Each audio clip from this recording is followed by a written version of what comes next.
Yo, yo, yo, yo. Wagwan. Wagwan. Big up yourselves, people. Sunday out here. You get me? Yeah.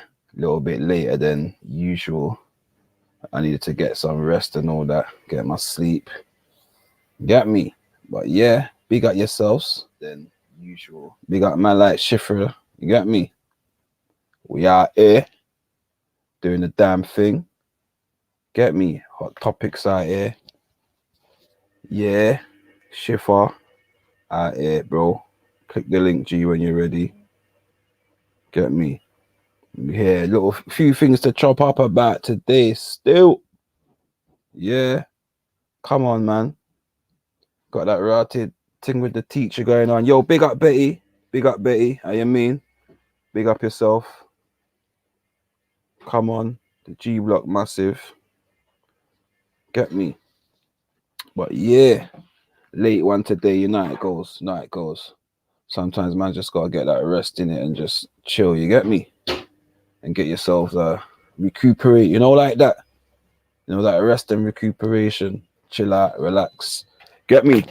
Final week, like the phase of the first phase of coming out of lockdown. You get me? Freedom. You get me? Yeah. My name's gonna flipping be out here. Like for me, work, I can like literally just get a little bit of outdoor sessions in it. Get me? And it's supposed to be a nice week as well, the weather-wise. So yeah, looking forward to getting back out there, boy, and doing one and two little bits, increasing the how much I'm doing during the day and that, man. You get what I'm saying? Keeping yourself busy. Betty, if you're ready, jump on, man. Jump on when you want. You get me? Out here. Get me? Don't be shy. You're more than welcome. You see me? But yeah. Come on. So yeah, little topics today, guys. We got 40,000 signatures, yeah, on a petition to reinstate the teacher in the Mohammed Pikral, yeah. 40,000 signatures. You get me? So there's he's got support in it. He's got support. I'm just interested to know, like obviously off the back of that, the question I want to ask, yeah, about what's classed as anti-Islam or Islamophobia, what is classed as, yeah. And I'm gonna say, is that as prevalent in society on the streets as it is on these YouTube streets, yeah? Because obviously on these YouTube streets, you got the atheist dons, you got the Christian dons, you got bare donnies that are that ain't feeling the Islam thing, innit? Yeah. But then obviously you got atheists against all of them dons, innit? But there's aspects of Islam that people don't like, innit, and so on and so forth. So yeah, I want to see that. What you saying is, do you guys in your areas that you live in, your local communities and that, what is the sentiment of the people when it comes to Islam or Muslims and people that identify as Islam Muslims and stuff like that? What is the sentiment in your local areas? Do you live in an area that's heavily populated with Muslims? Do you know what I'm saying? And how do you feel walking down the street? Do you feel like you're at threat? Because there's a narrative that we're hearing in it from the Chavnats. You get me? The narrative in it. They want the brothers and sisters of the brown persuasion to flipping fight with them against Islam. You get me? And obviously once they win that fight, they're gonna boot us all out. You get me? But yeah. You get me? They got this thing with Islam, in it. So yeah, what's the what are you people's experiences of the people that are in the category of Muslims or followers of Islam within your local area? Are we on these YouTube streets chatting shit just because we're on the YouTube streets and it makes sense or it sounds good to say the stuff you're saying? Because in my experience, some of the people that I've spoken to that are against Islam and have to do these things about Islam, that the issues that they have, I'm not gonna lie, Them man, they sit down and tell me they got a bag of Muslim friends, and they respect with them, and they go out drinking and all kinds of stuff like that. I'm like, okay, cool. So what is your problem with Islam then? If you've got so many Muslim friends, you know what I'm saying? But yeah, come on, so it goes, man. That's the first topic we're touching on, yeah. So the school teacher, and the 40,000 petition, yeah, to reinstate him. That's what the petition is for him to be reinstated in the school. And if those 40,000 people get their wish, how many of those 40,000 people are going to be standing there at the forefront to protect this man? You get me? Oh, you're not Betty. I'm going to click you the link now, Betty. 1 second. I may need it, you know. I fully didn't even put it on the thing. I'm going to edit it in a second and put it on there, yeah.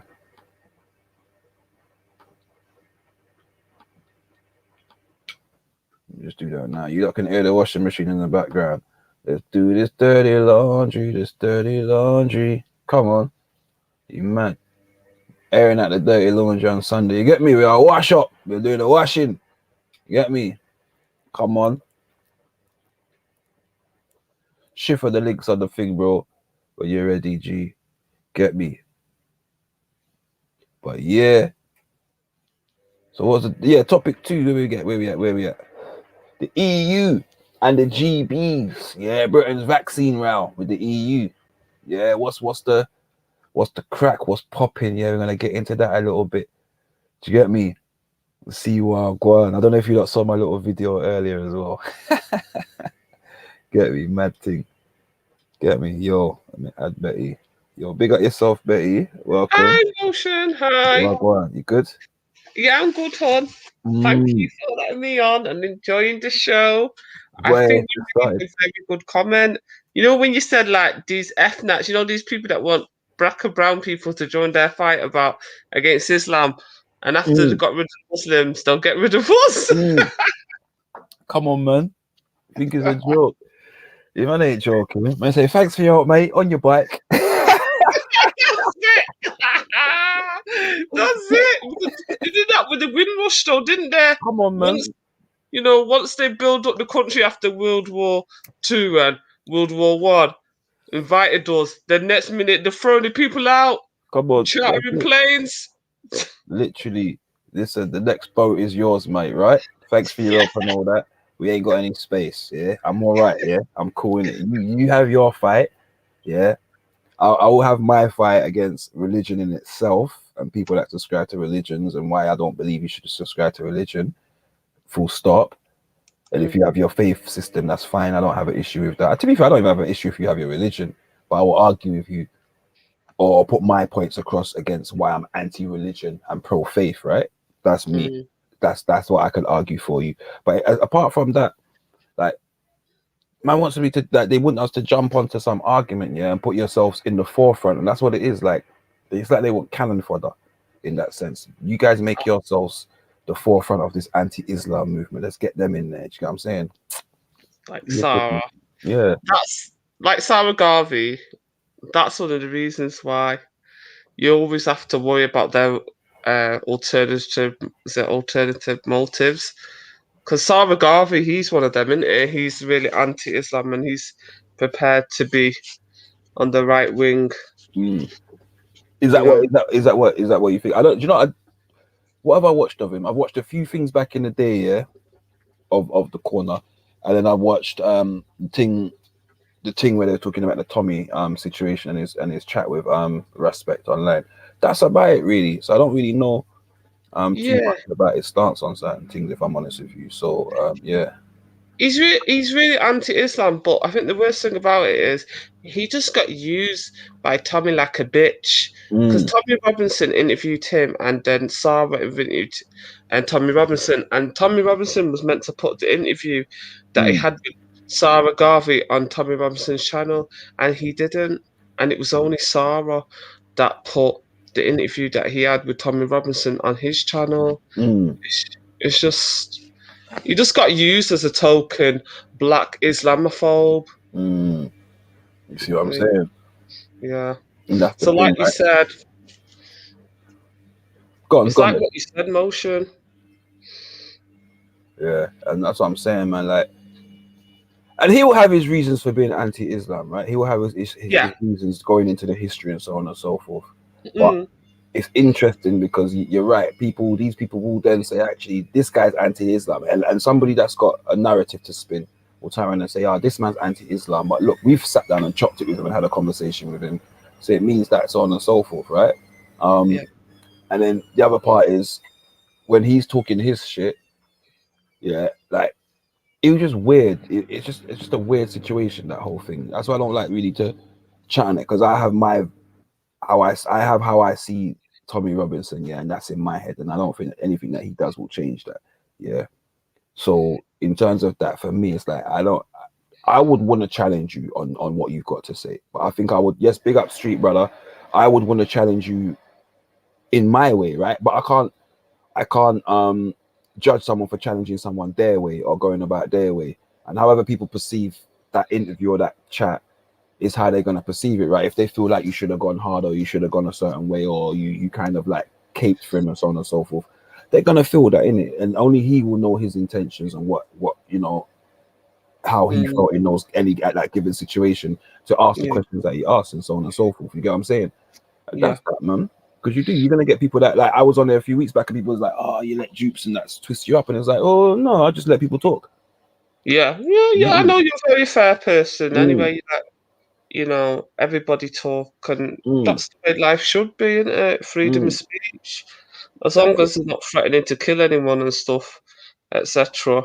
That's right. Yeah. Like that's even the other day we had a conversation about the N word, and Born Rich, rightly so, yeah. Like I made a statement about I'd rather not hear it, and Born Rich put his, and he questioned me on that, right? And which is fine. I don't mind my ideologies or my belief system or anything like that, or my morals being questioned, right? Because I can tell you where it comes from, and I could give you categorically how I feel about something, yeah. And you're Yeah. entitled to agree or disagree.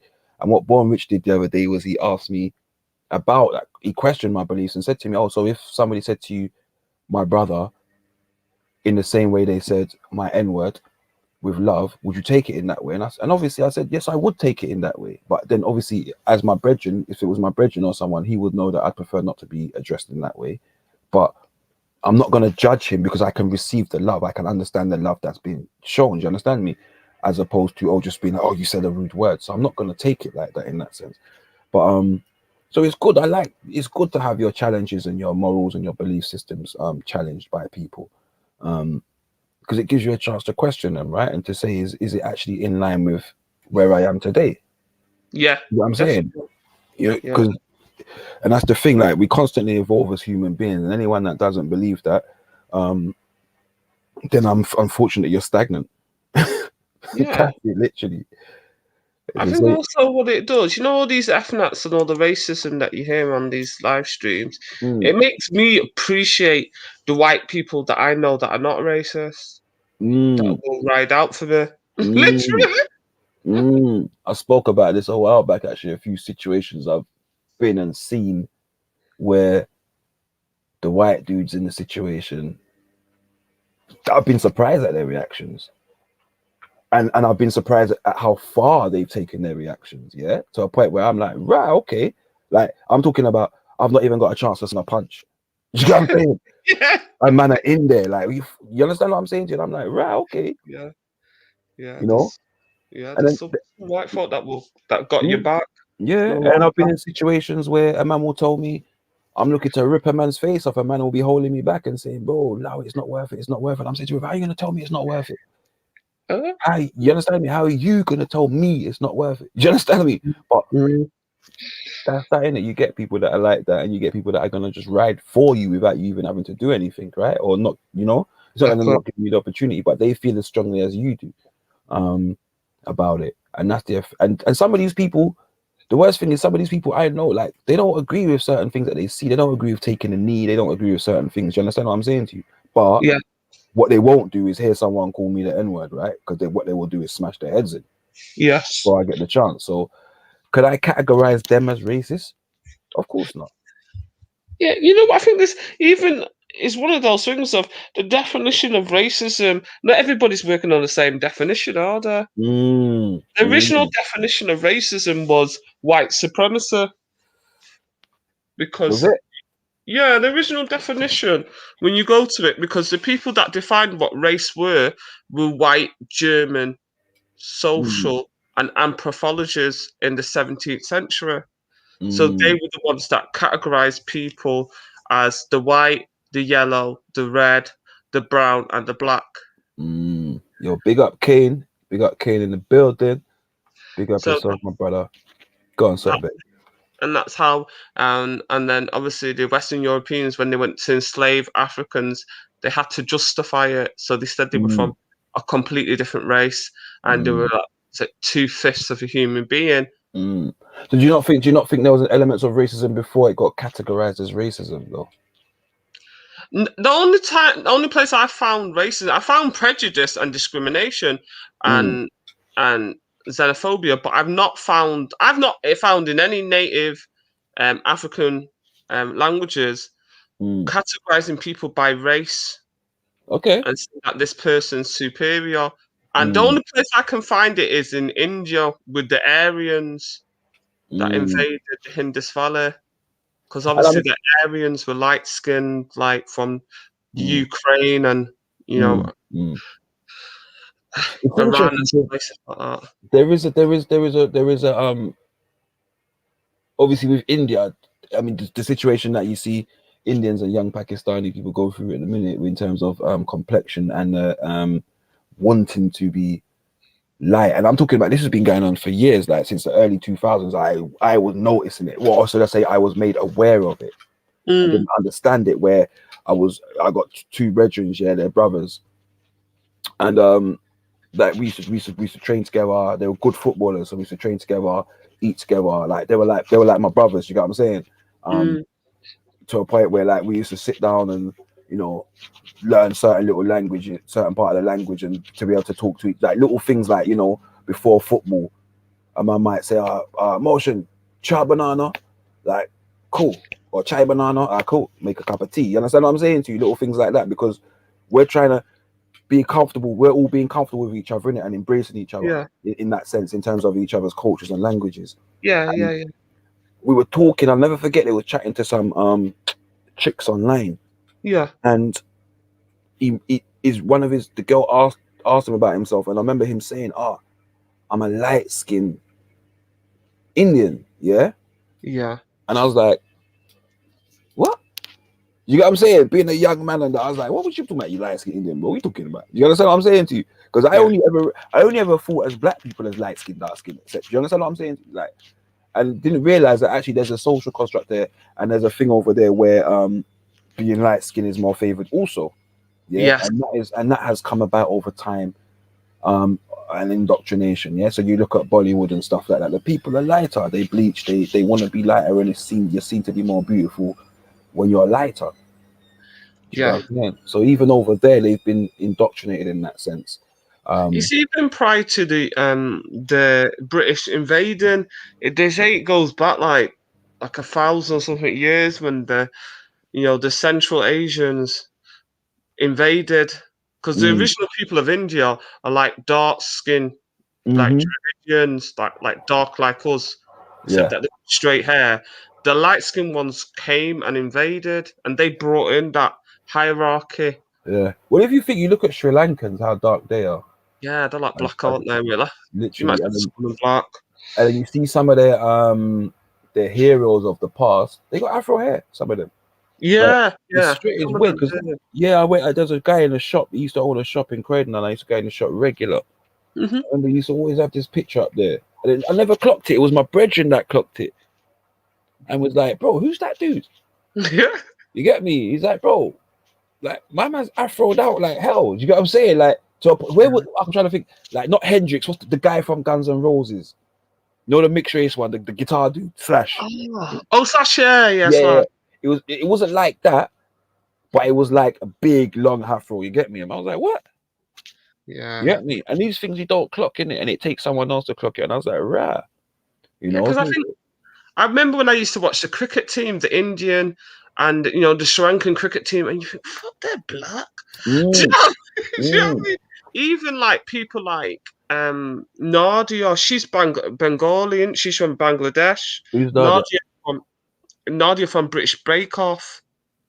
Is that the The one one, that was won it? The young yeah, she's Muslim the one girl. that won it. Yeah, When I first saw her, I thought, oh, she's Somali. yeah, Do you know what I mean? I just thought she was African. yeah, On yeah, yeah. and, oh, she's Bengali. I was like, shit, Yeah. because she's that dark. Do you know what I mean? Mm. It's not easy to tell.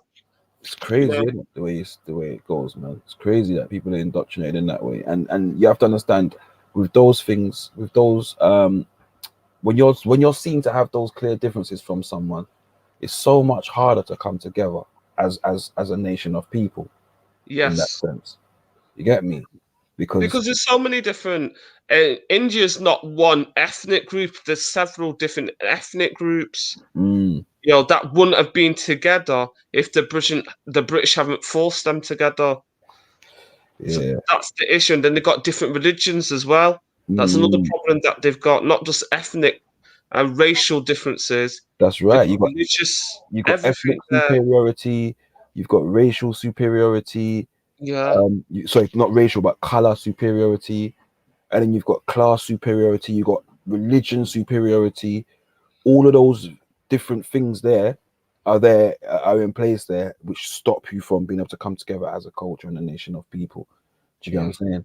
And you see that, and it's the same thing all over. It's the same thing, and I don't understand how people. It's weird because people can see it, Hmm. but yet like could still get on the same hype of putting each other down and going on a certain way. Do you know what I'm saying? And so on and so forth. And it's just like, well, that is one thing having a disagreement with someone. I've been able to argue with someone, and then tomorrow call it a day because that argument was for yesterday. Yeah. Um, Mm. I think there's an element of no of patience and an element of grudge holding. You get what I'm saying? Within people. 1 second, Betty. Talk for me, please. 1 second. Okay. I think one of the issues in India and what they call it, the sub-Indian continent, there's there's anti-blackness in that subcontinent. So when they say the Indian subcontinent, they mean India, Pakistan, Bangladesh, the countries, Burma, the countries around India.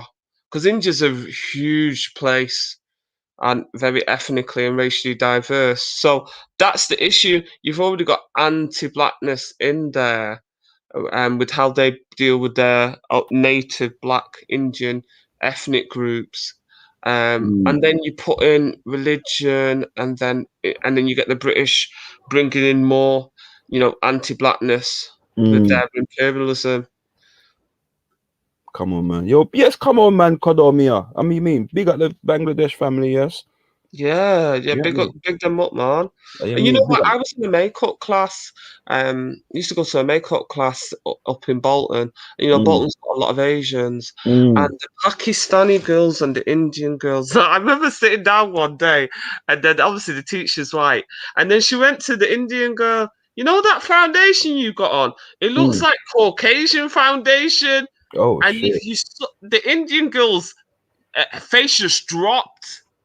And then it was just like, I was like, because the white girl was like, "Why are you wearing that?" The teacher was like, it was Mm, like she asked her like that, and then the Pakistani girls, they were always obsessed with putting lighter foundation on than their actual skin color, mm.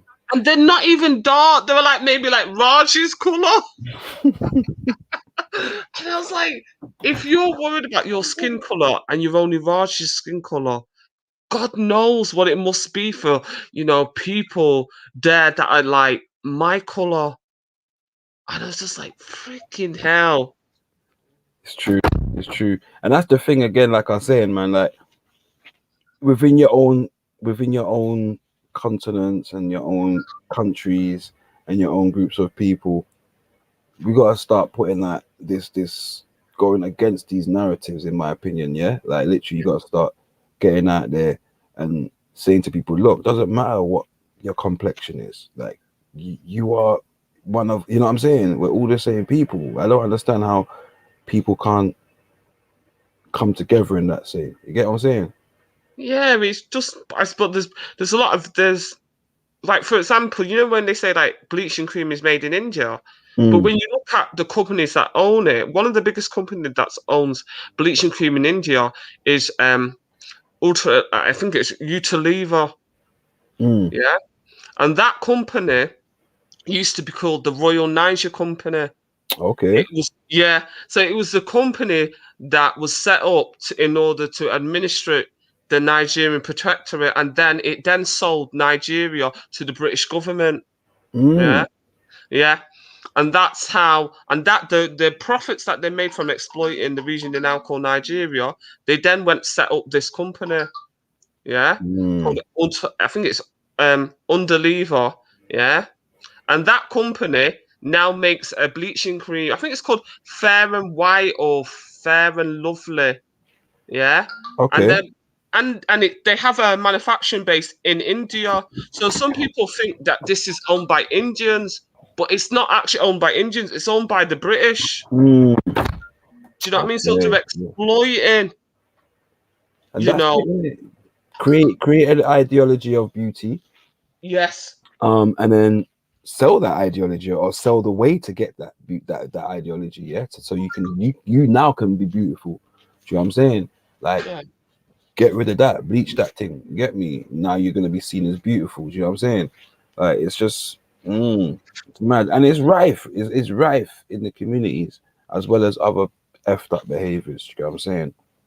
As yeah. well as It's other effed up behaviors. I think Like, it's just it's sad because at first when I hear let me go and check. Let me actually check as I talk to you. mm, Um, what bleaching cream this company owns? Let me see. Underlever, I think it's Underlever is it? Fade Cream. Yeah, and Mm, this company is huge. It's a mm, huge company. So you know when that Michael guy came on. And yeah. then when I was talking about bleaching creams being owned by the French and the Swiss, and he went, "Oh, British companies, well, the British don't do that. The British do that to this very Mm, day.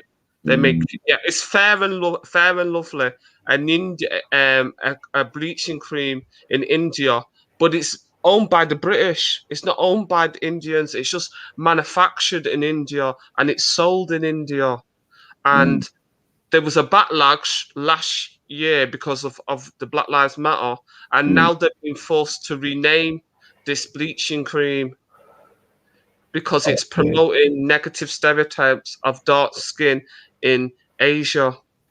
Mm. So Oh shit! You know you got you had this is interesting. So basically, I'm on. I'm sorry to cut you, babe. yeah, I'm on BBC website. And I go on there every so often because they show like they always put out little stories, like historical stories and different things. Yeah. So the one yeah. I'm on now is in fact, let me get it up. Let me put it on the share screen. Let me put it on share screen so you guys can see it.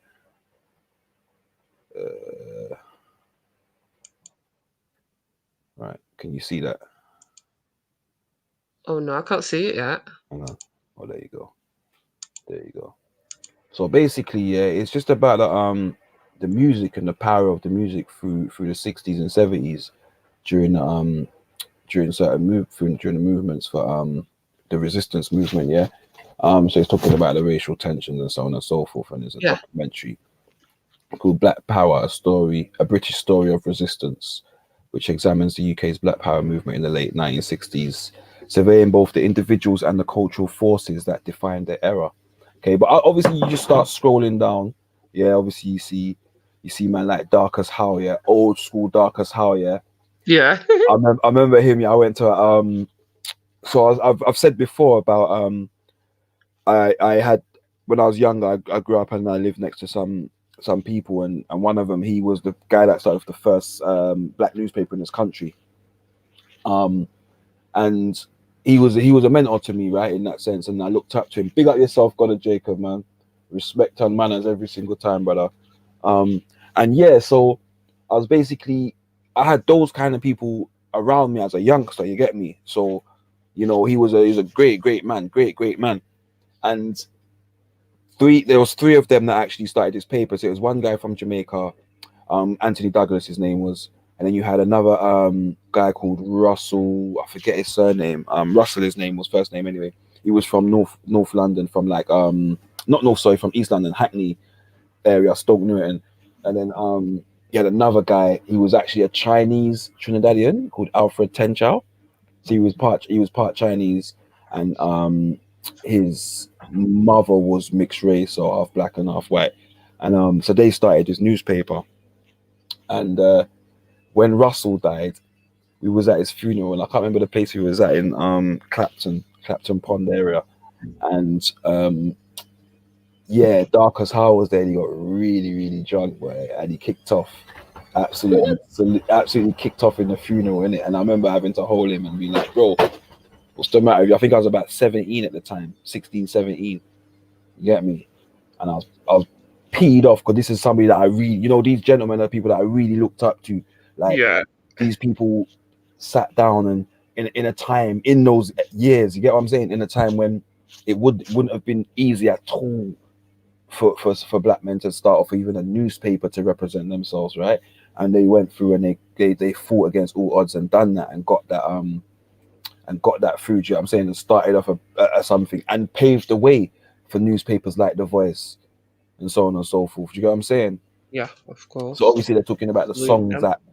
so obviously they're talking about the songs that were like instrumental, they say, or big major parts or soundtracks to that movement.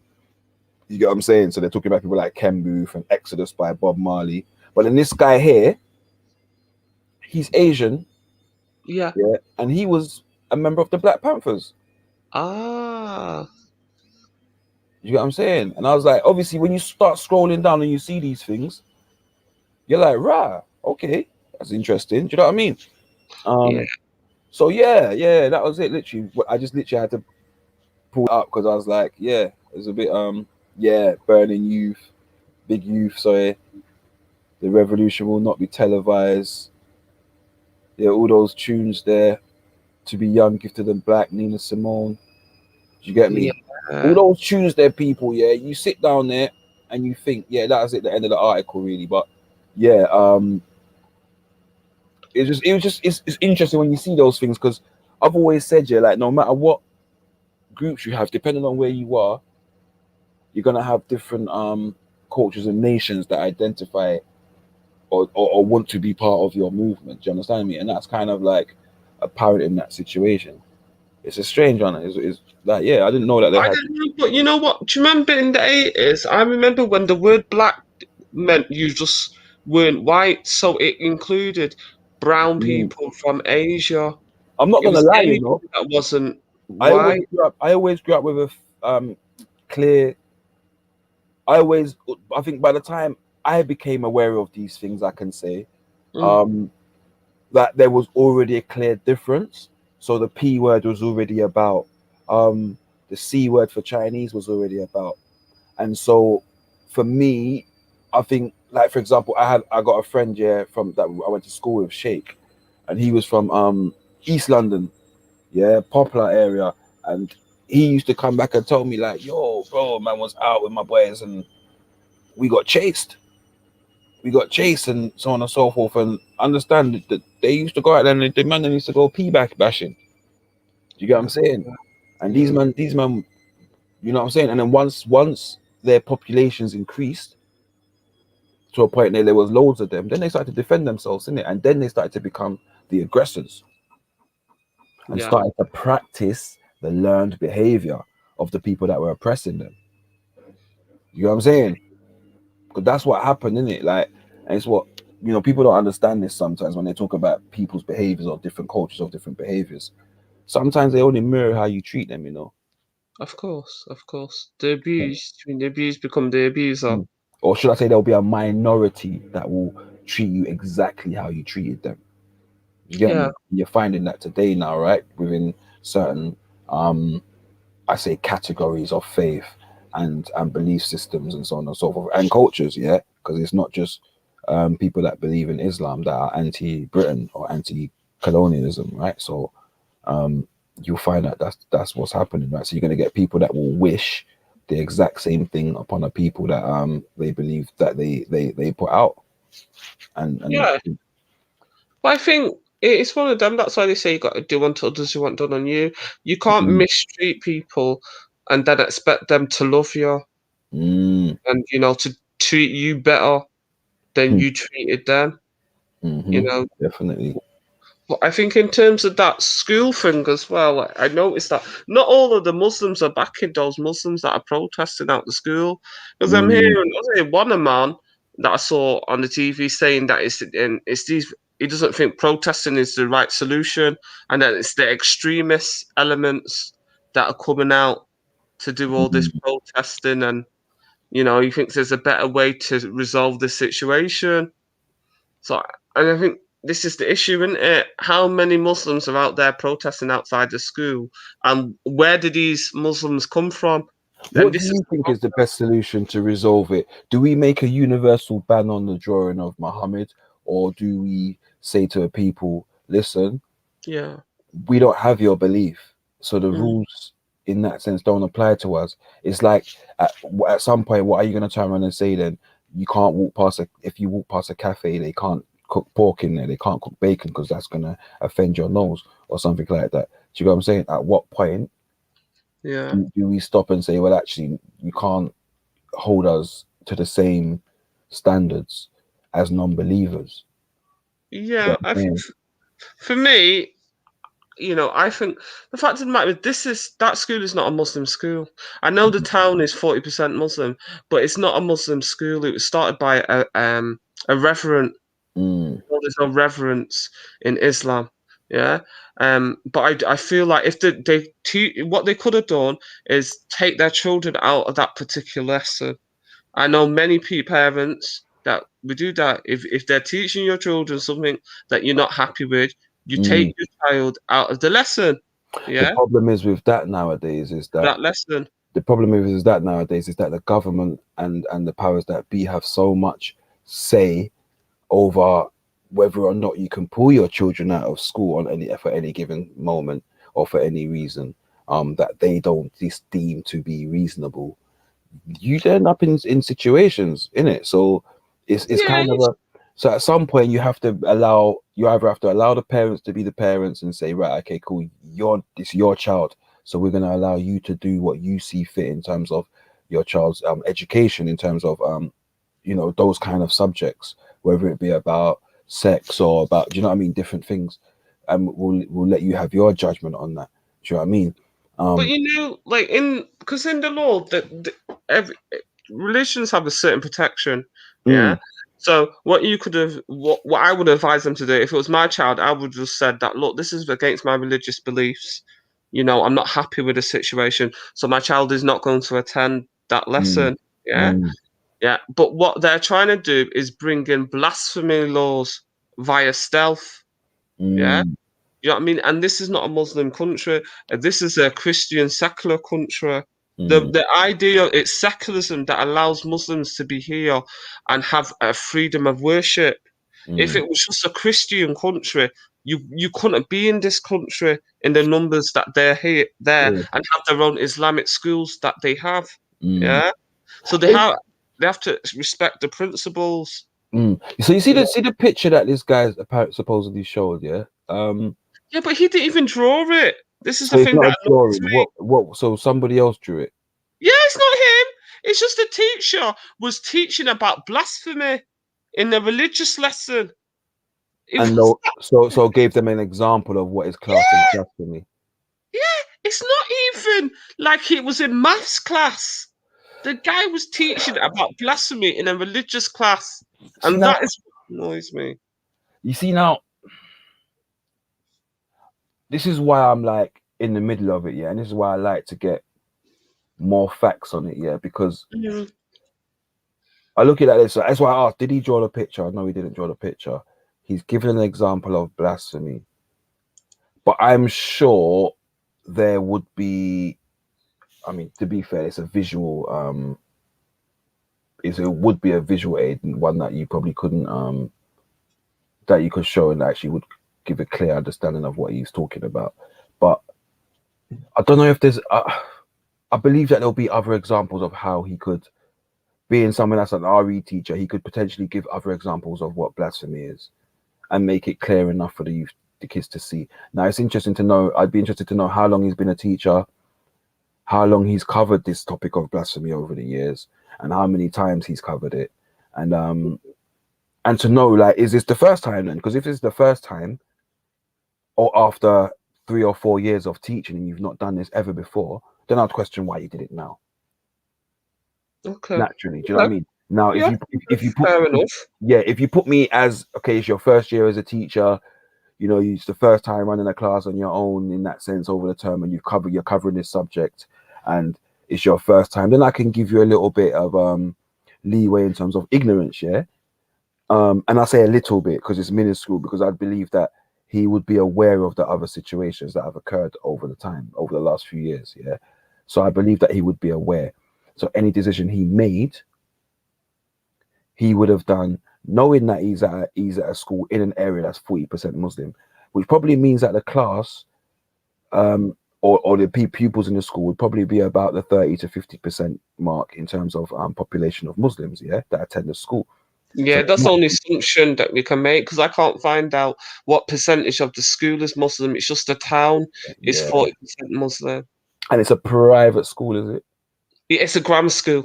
Okay, our grammar school. Okay, cool. So yeah, so It's a free school.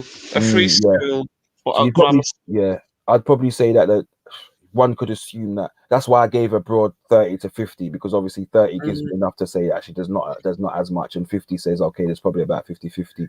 So mm. that's why I gave it that kind of like broad. I wouldn't go something a smaller. I wouldn't estimate a smaller amount or larger amount, um, or give myself less room to play with, because I don't think I'd probably say you gotta think the school may be representative of the society that's there, or the community, but it may not be. Yeah, depending on what kind of area the school covers and how far out it covers and how the communities are set up within that area. But I'd look at it like, again, like I just I can't for me I can't accept that he would be totally ignorant about the situation. So for me, it's either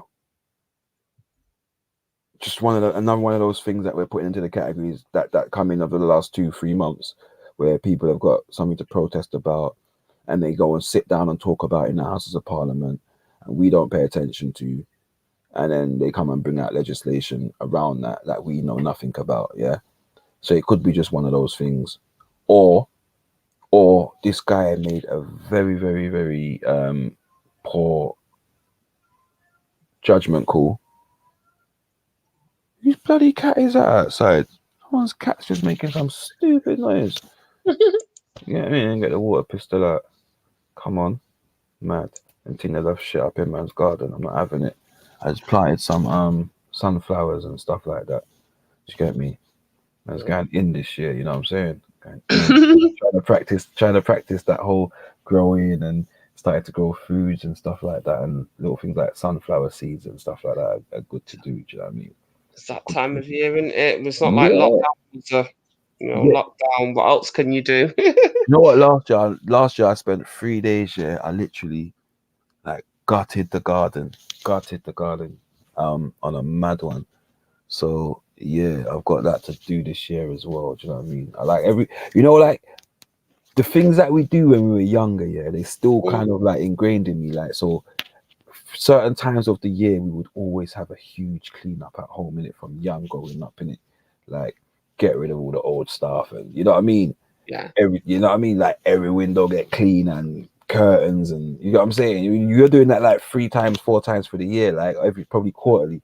You just have this big cleanup, and it's the same thing now. And I still find myself doing things like that. So when certain times of the year come around, I say, right, the garden, I forget nice up now, cause spring I come, and yeah, as soon as the weather warm up, little piece, now I have to get out there and start dealing with the garden. You get what I'm saying, and little things like that.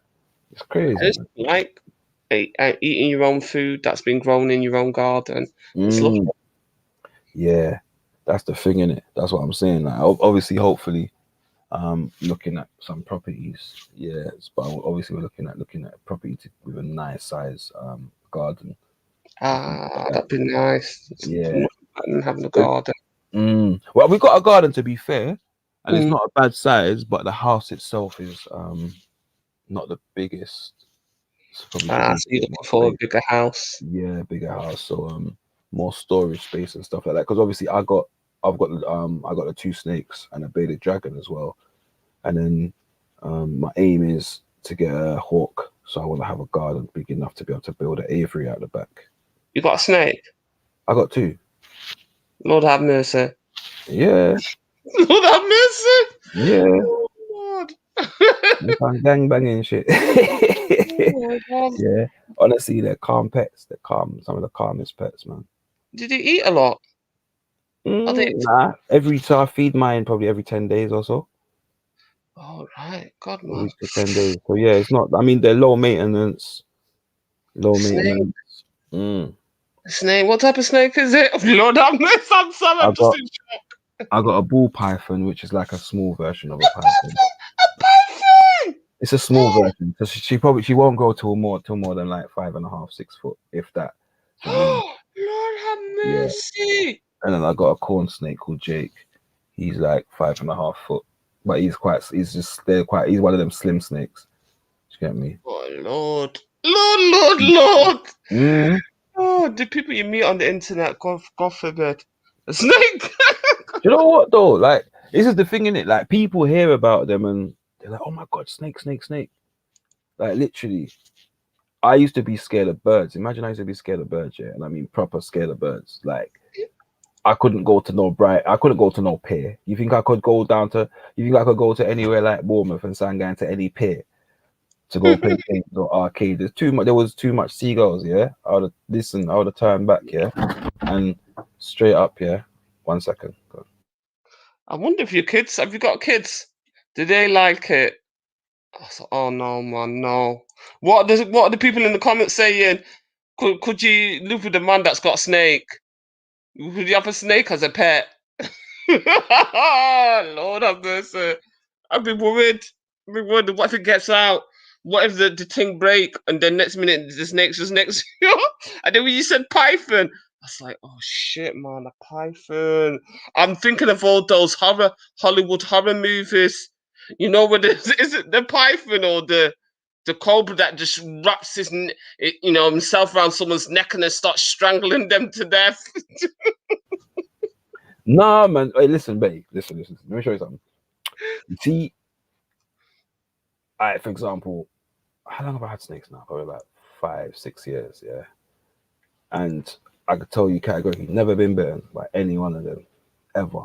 Yeah, they've never bitten anybody, none of them, ever whatsoever. And I'm talking about, I've had to take rats out of my snake's mouth because it's tried to eat the wrong way and stuff like that. Do you get what I'm saying? And all kinds of things like that. So I know, like, What motivated you then? Were you just like one of those kids that just loved creepy crawlies and nah, I'm not creepy crawly, man. I'm not scared of them or nothing like that. But yeah, I'm just not a creepy crawly, man. Like, I don't fear spiders and all that stuff.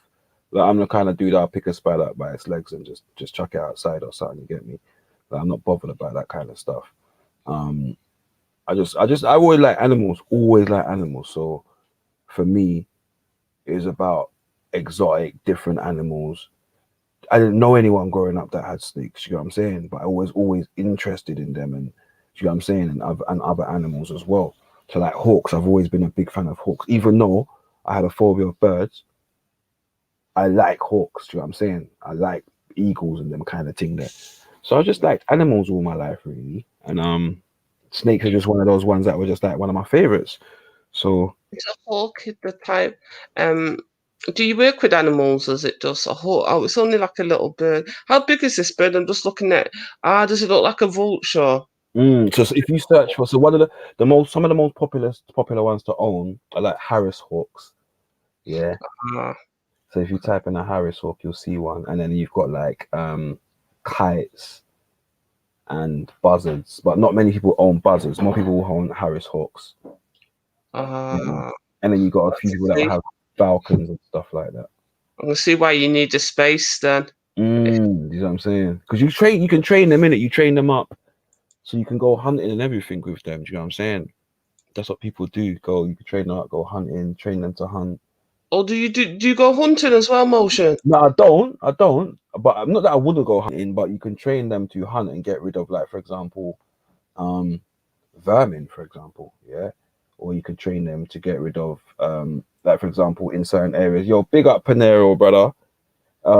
certain people use them, for example, so where they have like loads of warrens, yeah, in terms of rabbit problems, Yes. people in those areas will buy hawks because the hawks will hunt them, and they'll have a constant supply of food for the hawks, but they'll also have a constant way of keeping the rabbit population down by Yeah. having Well, hawks. English people eat rabbits anyway, don't they? Yeah. And that's I what, think they like eating mm, rabbits. and that's why they used to use hawks for those things, for rabbits, pheasants, and stuff like that. Falconry is actually a UK. It was big in the UK for a long time, and the people used to. There's a lot of phrases that come from falconry, like for example, a fair exchange. That comes from falconry, and the fact that when people used to go on hunts with the birds, what they would do is they would always have raw meat in a pouch on the side. So when that rather than that bird starts eating at that thing that's been killed, what they do is they bring in that small morsel of food, and what they do is they then either put it on the glove and get the bird to then go for that small morsel of food, because obviously it would rather eat the smaller morsels. That's why it chops him up here, and then you then take the kill and put that away, and that bird still got food. Do you understand me? So that's where that kind of phrase came from in the past. So even in today's society, some of the phrases from falconry we use and we don't understand actually they came from that. Oh. Yeah, and again, it's just my love for animals that make me go out and go to like I've got a membership of a conservancy, a hawk conservancy. So they go out and they do things in Africa. They go and do breeding programs with vultures because they're really important to the ecosystem and they're endangered and things like that. I like sitting like literally sitting in shows where they've got vultures flying around your head, like, and you got to duck down, they fly that low and things like that. And you just get to see them in action and see them for what they are. Do you know what I mean? And they're very vital and really important parts of the ecosystem within Africa, especially. And the fact that they're being poisoned and killed will create a massive offset in that ecosystem. Do you know what I'm saying? Also, you just generally like animals. Hey, Yeah. did you go in the city and stuff, So that or again, did you go to the countryside? Because there's not a lot of animals in the city. no, I So grew up in the most country. animals. I grew up in the city, you know. I grew up in London, man. I've been in London pretty much my whole life, yeah. But when did I move out? Probably about 5, 6 years ago. I moved up these ends. Yo, big up Veli, my brother. Big up yourself, G, and big up Shifa on the panel. Come on, my G. Oh, Done big up, well. Billy. Come on, Yeah, man. big up you, man. Big up you, lot, sorry. Big up, Ladies Chef. and gentlemen. Come on. But yeah, so I think it's important, isn't it? I'm Because telling you, Billy, Motion got a snake. We got Python in the house. I think they're gonna see it. Betty, I was on a stream, yeah. So I was on a stream once. I think I had the camera on my bearded dragon. You And had the camera on him. The yeah, I've snake. had no the bearded dragon, and I've had the snake on camera. I've had the snake on camera. Oh, Lord, man. Yeah. You know what, Motion? I don't want to be invited to tea. It's all right, hon. Oh, I don't want to go. Lord have oh, mercy. lot of, lot of See mercy. you. Did your friends come and see you, or did they stand outside the door? Shifa, Yo, you been in my yo, house, bro, innit? Like, you know, innit? yeah, Come on, how yeah. secure is my Oh, house? How secure are them snakes? Yeah, they're secure, Shipper man. braved it. He braved it. I was still looking at that. I still watch them. I keep my eye out because there's a dragon in there. There's snakes. It's like flipping. It's another world. The Leviathans are probably hiding under the floorboards. You have to be careful. Nah, but Well, it's another world, you know. Listen, get the Jumanji board out. It's peak. It's it's like being serious in though. Some people are scared. I'm a bit scared of the snake. Not so much the dragon. The snake I'm a bit scared of because the snake won't look at you. It's not like it's trying to be friendly. It's not that kind of creature. You just, I don't know. It's just there slithering around, Motion, man. But it does, bro. Listen, if I go and sit by the vivarium, yeah, like, and have a conversation, bro, I guarantee you, yeah, both Jake and Maya will come out to investigate, yeah. Number one, they first investigate because they'll be looking for food because they're greedy fuckers, yeah. But once they realize it's not food, yeah, Like they're calm. Like honestly, bro, come on, man. They're honestly so calm. Like I don't trust me. You find that they've even got personalities. I saw you said the snake bit you one time, no Mosh. Bit who? Why are you lying, bro? Why you always lying? You have to think about that for a sec, though. You thought as it bit you, though. Nah, bro, I've never been bitten by my snake ever. I said that categorically earlier. Never.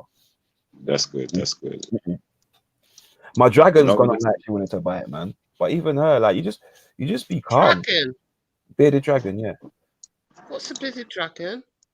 It's like go on. Can you search one? They're not big. They're quite small still.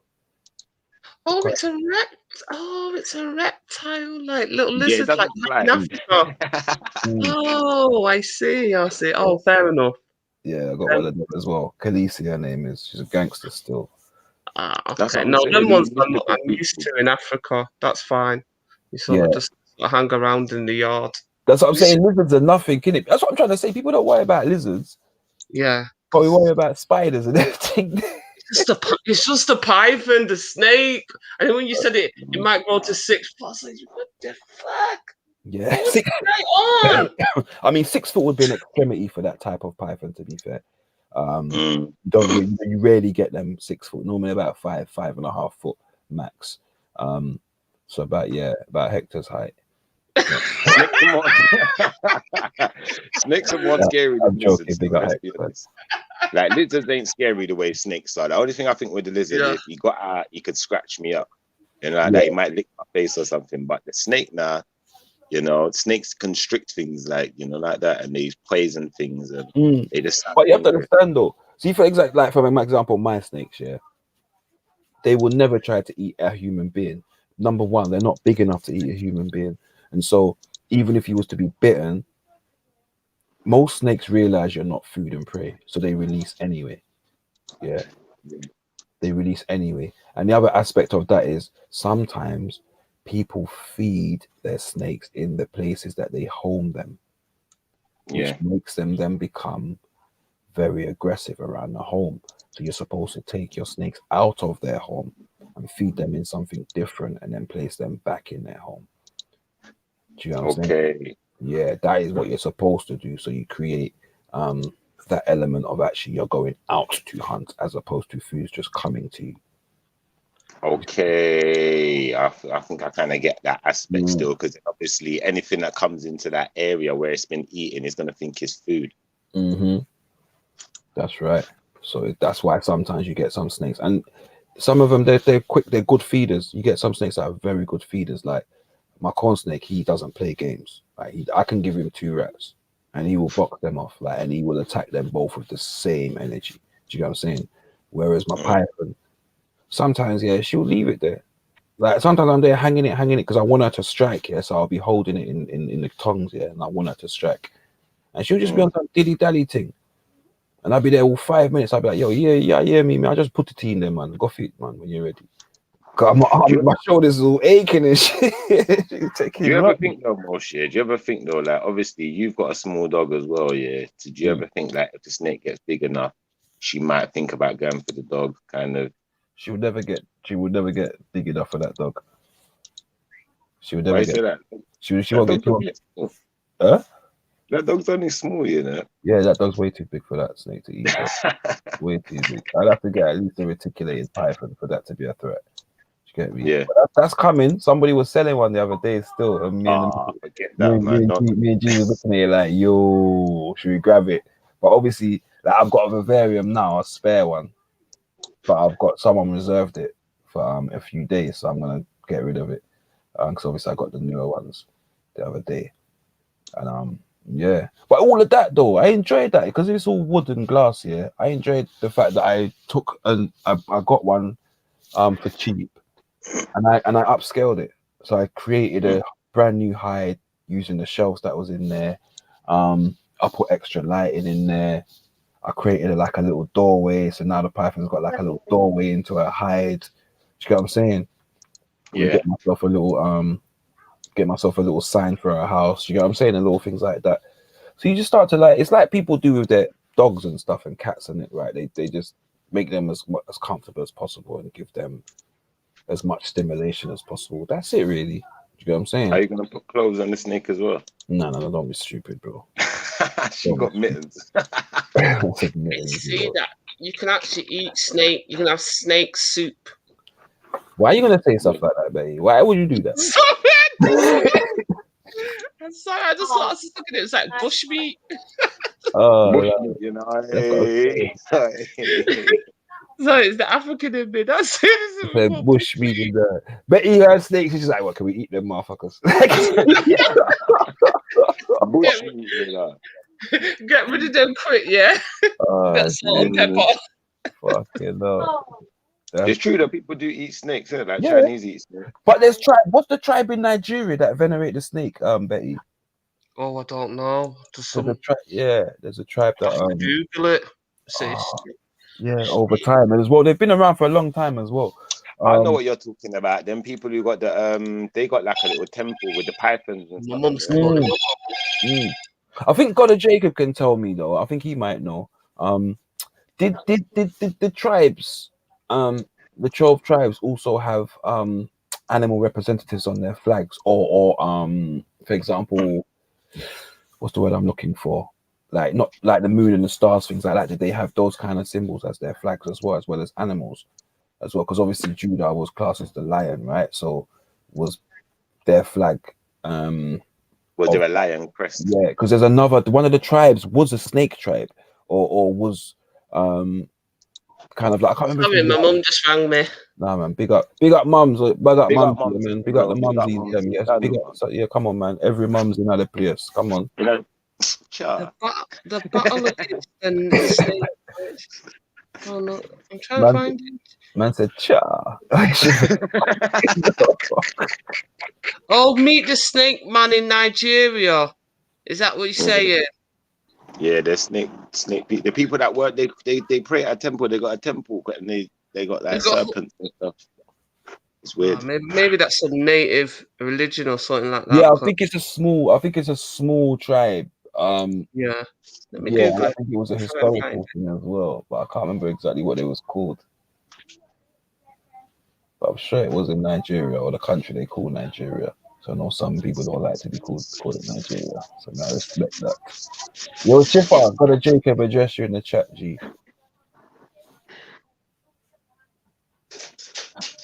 Did you see it? Yeah, motion, you're right. Still, I could find the video for you still, because I remember seeing this with the people and they go in the temple and, you know, there's loads of snakes crawling around in this temple and you're not allowed to touch the snakes. Like the snakes are like, I don't know, they're treated like royalty and stuff. Yeah. I've seen it. I know what you're talking about. It's crazy. I don't think it's a tribe though. Is it not a tribe? Or they just got a temple? It's not. No, I think I can only find a Nigerian vet that has a sanctuary rehabilitation center. Was it Schiffer, was it in a historical sense, that tribe, or was it a present day thing? I don't think it's a tribe. That's what I'm saying. It's just like a you know, like it's like a religion, then, isn't it? It's like a belief. Okay, yeah. So it's not specific to a specific. Tribe. It was a religion thing. Okay. Was it on that batter box, that Nigerian channel? They usually do a lot of crazy stuff from Nigeria. Batter box. I don't know. Talk to us. What's going on there? What's Batterbox? Yeah, I never even heard Batterbox is just like this Nigerian YouTube channel, and they just go on the street of Nigeria and they do all types of different things. You know, they ask people different questions in Nigeria, and the weird and the wonderful. Like they'll go to the place. You know, like Nigeria has the highest rated twins, so they'll go to the place in Nigeria where all the twins are. Is in the language you speak? Is it Taiwo? Is Taiwo's for twin, isn't it? No, that's Yoruba. That's the Reggie's language. Okay. Reg. Okay. Yeah, and witness. See it there, Reggie. Man knows more about your language than you, fam. You know what I want to see in Nigeria? I'd like to go to Nigeria just to go to one of them churches. You know, them ones where they banish the demons and them thing there. Listen. Oh, Lord. No, you don't want to go there. You got some demons to banish, yeah? You won't leave with the money. There will be that, like, they'll come round. Like, I want to listen. I want to Horrid. see a real. I want to see a real. I want to bring a disabled man. I don't want them to have someone there. I want to bring a disabled man, and you heal him bomber clout in front of me. Through the power. You get me? Mm. Yeah, I mean, that's what me want to see, and man will submit. That's what I'm saying. Any madman that you know, we could take him out there and I can banish the demons. Yeah, You know, like that.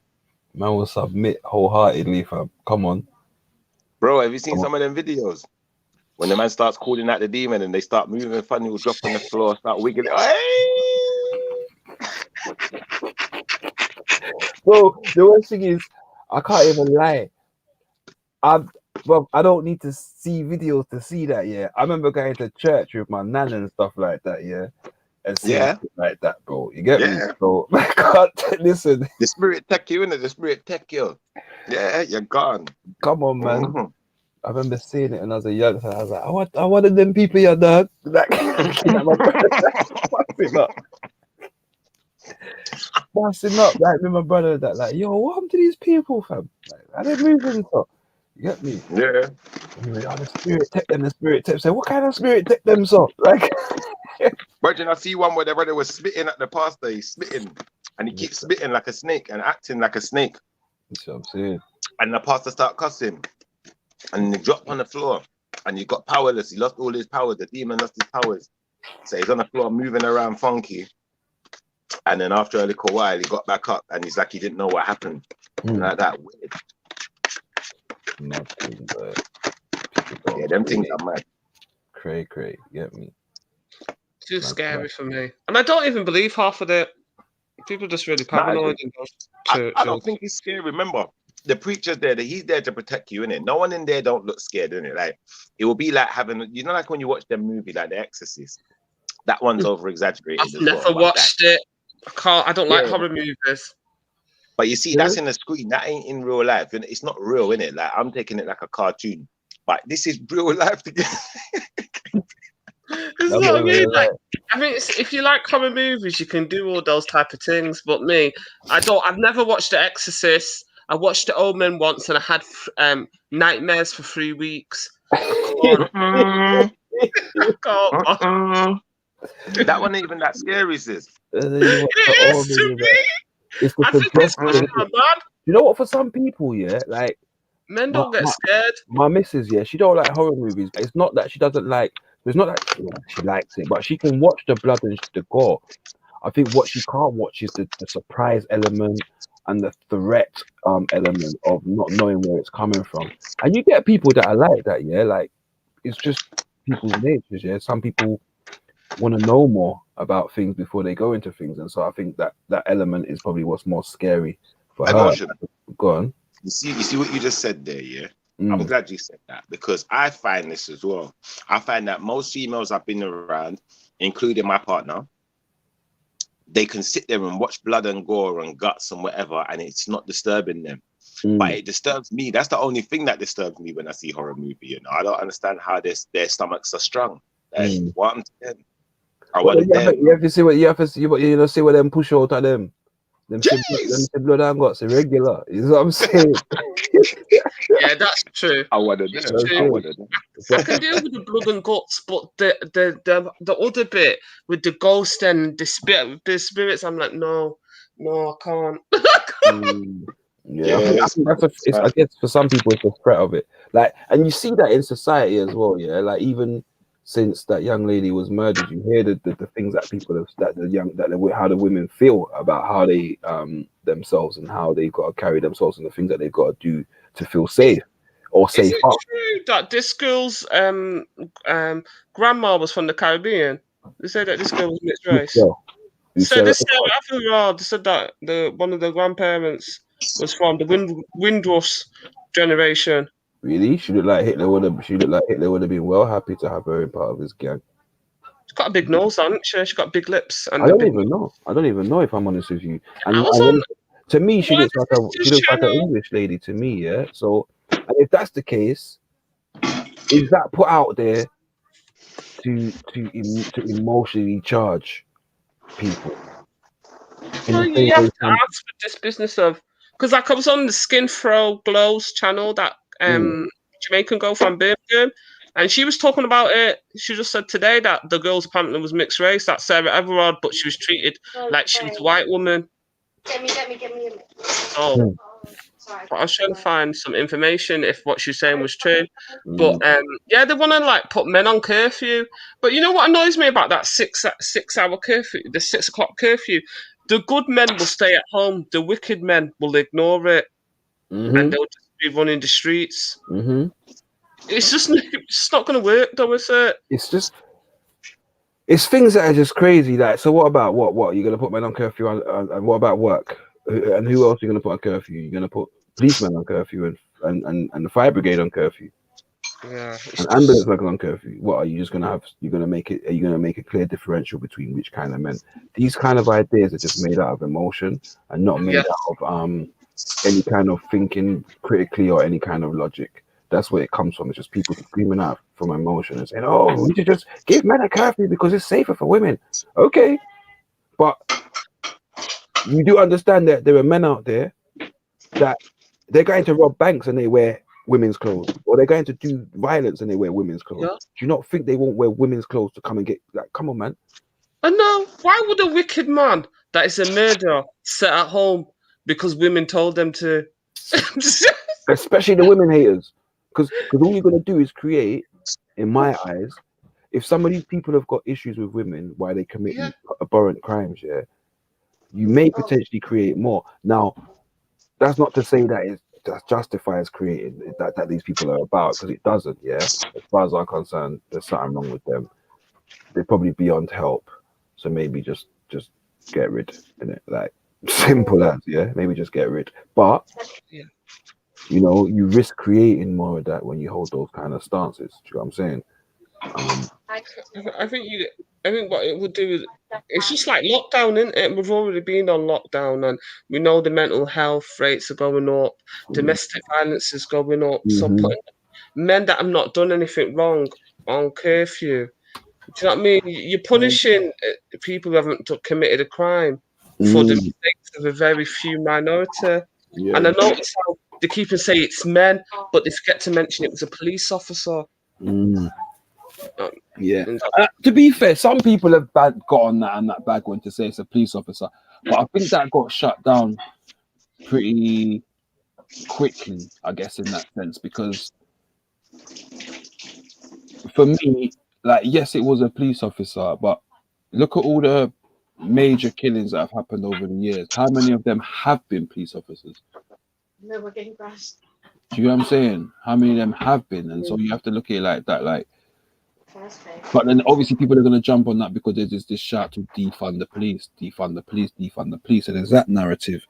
Do you know what I'm saying? But the people that want to defund the police, what are you going to do when you need them? Who are you going to call? I don't know, because people do say that you can community, you can police your neighborhood. The police haven't always existed. You know, but you know what happened with that, though? We ended up in a situation where people were being murdered and killed and so on and so forth off the back of someone saying they saw someone do magic, or off the back of someone saying, two men, for example, saying, actually, no, that didn't happen. And because they're held in higher esteem, it's held as fact. So in that sense, yes, it's easy to say, at what point then, how do we execute that law, or what we might do? Who decides what's right and what's wrong? Which communities decide which is right and what's wrong for who? Do you know what I'm saying? And when you bring that into it and communities decide, then you're gonna have, what you then have is the people, say for example, a criminal stance. They're going to have their ideas of what the law should be and what their law should be, right? And then you're going to get the Islam's going to have its ideas of what law should be. Then you're going to have the FNAT and CIVNAT people that are going to have their ideas of law, what the law should be. Then you're going to have your middle ground. And it doesn't give anything clear for people. So all it does is opens up. Now imagine me as somebody, for example, I'm not a Muslim, and then I go somewhere and I'm accused of something, but they want to hold me to account in an Islamic way or a FNAT way. Or, do you know what I'm saying? Because it breaks their law, but where I live, it doesn't break my law. And for me, it's normal living. So at that point, you can't end up with because it then ends up to separate communities, and I think it just leads to chaos. Yeah, bro. Let me type in quickly. Yeah. So I think if the police go, yeah, it leaves the door open to what's that? Remember that game Tekken, the Chinaman that flips around on his back and that martial law. Martial law, come on. That's what comes in, isn't it? Let's be honest. If there's no police, then there's going to be martial law. But in some ways, martial law is a bit different to the police, to the way that the police that we know police, isn't it? Because then it's going to be, everything's going to be common law, isn't it? Do you know what I'm trying to say? Whereas right now, with the police have certain powers, in it, that are given to them by the government. So to an extent, they're above the law, which is kind of messed up. So for me, personally, I would like maybe mandatory sentencing for officers that abuse their powers and stuff like that, yeah, or that are found to have been lying in court and stuff like that, whether it be historically or at the time, yeah. I believe that should be part of it because you're in a position of number one power, and that's an abuse of power, right? A tort of misfeasance. So in my eyes, you need to be held accountable, and I think for me, those are the aspects, right? If you make the mistake of killing someone or assaulting someone or doing something to someone, tasering someone, and you're found to be in the wrong, okay, you need to be held to account, yeah, in the same way that I would as if I assaulted a police officer. Do you know what I'm saying to you? That's what for me, that would always be what I'd want in that sense. I'd want some literally, no, I don't want middle ground. I don't want, we're going to sit down and pull together and pull up a lie and then try and brush this under the carpet. No, this officer's done this. He's abused his power. That's a criminal offense. He needs to be given. You know what's protecting them though, Mosh? What's protecting them is like things like public liability laws. So say for instance, you worked in a job where, you know, like for instance, like someone who just does someone's hair then, for instance, they could be doing that job and mash someone's hair up in it. But you're supposed to be insured. And you're supposed to have some type of public liability insurance so that, you know, if you did make a mistake like that, it's not going to be obviously rectified, but, you know, someone would be compensated, isn't it? That's the whole point, isn't it? So it's the same thing with the police, isn't it? If that police officer then kills someone or does something like that, then obviously the family or whoever will be compensated, isn't it? But to an extent, you know, we can be collateral damage. That's fact.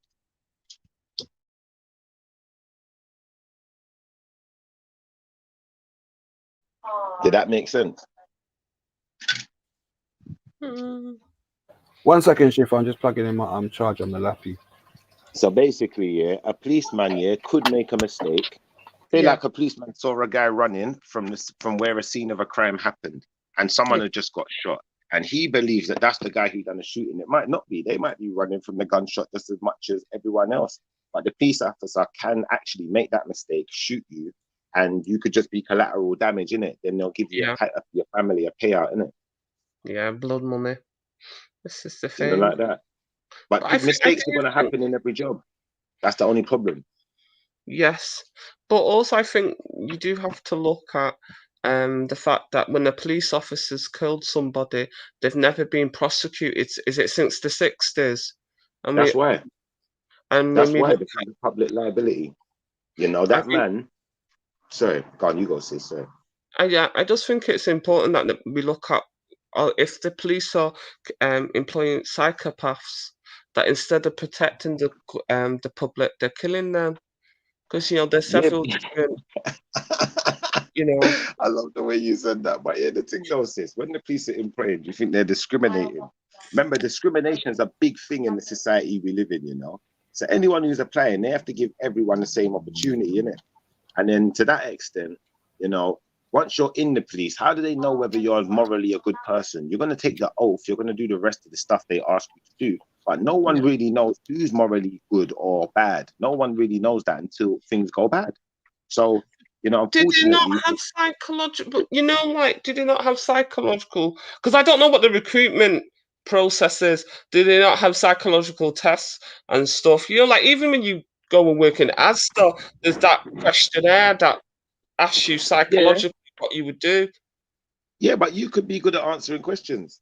And now what? Yeah, you could. You could.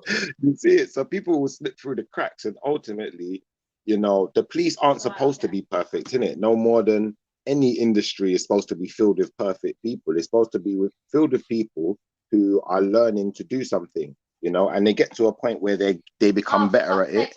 They might be able to show someone else what to do, but majority of the time, when they're coming into the police, like you said, they're going to be training. Once they've done their training, they're going to go out on the beat with someone else for a certain amount of time to learn the ropes. And then, they're going to be basically chucked in the deep end. No officer out there knows all of the law, like that. They don't know every law. So there's going to be times when they're going to get caught out. And don't think that establishment who's put them there doesn't know that. That's why they got public liability. That's why you get a payout. Do you know what I'm trying to You know what? It's not a question. I'm not saying in terms of them and not slipping through the cracks. I'm not saying that they are. What I'm saying is the fact that when they do make a mistake, the lack of accountability. Because there was that Nigerian British soldier. What was his name? And he was like fucked up. I can't remember what his name. And he's. I know a couple of men that's been beaten, that been smashed to bits, had their face looking different, looking like they're Christopher Elder. Yeah. And they were doing monkey chants, and he was he got fucked up by the police, and there was no prosecutions on it. This is the thing, that the police efforts never get prosecuted.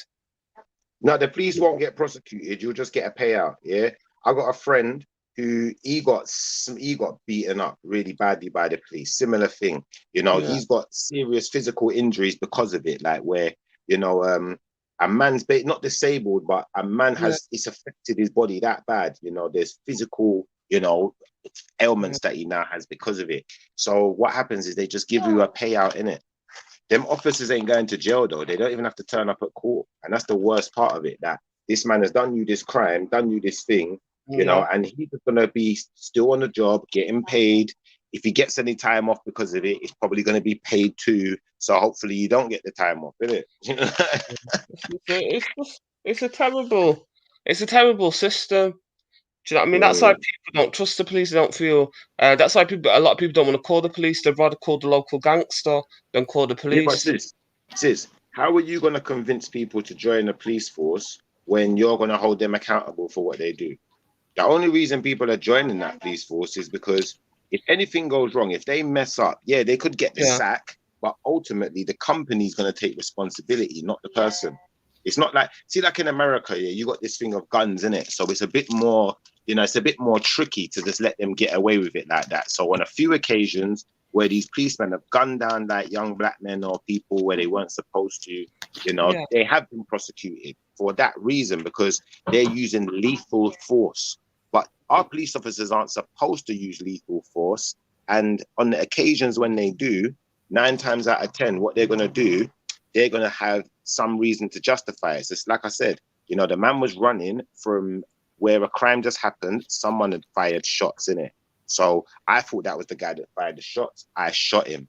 The policeman can't get in trouble for that, especially if he told you to stop and you didn't stop, regardless of whether you're running from the gunshot or not, because he don't really know. And he's got to just make a decision, innit? So, to that extent, I think that the police job is a hard job, innit? It's a hard job. When you get into certain scenarios, it's like, it's like I was trying to explain the other day. If we get another terrorist attack here, I don't know what the police are going to do. The last one, they weren't responding properly. Like that. So this one, they might not respond at all because, right now they got eye in the sky. So they can just trace the kidnapper, the murderer, the flipping terrorist, whoever, right back to their yard. They don't even need to come out and find you until you've settled down. Now you're in your yard. You think you got to wait? Now we'll come for you.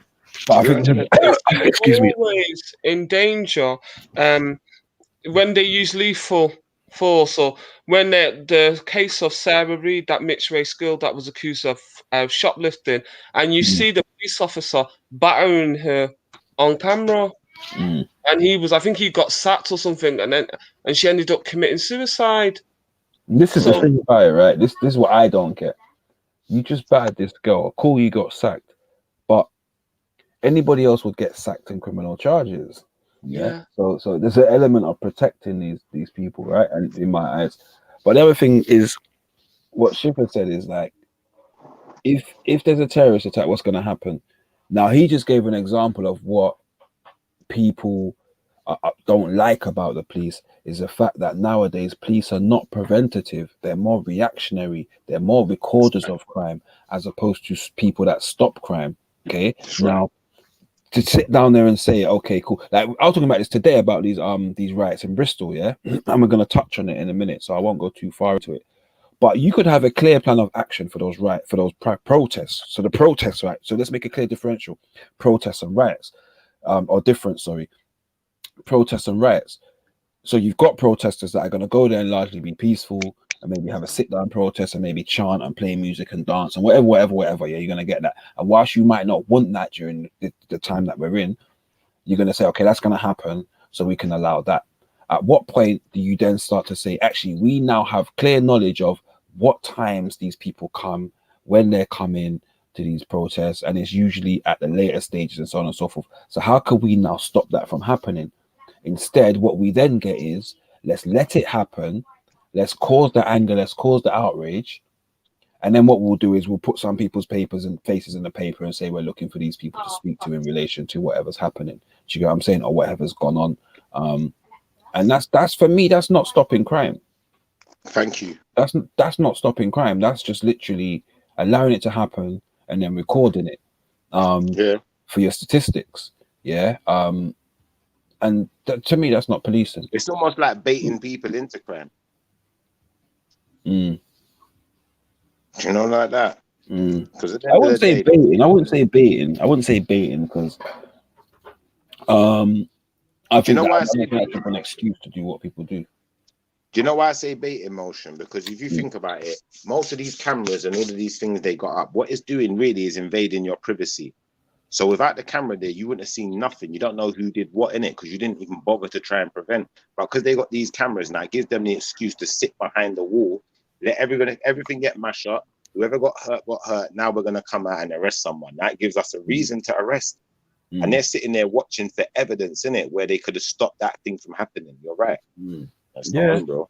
It is like, and you see it nowadays. Everything's just reactionary. All the for example, to tackle the system that they put in place to tackle motorbike theft and stuff like that. They cut the funding for them, and now your bike gets stolen. Yeah, you report it to the police. They give you a crime number. You contact the insurance. You give them the crime number reference, and that's it. They dealt with it. The bike gets recovered.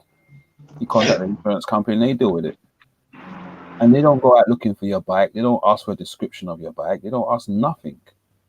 Yeah, you know what I'm saying. And it's not there to try and do anything. They're not going out stopping these youngsters on the bike. Like you people regularly saying that these youngsters are riding two up, no helmet. One of them driving past police. Yeah, you get me. Yeah, Street Strike. I saw that Farage trying to blame BLM. But, yeah, we all know what Farage is anyway. Don't say too much about that idiot. You get me? But yeah. Yeah, he's just racist, isn't he? He's just an idiot. Why you say he's racist though? No, but BLM, you got to understand, BLM as an organization isn't necessarily a group of black people. So even though he may be in some part talking shit, and people that like to use a narrative will say BLM.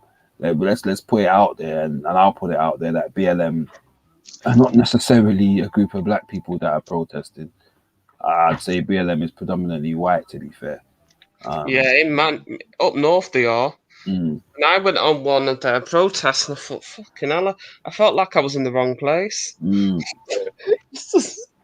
was mainly young white teenagers and Yeah, No, 20 but years. I rate them for getting involved because at the end of the day, there's a lot of white people out there, especially the younger ones, you know, who look at things like, you know, like when you watch these movies, the slavery movie, and they're disgusted by what they see. And I'm glad for that, you know, because it means, you know, there's a change happening in the world within certain people in it, but that needs to, you know, that energy needs to be translated throughout society. And also, you know, black people we can stand up for ourselves, we can represent ourselves, but it's good to know that, you know, other people feel our pain. Can I give an example of something though? Why I believe that in some ways it isn't, and it's gonna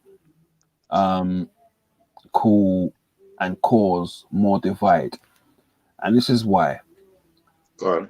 I was at home and the young man was listening to something. I don't know what he was listening to, but he listened. He was listening to something, and there was a joke that was made, and it was clearly borderline because he laughed, and his first response was, "Oh my god, that's so offensive," but laughed at the same time.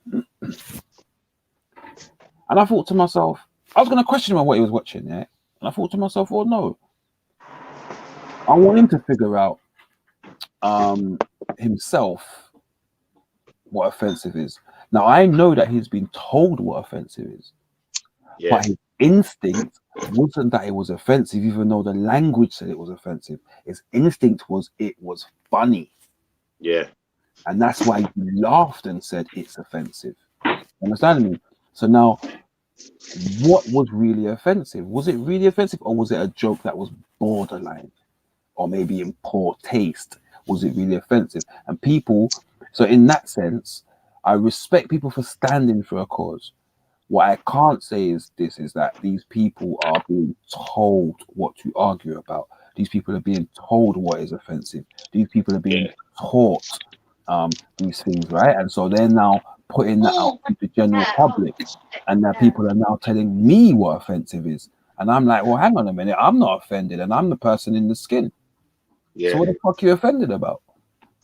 Like, chill with it. It's cool. Like, you know, there's things, especially when it comes to things to do with Jamaicans, because Jamaicans, for the most part, we don't mind other cultures embracing our culture, and things that are categorized as Jamaicans. We don't mind.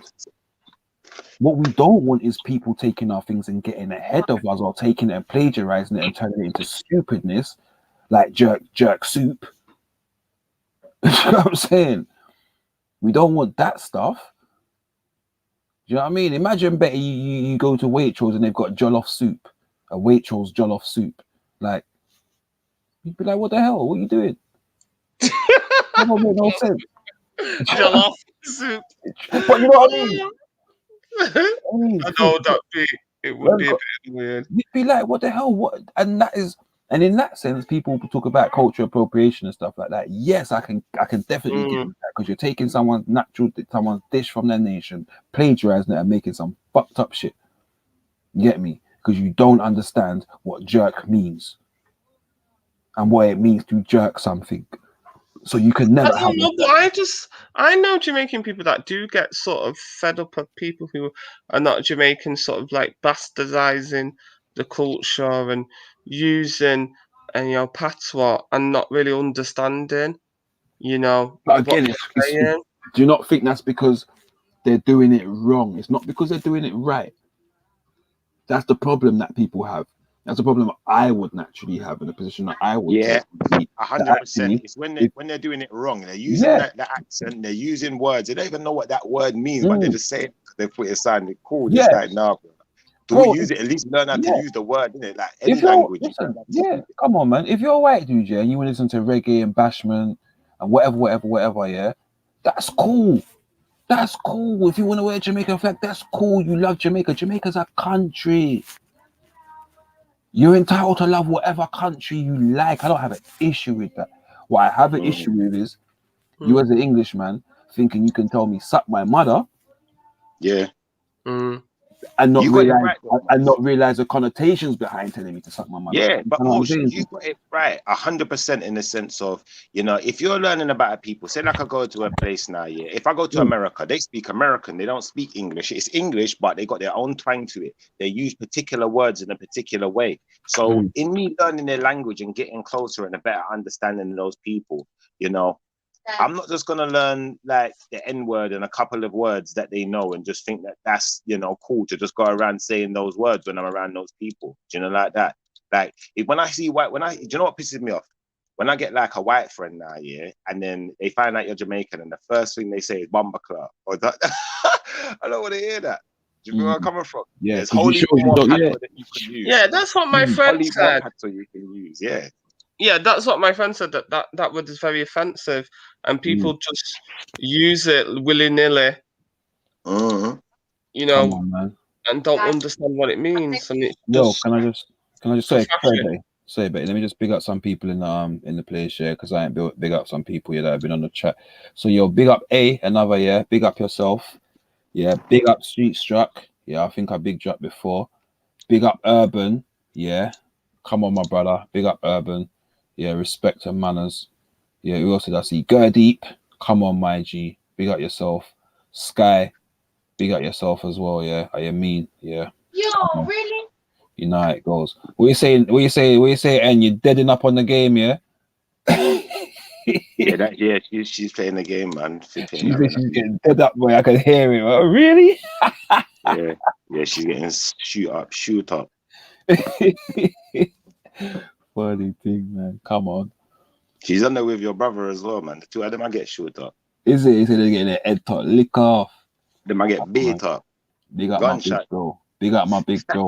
Listen, if you got youths that are into football and you're London based, especially South London based, and they're close to academy level, but they're not totally there, then my big bro's the man.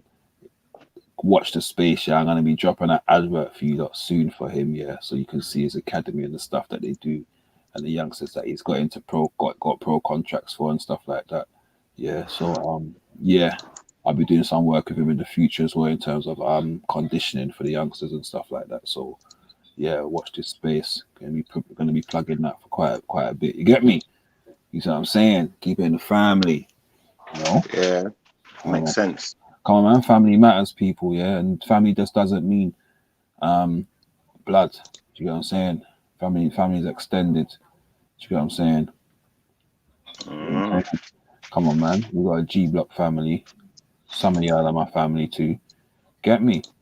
It's like that in the internet. You get what I'm saying? Internet family. Come on. I'm hearing you still. You see what I'm saying? Well, that's it, man. We just create your little families, man, and keep it in the family, man. You get what I'm saying? And try and build each other up. You get what I'm saying? One person at a time, two people at a time. You get what I'm saying? Come together, make shit happen, people, man. That's what you got to do. Right, man. We're all building relationships. Like, people need other people to feel like people. Otherwise, you're gonna feel like animals if you're not around. But you have to be selective with the people that you're around, innit? So you might work well around a certain type of person and not so well around others. So you have to, be very selective and know yourself and put yourself in the right positions, in the right frame of mind to function and to be successful. Key word there, frame of mind.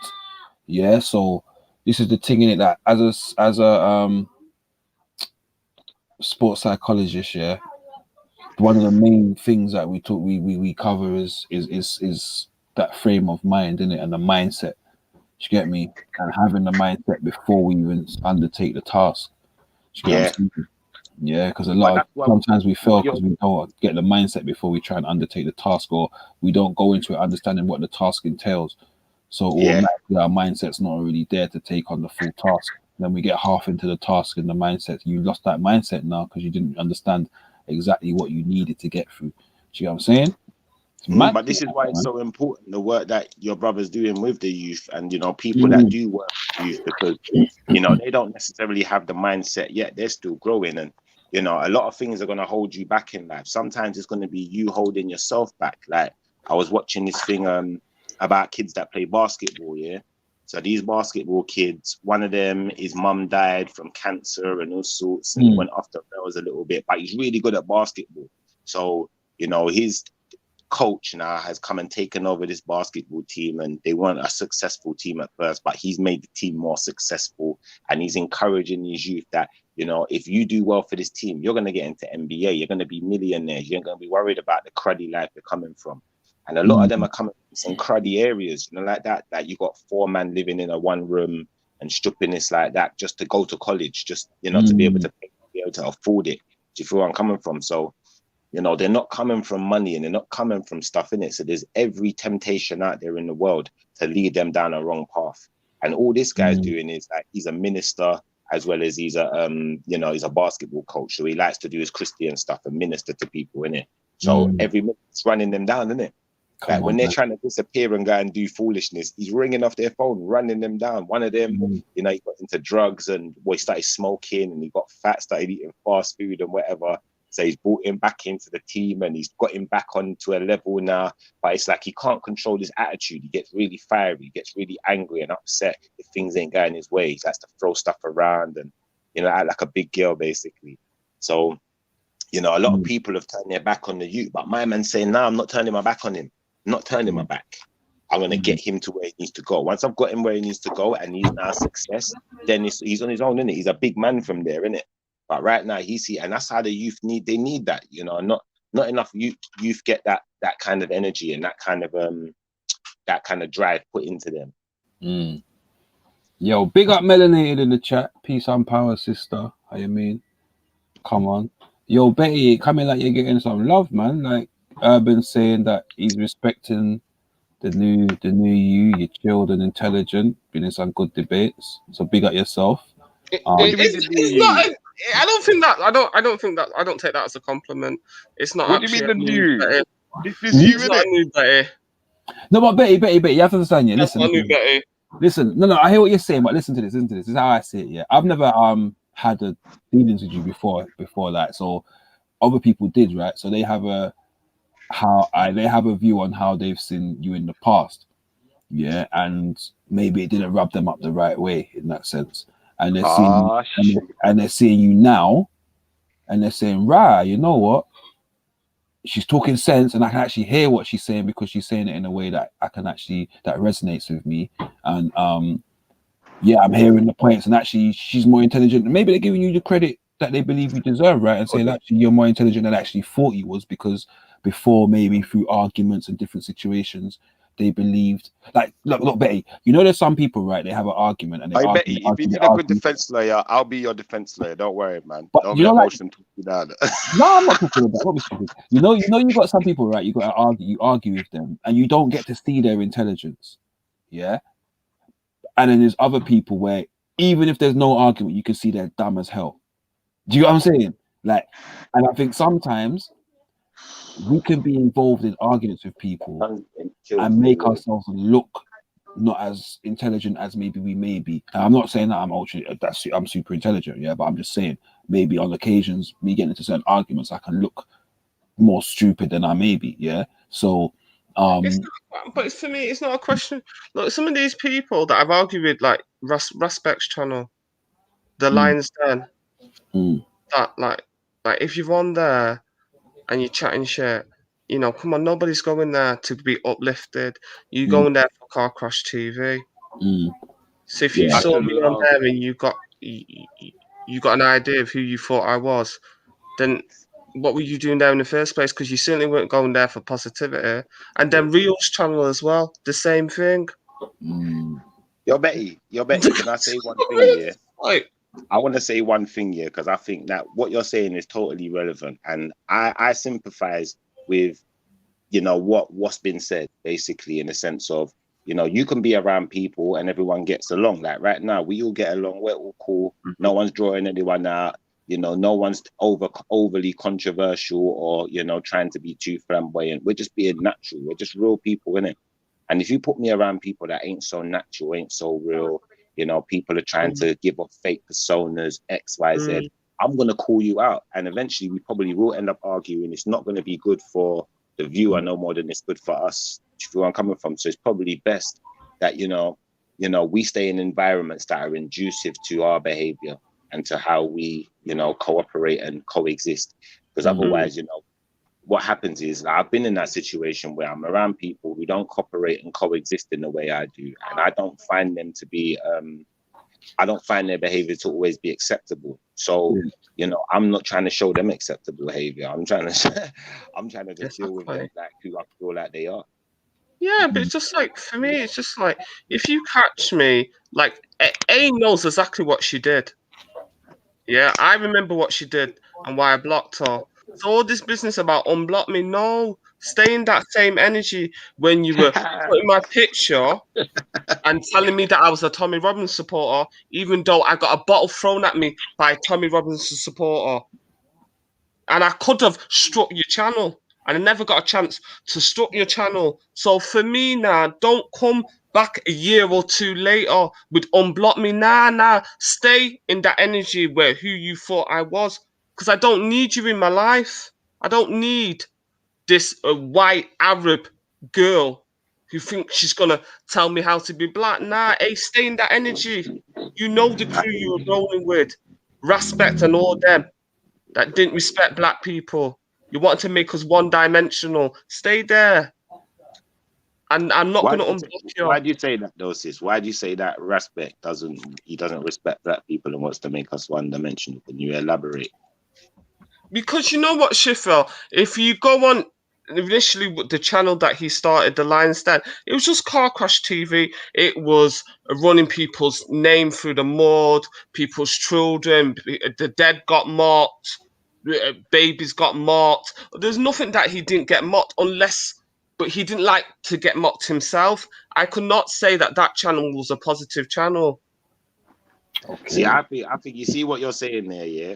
I kind of understand the energy that you've taken from it, and I think that, you know, when you go through some of these channels, yeah, there's a lot of that energy. There's a lot of negative energy out there. There's a lot of point scorers out there, you know, and that's how they conversate. So, you know, I'm expecting stuff like that to happen, but I also respect the fact that, you know, you're not trying to be part of it, innit? And because you're not trying to be part of it, you know, maybe you're not gonna. It's not the energy is not going to be reciprocated the same way as someone who don't mind being part of it. Yeah, because like, at the end of the day, I can say that respect, obviously he's grown after the last 3 or 4 years that I've known him, because he's like really a Pekin, yeah? Now, he's not doing that anymore. You don't see him doing these car crash TVs anymore, but he was doing a lot. He was doing the most. Yeah, that's how he got Sabido, reporting him to the police, you know, dropping people's address where a mum lived at. Do you know what I mean? So if you were part of that crew, can't come and judge me, because I know that this A, and for one, was one of his main backers. When that guy was running dead children through the mud, dead parents, all of that, she was backing him. So all this business about come to me when you're running my name through the mud, yeah? Then you want me to unblock you. Unblock you for what? You did not care. Stay with the people that you believe in. Because I'm good without her. All right, let's move on then. Let's move on. I think that's a categorical no. Yeah, no, you know when you know better, Schiffer. You know yourself when you've got drawn out yourself. I've seen when you've got drawn out and you've grown. You've grown and you're learning not to get drawn out. Don't get me wrong. I'm still the same. I'm still the same person. I'm still the same me. It's just that I'm not putting myself around that energy again, innit? So I don't. Yeah. You know, like that. You learn to be more tactful how you address situations. Exactly like me. That's what I've learned. That's why you don't see me go from 0 to 100 a lot anymore. Yeah. But when you first come on the scene, you can get drawn out because you're not used to YouTube. Yeah. Yeah. But when you get older, on purpose. People will do it on purpose as well. Don't think it's by accident. Everything's on purpose because everyone's trying to make a name for themselves. But some people, you have to remember that, sis, you're on here, you're an intelligent person. We're having an intelligent conversation. Half of these guys, they might even know big words, but never had an intelligent conversation in their life. Let's be honest. But people enjoy seeing people getting drawn out and getting slandered and just disgusting stuff, but they'll never come on the panel themselves. But then they want to judge in the comment section. And I'm like, people without sin cast the first stone, and that's what I don't like about it. I think they're quite exploitative. Some of these commenters in the chat room, whatever variation. I'm not just talking about this channel. I'm just talking about in general. If you look at certain channels and certain people who backed, people that I would say that were exploitative, that made money out of dragging people's name through the mud. Like Rio, he was sending messages to people to draw out people like Jupiter and other people. Things like that. That's why I bounce from that channel, but I'm not trying to be. That's why I like this channel, because I can see the moderation's great, and you're not trying to draw people out and do stoppiness for click, likes, and views. Nah, it's not even. You know what? Someone said it to me. Who was it, man? EIE, yeah. Big up EIE, yeah. Big up EIE, yeah. Every time, yeah. He said it to me. And he said to me, bro, listen. Sometimes you're gonna have 10 people watching if you're talking the right thing, and that's good. If you're speaking to 10 people, you're speaking to 10 people. You're speaking to 5 people, you're speaking to 5 people. That's 5 people that want to have a conversation or have something that gives them food for thought, right? And so for me, like, look, big up Veli as well, yeah. Man, love Veli channel, yeah. There's some times that I prefer not to be on there, and there's people that I prefer not to be on there with, but as a grown man, I can pick and choose. Do you get what I'm saying? As a grown man, I got a choice to pick and choose and say, do you know what? This idiot's on there trying shit. I'm not gonna bother. Yeah. At the same time, I can sit there and say, right, my man's on there. Man's gonna catch some joke. So, for example, someone like James Jones, I'm not gonna catch joke when James Jones is on there. You get me? So, whether or not the conversation's serious, I know if there's a debate, James Jones can debate, but also man can mess around and troll someone and troll the hell out of someone. Do you get what I'm saying to you? And I'm cool with that. Do you get what I'm saying? I pick and choose what I go on there for. And for the most part, like I say, like certain conversations I have, I don't like what I hear certain people say. But tomorrow is another conversation. Do you get what I'm saying? And so I'm always for the conversation. So I'm always gonna say, actually, I can get a stance on who you are. And I can say, actually, this is how I believe this person thinks, and this is how he feels. But tomorrow, I'm still going to have a conversation with you. And I'm going to treat you like we never had the conversation yesterday, because I believe it's the only way we can go forward is to learn from each other. We can learn what each other dislikes. That's why you're supposed to have a channel, bro. That's why people like you are supposed to have channels. You see me, myself, yeah, like, not that I couldn't have a channel. I can have a channel, yeah, but you see me, I'm like this. Like, my mentality, motion. Like, every single one of my friends, I can't tell you a friend that I've got that I keep that to some extent don't believe in the Most High. Like that. We have a lot in common. Me and my friends have a lot in common. And if I don't have a lot in common with you, I will definitely shy away from you. You're not that type of guy because you're a people person. You play rugby and like that. You're a sports coach. You have to meet all different types of people. I work on my own. It's just me. Like that. So I know my personality. I know what I can tolerate in it. And there's levels that I can't really go to. So I just like, it's like, for instance, now, like I just heard about this video today. I don't know if you heard about the video, that there's some controversial video out there. I'm not going to talk too much on it, Little Nas X or whatever, but, stuff like that. That was today, bro. I said that about 2 days ago. I didn't understand, bro. I can't be around it, innit? Like, I can't be around it, innit? You see some man, they can sit around it and they're cool. Like, don't get me wrong, I can have a conversation. Yeah, I can, but, there's so far that the conversation's going to go, and I'm not really comfortable with it all. Like, it's not my way. Like that. Yeah, hey, I don't know who's trying to spam up the thing, yeah, but you not see your thing's not coming up, blood. You can't spam this thing, you get me? So just chill your beans.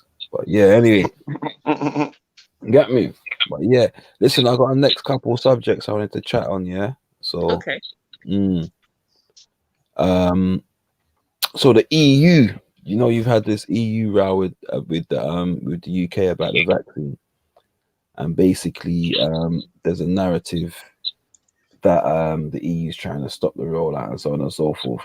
And listening to some sides of the argument the other day, and it turns out that there's actually a contractual element to it, where the EU is saying that the reason why they're putting the block on is because they're saying, actually, well, we want what you've agreed in the contract before we allow you to do such and such and such. And I wanted to know what people think about that in that sense, if you know anything about it. But there was a narrative that the EU were trying to block the rollout of the AstraZeneca vaccine, and they were just being bad mind because of Brexit and so on and so forth, when actually they're saying there's a contractual breach going on, or potentially that could go on, and what they're trying to do is prevent them not getting the supplies that they need, but the UK then shipping out to other countries for monetary value, and then where they don't want to allow it in that sense. But yeah, that's what they're talking about. So I want to know if you don't know anything about it, what you think about it in that sense. Oh, let me do this quickly. You should already know what I think, man. When it comes to monopolies, I've never been part of it. I understand the game when we're playing it on the board, but outside of that, I'm against it, because I think that, the people is what come first, not the price. Like that. And not how much they're selling it to us for. So what is it that I hear? Are they trying to stop the British one from being exported to the EU? Yeah, basically. Well, no, to other countries via the EU. Oh, well, that's the name of the game. Britain left. Do you know what I mean? You can't export it to the EU and expect the EU to export it to elsewhere. You shouldn't have left in the first place. Brexit means Brexit. You've left the EU. Britain should go, and if it wants to give it to other people. I mean, I was watching this Nigerian blogger, and she's in Lagos, and she just had the British vaccine and was having a really bad reaction to it. So they've managed to export it to Nigeria. So they just have to do it to all their former colonies if they want the British one. What it shows is that Britain's got invested interest in vaccines and viruses. That's what it really shows. And if we're woke about this, think about it. Everyone's got this virus, but only certain places are trying to sell us the vaccine. Think about that. You know what's really interesting about this vaccine as well? Places like Nigeria, you're not going to get this COVID-19 as much because it's a really warm climate. Viruses spread in really cold climates, more like Ethiopia, where it's up in the highlands, in the mountains. Population density as well, that plays a major has a major impact. So you'll probably find there's regions in certain places in Africa or Australia that even touched corona. You know what I mean? They're literally not even bothered about coronavirus because they're not getting that contact with the rest of the world. You know what I'm saying, in that sense? So it's not affecting them like that. And you're gonna find there's loads of regions throughout the place. Even you got the UK, there's regions within the UK where the levels are very low. Yeah, and most people don't die from this. This is another thing that's annoying, because COVID-19 and influenza are all part of the coronavirus family. Do you know what I mean? And most people don't die from it. But the way they're doing it now, they're using it for alternative motives to lock down, bring in all these really oppressive draconian laws, trying to stop people protesting, and really trying to bring in the digital revolution and move out cash and bring in digital payments. Because now you go to a shop, some shops are not even accepting cash. I went to go and buy a nice dress before, I think it was before the last lockdown. Went to Dorothy Perkins. They said, "Oh no, you got to pay with card." I come there with my little £30, thinking, "Oh yeah, I'm gonna get that nice dress." I had to go all the way to the bank. It's one of those days when you have no cash in the bank. I had to go to the bank, drop the money in just to pay. Freaking annoying. But they want to make it like Sweden. I don't know if anyone's heard of the World Economic Forum and the Davos set, where they're dictating everything. They're going on about the digital revolution, the fourth industrial revolution, and you've got him, and he's got Klaus, He's the chairman. He's bringing out all these different books on the Great Reset. Have you heard the Great Reset? Yeah, I've heard all these stuff that people talking about. Yeah. Yeah, and that's what they're using it for. They want to reset the whole world economy, and this is the perfect time. And they also want to, get rid of these small businesses and move it to the big businesses. So that's why they're telling everyone you got to go and close down. Because who's making the money? Amazon. Yeah, these big companies are. I mean, these big companies at the minute. I mean, it depends on where you are as well, because, like I said, within certain parts of the country, especially in England, the communities have really banded together to support their local businesses. And even in Bristol, there's a lot of places that have opened up recently and have thrived off of the community spirit that's there. And like even the Polish shop, yeah, like there's a Polish shop in the area, mostly English. There's not that many Polish, but there's a Polish shop because there's a small Polish community, and the rest of the community, they provide stuff for the rest of the community. You get what I'm saying? Them have them RAs. You get me? They make sure they got their RAs in there, so they know I'm going in there. I think if you're in certain sections, like if you're selling food, obviously you've been able to open all the way through lockdown. But if you're doing anything like beauty services, you're not allowed to open. Yeah, I've got a few clients, to be fair, in the same, like they're in that boat where they've not been opened, and so that literally personal training with them has gone down because at the minute they can't afford. And when they could open for that little bit, even then it was like, well, we don't know how long we're going to be open for, and it has affected a lot of people in it hard. That's why, for example, me, like, look, I had to go and take on another job. You know what I'm saying?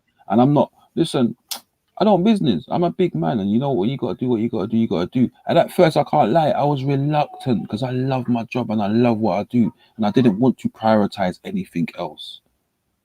Do you get what I'm saying? And I was proud. I was proud. I didn't want to prioritize any other job or going and doing what I'm doing now and being like, oh, that's gonna be the main income, because it's never been like that, right? I've always been able to do what I've had to do, but when the time comes, you just gotta, bite the bullet and just say, listen, I gotta get myself out there and do what I gotta do. And we found that, right, a lot of people, they've lost their businesses and stuff like that, and it's depressing for them. So I didn't lose my business, so at the end of the day, I can't even sit down there and say that they should be like me, because I'm not in their boat. So I'm not even going to put it in that level, because I don't know how I would feel if that would happen to me, or how I would feel. Do you know what I'm saying, in that sense? And I'm sure in some ways, the fact that, especially from where I've come from, the fact that I've built myself up from where I've come from for so long and sacrificed a lot, and feel like that I'm doing well, or was doing well. I believe if that went to shit and went to pot, I'd probably be feeling the same way. Do you know what I'm saying? Yeah, so definitely. I'm definitely not judging anyone for feeling depressed or getting down about having to close their places and place of business that they've worked so long for and put their heart and soul into, because that's the other part of it, isn't it? You put your heart and soul into it. It's everything. So some people can't afford to pay their mortgage, though. They're literally going to be, and they've got people like demanding like rent and like mortgage payments, and they keep saying, we'll give you a break, but money talks, doesn't it? They always say, banks always say that. Whether they're actually doing it, that's a complete story.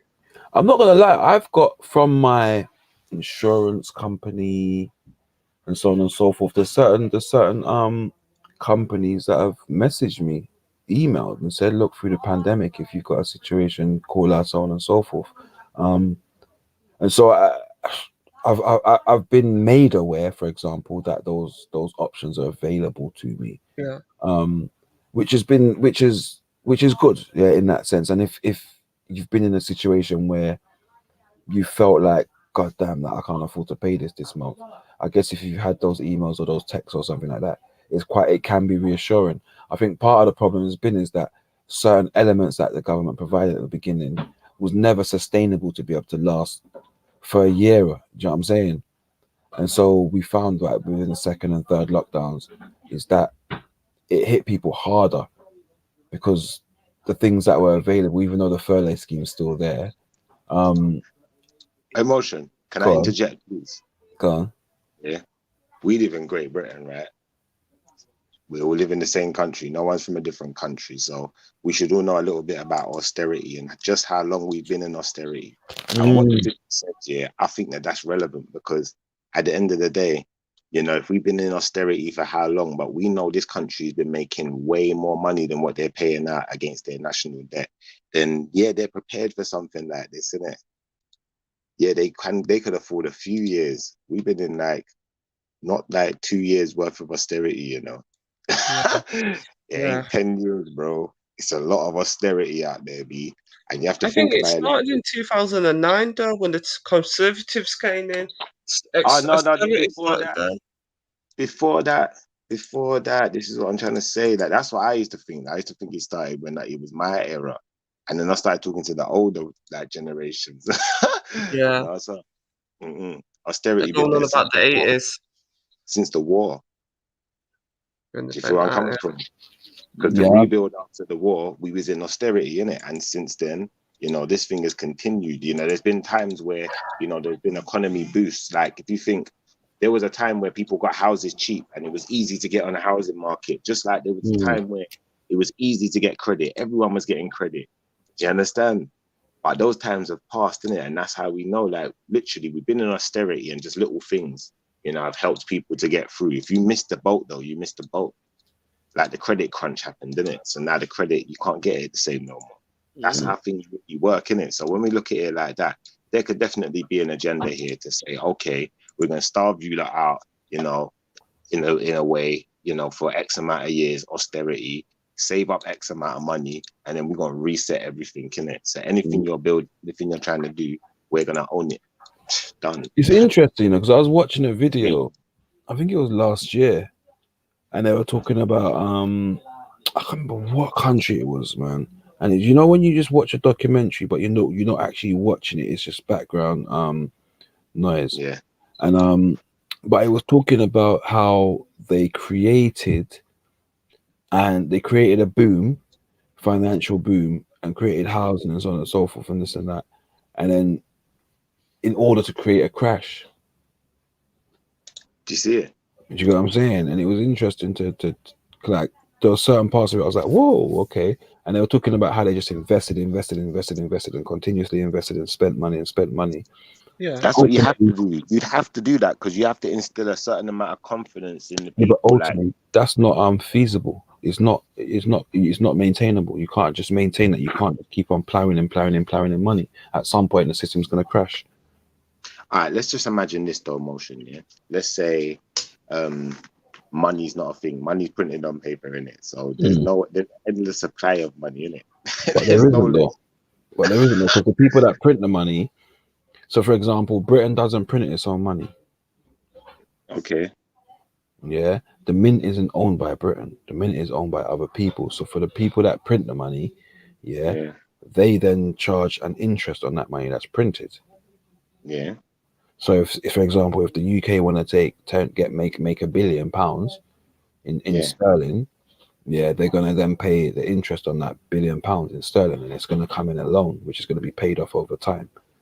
I hear you, but the money's still infinite, innit? And whatever the money's coming from, you know, there might not be an infinite supply of resources, but there's an infinite supply of people. And some of that money is coming from people. So when we put this into perspective now, when we're dealing with austerity, that means the government is, you know, it's not spending really, innit? It's got budget cuts and all sorts of things. And we've been going through budget cut after budget cut after budget cut, until we realize that every single last orifice of our life has been budget cut. Yeah, until it's become so relevant now. You know, people are protesting about some of the budget cuts because now it's hit the hospital. Now it's hit the things that they didn't want it to hit. But that was the procedure, budget cut after budget cut. So each year you're saving a little bit more. You know, they don't care how much they make. They're not really spending money on the people like that. They're keeping the money in it. They're saving it. And what are they saving for? Well, this is the thing, they're not saving because the budget. This is the thing, right? It's what people don't realize. Countries don't create or make their money. Big up yourself, bro. Now, countries don't create and make their money. It's not the countries themselves that do it. It's actually the people that control the bank. No, we get that. I get that. I'm just saying, what are they saving the money for? Because if you think about it, if we're in austerity, that means they're holding the majority of the money back. They're saving it all, bro. Now, what are you saving for? It's like, if you're a billionaire, you got billions of pounds in the bank. You got 100 billion. You got a trillion then. Forget it. You're a trillionaire. You're past billions. What else could you be saving for? I just don't get it. Control? Maybe. But that's the thing, isn't it? Like, that's the whole point of it. I don't think anybody that's gonna keep amassing that kind of wealth is gonna do it. They're amassing power, obviously. If you print the money in a country and you set the interest that gets paid on that in that money that you print, like, come on, man, you're gonna monopolize everything, innit? Like, all right, cool, you not want to pay as much for your money. I do this for me, innit? Like, you get to pull in favors, innit? When you hold that kind of power, you get to pull in favors. Exactly, just like when the king is dishing out the land to his lords and his knights. So no, he dishes out to the lords, and then the lords say, "Okay, we got it for this amount, so we're going to give this amount to the knights, and you get it for this amount, then you can distribute it to the people, and then whatever they make off of it, they have to give us this amount back." So, what do you think about peerage? The peerage is being hereditary. Yeah, of course. No, but so what do you think about it? Everything's hereditary, man. It's like you got these hereditary heirs in the House of Lords who just get paid out because they're hereditary heirs of names. So because they got that name, you know, of a lord or whoever, they have to get payouts in it, like big ones, not no little man money, big money. Yeah, they don't work, they don't sweat for that. Do you know what I'm trying to say? So that's what we're really dealing with, innit? Like, the system's rigged, innit? Like, come on, man, that's not fair. How can this guy not do nothing? He's not contributed to society, but we're contributing to him because of what his great granddad did. I don't care. I'm not interested in what his great granddad did. I'm interested in what he's doing. What's his contribution, isn't it? And then now we can get into it, because logistically, you know, if those people exist, you know, then are we not all entitled to that share? You know what I'm trying to say? Because we're all from here, innit? Like, why is he the Lord? What makes him so special? What? Because his people murdered people and took and stole and pillaged and plundered and raped. So that makes them good. Makes no sense, does it? So when we get into it like that, you know, that's what we're really dealing with. Like, the game is rigged, isn't it? The other part, I mean, the more worrying aspect for me is not the fact that these people are getting it, it's the fact that they're unelected. There's one thing getting it and being, okay, cool, elected, and you know, you can go and fight for your position. There's another thing. There was a story that I read, and it was the guy, he was saying, well, actually he was somewhere else and his father passed away, and he was called Lord, and he was like, no, I'm not a lord, that's my father. And I was like, oh, we've come to tell you some news, your father's passed away and now you're a pig. Do you know what I'm saying? And he never knew the first flipping thing about being what it entailed. But this is what it is, though. That's why it's a piss take. Because think about it like this: realistically, any position like that, should be given to a person who deserves it, or who is going to who's made a contribution to society, understands the people, understands what we need, understands the issues that we have, you know, on the lowest end of society, what we're going through, how we're going to rise up. That's the type of people who need to be lords. That's the type of people who need to be dukes and X, Y, Z. But that's not really what's happening, is it? It's just it's tyrannical, B. Let's be honest. And like, people don't pay attention to these things. Let's be honest. 9 times out of 10, we're not having this conversation down the pub. It's true. It's true. Yeah, Urban. You know what? And the guys, you're talking about the right to buy. I guess it's got its pluses and its minuses, because people got to pay and buy houses that was affordable to them after living there for so long, and so on and so forth. So I think in that sense, it was a good thing. The other aspect of it was that the infrastructure in the building. So when they got rid of council houses, you then lose the amount of people that you can house in any given area. I mean, not council areas, tower blocks and stuff. Yes, Motion. But it means they have to build more houses. You see, the right to buy, I'll be honest with you, I think that was an excellent scheme. That's why they had to get rid of it. They didn't have a choice. If they didn't get rid of that scheme, Yeah, that's how the people was gonna eat. That's how they was gonna get something back. Yeah, so they had to get rid of that. They had to get rid of council housing. It's gone. Now it's hide housing. You But you have to understand? understand that. You have to understand that throughout that, though, what happened was it created a bigger divide in the classes, because those, for example, yes, you got those that were from working class that could do that, but you have to understand they were still buying houses in certain areas that necessarily, for example, housing association houses in Peckham or housing association houses in certain areas. Yeah, how many people, the people that were buying them, like now they're seeing the benefits of them.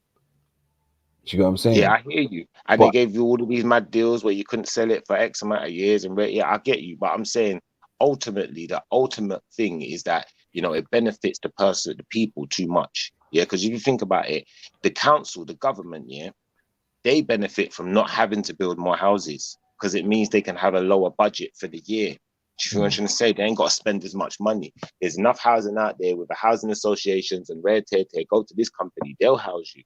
Now they I ain't got to think it do all was the work. houses. I think it was housing associations that was doing the right to buy first. No.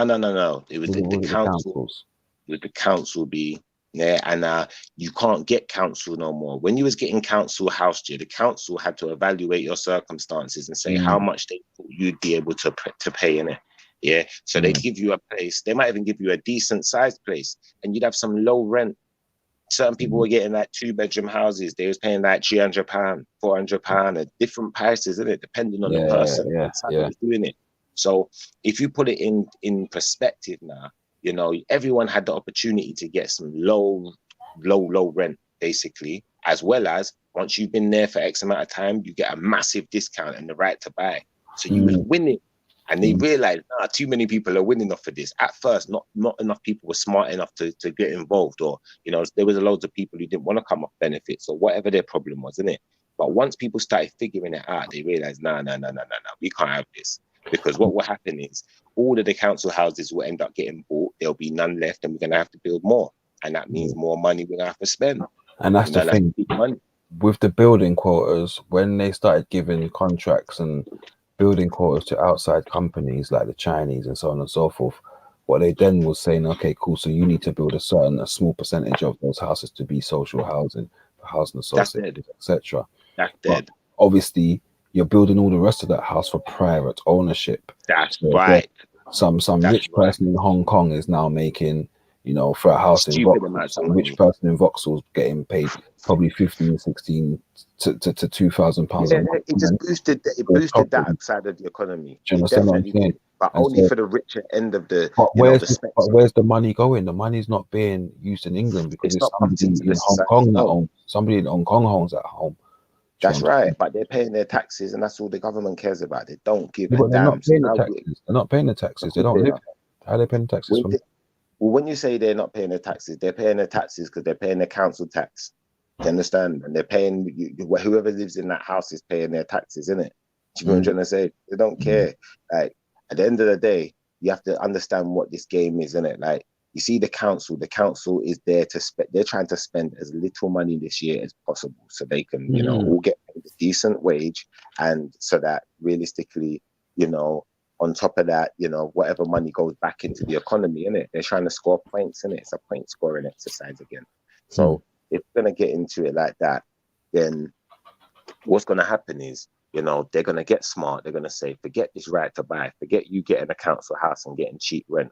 Go to the housing association and we'll pay them. We'll pay them whatever rent they want. And guess what? We own stakes probably in the housing associations. But now we ain't got to spend the money on you no more. We're spending it on ourselves.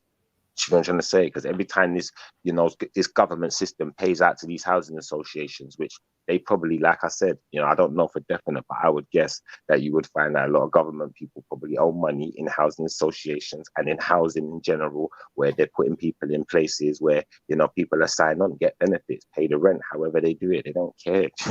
And then you also mentioned, I live in a council property, but what it is the housing association managed the property on a lease.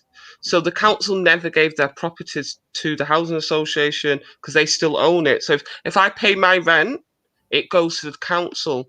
But what it is, it's an intermediate So they have a 31-year lease.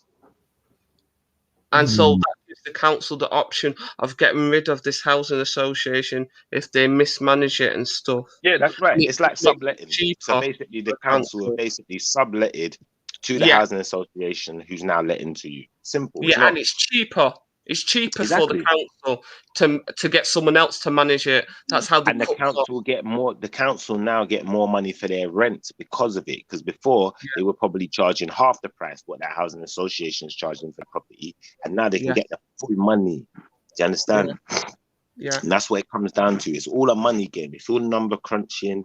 You know, there's some nerd sat there with a pen and a paper right now, and you know he's looking at these chat shows we're doing. He's saying, "All right, chat shows are accumulating this amount of views and numbers and whatever."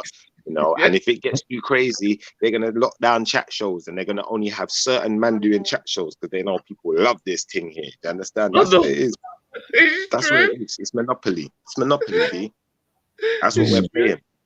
You know, it's like a man came to me the other day. He said to me, you know, how are we going to sell pickaxes and shovels? And I'm talking to him on the phone. I can't even look in his eyes. Like, I'm thinking, I'm looking at you side eye if he was right in front of me. But then I thought about what he said. Yeah, you're right. Pickaxes and shovels, because they need them. They need to go and dig out that gold. Yeah.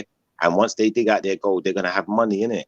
And they're going to probably mash up that pickaxe and that shovel and need another one because they want more. You understand? And they're going to mash up all 50 pickaxe and shovel before they stop dig for this gold here. Yeah?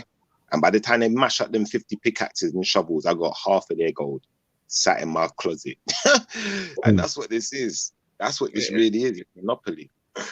But it's really sad because, like, my mum bought her house via the right to buy, simply because she got a mortgage because the rent the housing association was charging was more than a mortgage.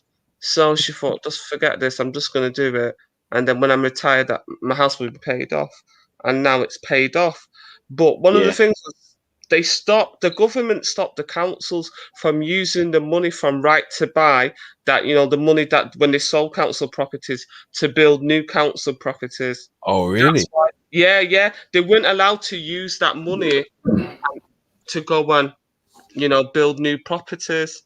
That's why there's a shortage. Shit. No. But why weren't they allowed? Now you get it. They weren't allowed. Of course they weren't, because they want to keep the money. They want every last pence. Right now, it's a clawback, in it.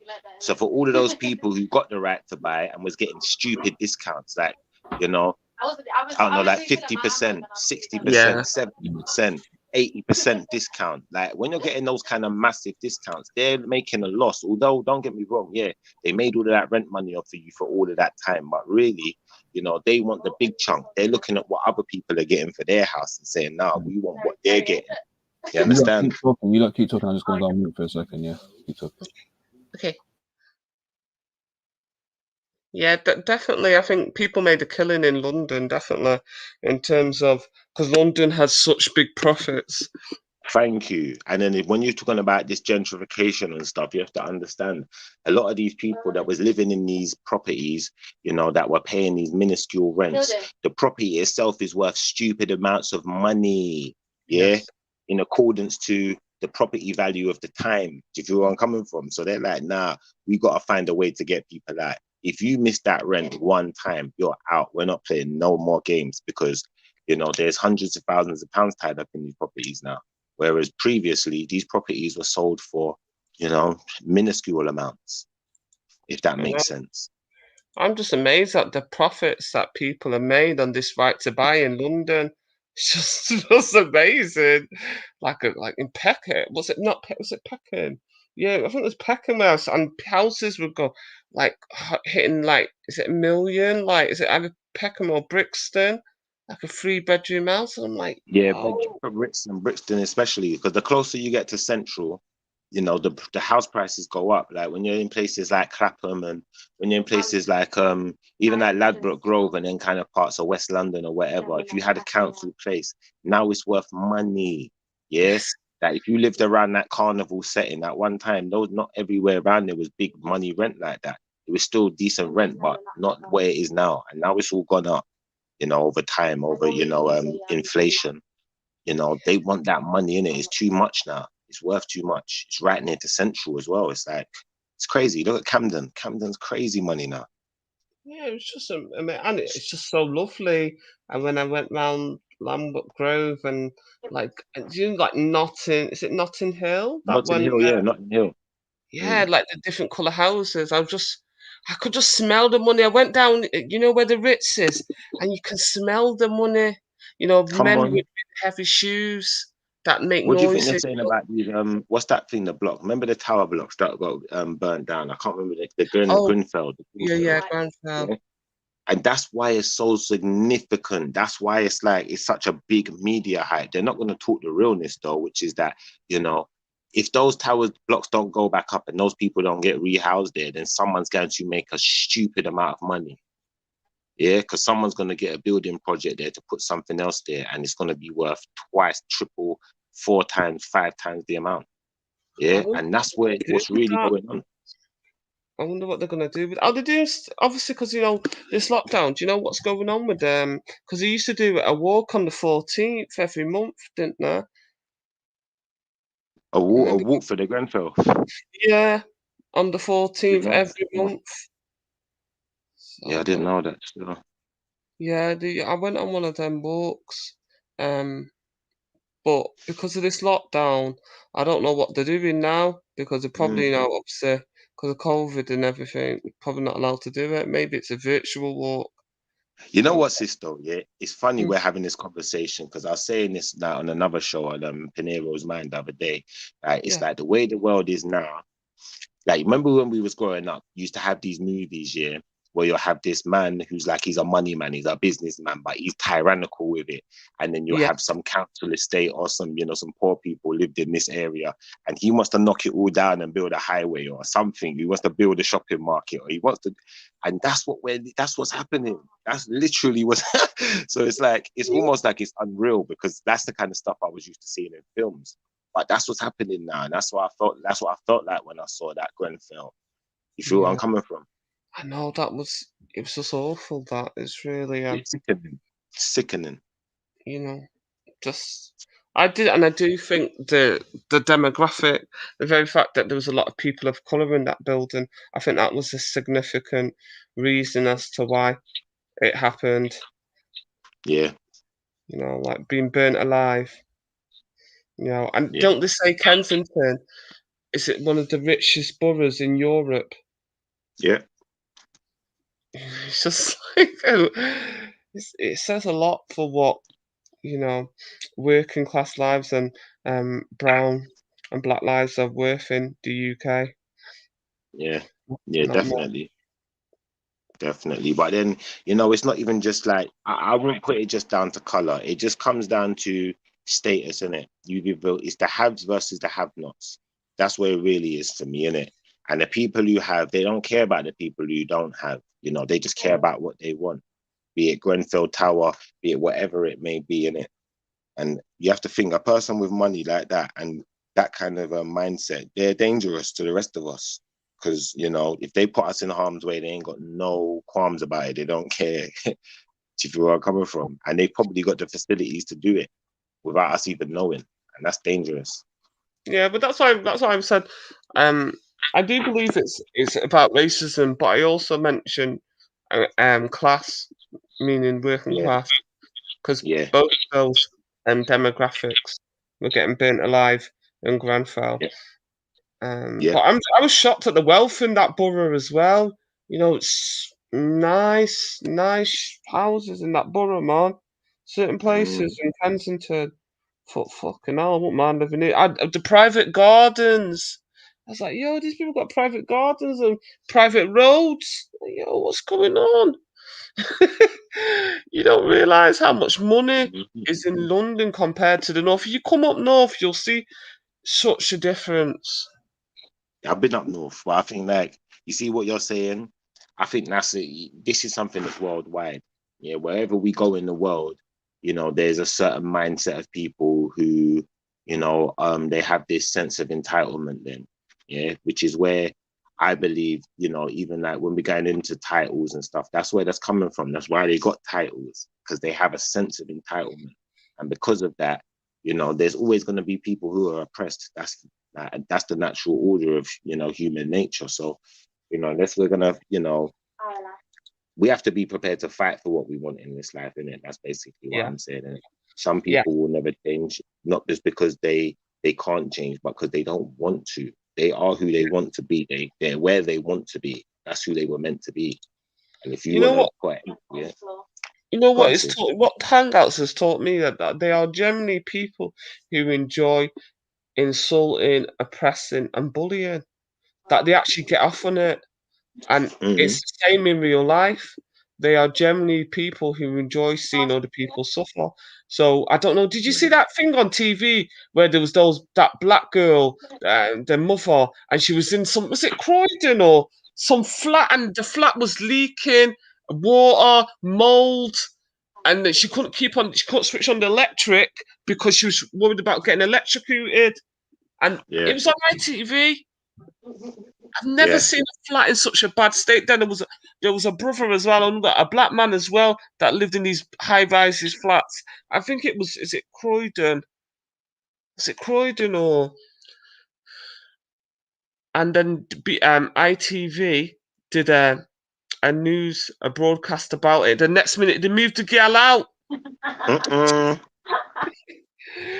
It's just like, the minute the media get involved in it, then all of a sudden the council leader was like, yeah. She got called in to answer to the scrutiny panel in Parliament as well as to why people were living like that in this day and age. But God, that flat was terrible.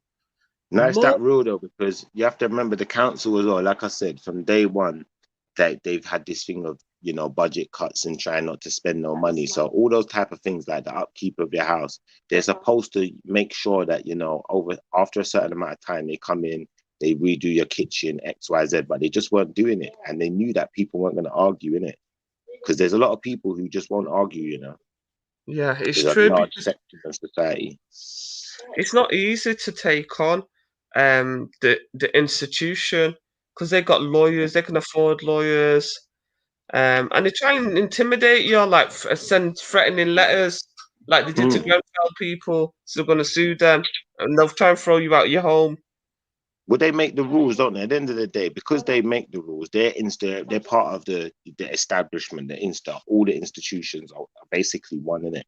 So one feeds into another. One institution wouldn't usually argue with another. I wouldn't expect that, because it would come across too controversial. So when we put that into perspective now, you know, the only time that they're fearful of you is when you've been part of the institution, when you understand what they're doing, because now you know how to make it work in your favor, and they know that. But if they don't know that, they're not expecting it, which is why it's good to read the small print. We should always know the rules, the laws, the logistics, the flipping ins and outs, everything, the loopholes. We should know them before we get involved, but they're not telling people that, because they don't want you to know that. Because if you know that, then you're going to be protected. Then when they don't want to fix your house because, you know, the walls are full of mold and, you know, you're getting sick because of the mold, you know, they're going to think you ain't going to know what to do. You ain't going to say nothing. You keep your mouth shut, or you pay for it yourself. But if you know what you're doing and you argue your case, they're going to have to do it. And it's going to cost them big money, you know, like that.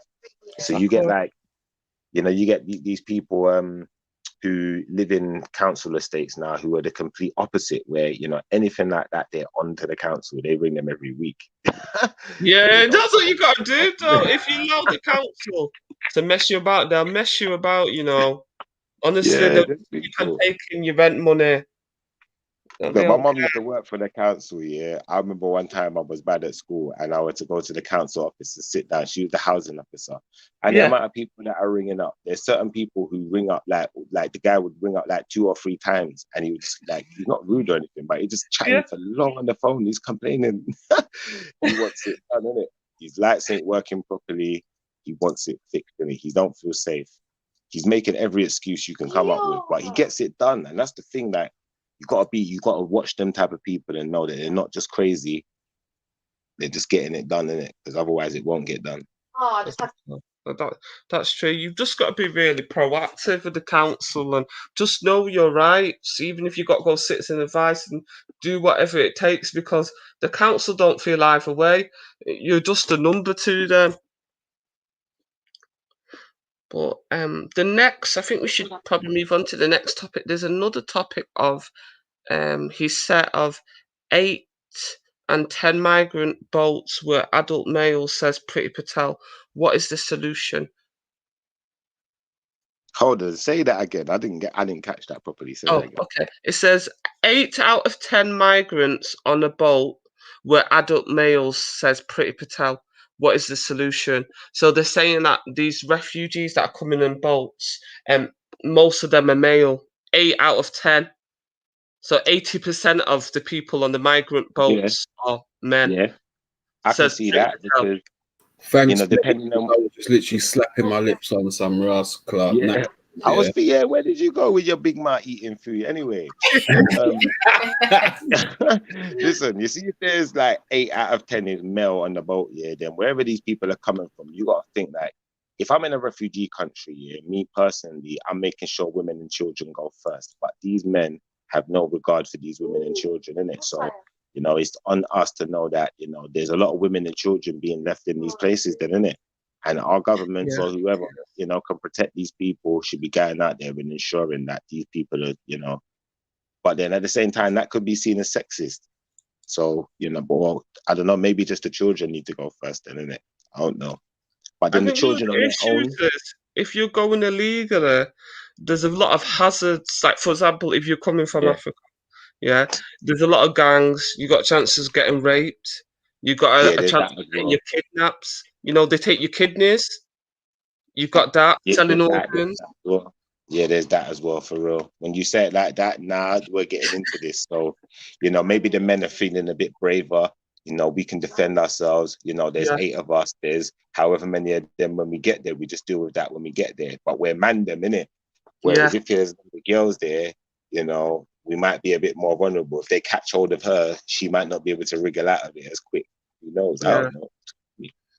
I don't think people like to send their sons, don't they? Like some of these people that are, some of them are economic migrants, some of them are refugees, but some of them are like family members. They will send your son. I said, let me send my son.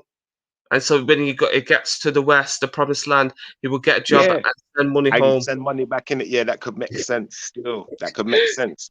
Yeah. But then same time though, I think that it's gonna work both ways, depending on where they're coming from, innit? From some countries, it might be more the daughters coming here, because maybe they're thinking that the daughter was gonna be able to make money easier than the son's gonna be able to make money out here. Who knows? Depending on the reasoning of those people, innit? Like, and when you look at the logistics of society, is that not what we see? We see a man from the UK go into another country to fulfill some type of fantasy that he can't get here. And then we'll see people coming from that place here to do the same thing for someone over here that wants to spend big money to do that same thing, but they don't want to travel. Do you feel where I'm coming from? So, it's crooked. It's round. It's like a little circle, isn't it? Of course it is. But at the same time, I think that, the fact that these men are getting, here or getting somewhere, at least they got somewhere. Because like you said, they could have ended up dead, kidneys taken out. Not enough people look at those logistics of someone traveling, illegally across foreign waters and all sorts of things. You never know what's going to happen in that situation. So I'm just thankful that the person got somewhere safe. Yeah, exactly. Because there's many of them that don't survive, and it's just like some horrible stories when you hear about the Sahara. Some of the Syrian refugees going to like Mali, and in northern Mali, there's like an Islamist, like a little civil war. They've got an insurrection going on. It's not the last place. And then France bombed it, didn't they, when they were trying to do those jihadis a couple of years ago. It's just not a place you would go from one war zone to the next one. You even get Syrian refugees in Libya, for goodness sake. It's mad. It's mad. But I just think at the end of the day, there's some things in some aspects of the world we're never going to be able to change. We can talk about it and raise awareness, but that's probably about as far as that's going to go. I think that, on another scale, you know, we still have to keep our eyes open, you know, like that. And the fact that there are people with their eyes open and listening and, you know, understanding and, you know, trying to, you know, make sure that we don't miss things that's happening right in front of our eyes, you know, that's a good thing, you know, like that's not a bad thing, but there's maybe ain't enough of us, because otherwise it won't continue to happen, innit?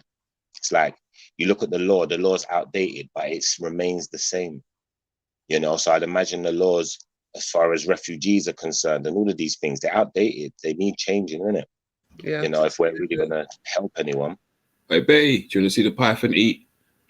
No, I don't. I'm going to close my eyes. It's feeding time. Do you want to see? Do you want to see it? Okay, I'm going to get nightmares, though.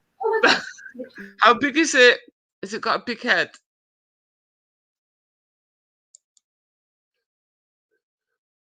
Motion? Have you got a big head? Oh, Shift is Nah, she's fine. She's fine. Now, you know what happened, yeah? The missus is feeding her, yeah? And she went and done something, yeah? Like, she started opening the rat before she was prepared to put it in there. And the snake ended up going at the glass. Oh, my God. Stay still. Just chill. I don't know how you can't cope with that. See that man like Natty? We say Natty. We say Schiffer ran. Schiffer heard he's like. I didn't move because of the snake. Oh, God. Hello. I thought I'm not gonna lie, man. Snakes aren't my thing, man. I know. That's what I've been trying to tell him, but he say like it. He's like motion. A vet. He's a vet. He's got the ambition to be a vet as a kid. Such scaredy cats. Yeah, we're scared of cats. Some people just love animals, though, don't they? They really got an affinity for animals. I do love my animals. Like, I respect snakes and stuff, but boy, I just the look of them, they're just ugly. What's ugly about them? You know, we them by your foot, brethren. Nah, but they don't have all the eyes and the teeth and move in a certain way. When they're spread around my foot, they look nice. They look good, kind of have a tick on them.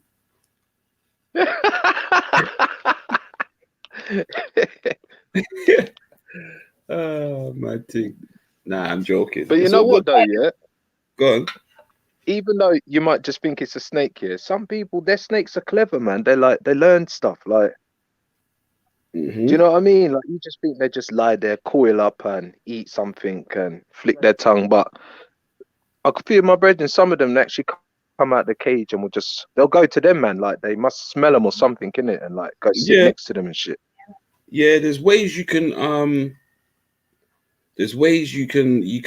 get your snake to recognize your scent and to be comfortable around your scent and to gravitate towards your scent. But there's also ways that you can, like, for example, it's how you are, innit? If you're a calm, cool person and body heat and stuff like that, they prefer to be on you and be around your body heat because we're naturally warm.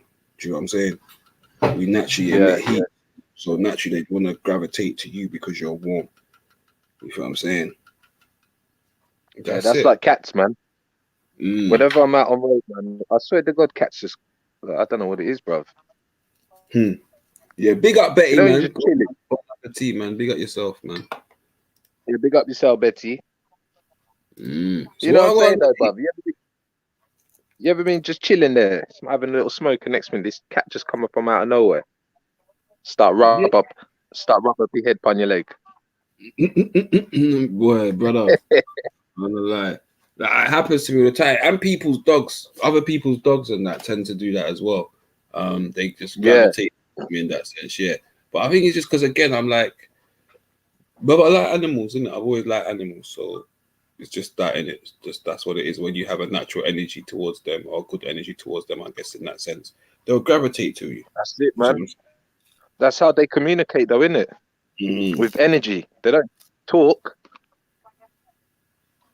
They communicate to us through our energy, I guess. They communicate to each other in a different way. Yeah. I guess they communicate through our energy and how we deal with it. You get me?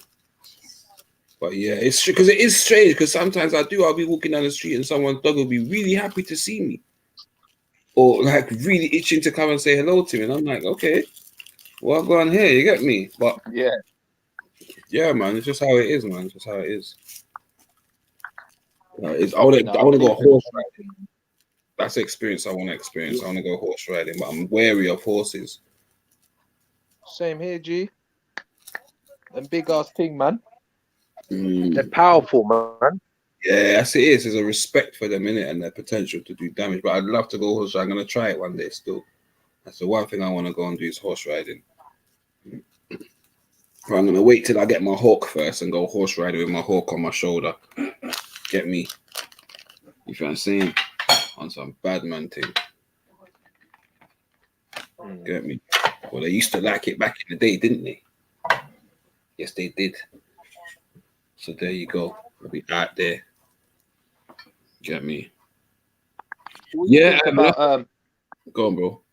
We speak about the teacher being reinstated for doing his job back at the school. Did they reinstate him? Yeah. No, but signing petitions. Like I hope he gets his job back. I hope he made a mistake, and really, you know, I hope he gets his job back, man. I really do. I hope he gets his job back, and I hope we can all learn from it. You know what I mean? But was it a mistake out of pure ignorance, or was it a mistake out of I'm gonna do this thing and that's it, and I'm not gonna worry about it? Because that's the question for me. Do you get what I'm saying? Like I said, have you been a teacher for 2, 3, 4 years, and this is the first time you've done it, or have you done this over the past? Do you know what I mean? Is this your first year as a teacher and you've done this in some way? Like, do you know what I mean? Not realizing the effects of it, even though we have clear examples of things happening in the past and then coming to having the worst outcome. Do you know what I'm saying? It's not like people were headed for the same thing. So what level of ignorance can we even afford to somebody to say, oh yeah, it was done out of ignorance, you made a mistake? At what level can we say it's a mistake? Because even if it was your first year teaching, have you been living in a cave? Now, I'm not saying that you must conform to something you don't believe in, but what I'm saying is he knew making that decision. Let's take it out of Islam then, yeah?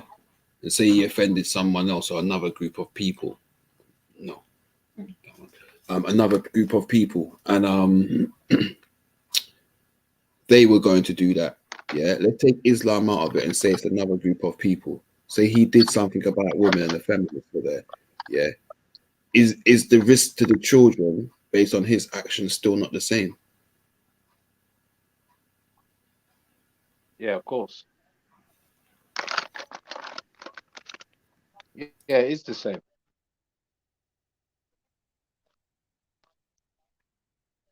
Yeah, it is the same, man.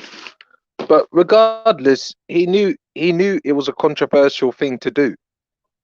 You know what I mean? It's I'm not saying he doesn't have the right to do it, but I think he knew that he was going to offend people. It was the second one. So. Yeah. No, I'm not saying what he did. I'm not here to judge anyone's actions. What I'm saying is, like, for example, if I walk down the street tomorrow and decide I'm going to say something, yeah, to somebody or punch someone in the face because they've offended me, yeah, I know there's going to be a consequence to that action, right? Whether or not I believe that person might punch me back, he might call his mates and they rush me. Now, I'm saying his mates might rush me and that might be above and beyond what I did to him. And some people might say that's wrong. But I could then turn around and say, well, actually, you know, based on history, I've punched this guy in the face, and the last person that rushed him, the last person that did that to him and his mates rushed him. Do you get what I'm saying? Like, you got to go also, not what's wrong, but think about the children that are in your charge. Think about what potentially could have happened in the climate of people protesting and people being beheaded and so on and so forth. So would you? So for the sake of doing nothing wrong, because this is how I say, he didn't do nothing. There's no way he did nothing wrong. He did something wrong at the very least, because what happens if 100 Muslims storm that school and drag him out in front of those children? Should we put it in that sense then? As much as the Muslims are going to be at fault for doing something above and beyond, yeah, and not being in the right, he made the decision that could then carry that outcome, knowing that those are potential outcomes. Well, yeah, You know I what I'm mean, saying? if I was like, look, I'm a school teacher, yeah, and the last person I want to upset, forget my fellow colleagues, yeah, the last person I would want to upset you is my own students. Because in school, that's what we're teaching, innit? About culture, fairness, etc., yeah. And we all know that religion now is protected underneath, like religion has its own law, innit? Really, if you look at it, like, even Christians have a right. Jehovah's Witnesses have a right of passage. You know the thing how it goes, yeah. So I'd just say, like, why would you do that though? Like, bro, if you're gonna come to school and bring a gollywog, yeah, and say, you know what, people got slapped for bringing this, are you gonna get slapped, bro, the same way? You might get a slap because it's unnecessary. You might. Doesn't mean the slap is right. Nobody's saying the slap is right, but you might get a slap. You might get someone say, I'm offended that you even brought that in. Why could you not describe it without, instead of bringing it in or showing it? There's always going to be those people, and that's the thing about it. Like, especially, it's strange that he decided to do that, living in the area that he lived in, with the population percentages the way it is, and so on. It was a really strange thing that I find that how it comes about, that he's teaching about Aryan, teaching about blasphemy, and then this comes about. Do you know what I'm saying? It's really strange to me, really strange. I can't get my head around it. And wow, how, like, did he just have an effort moment? Do you know what I'm saying?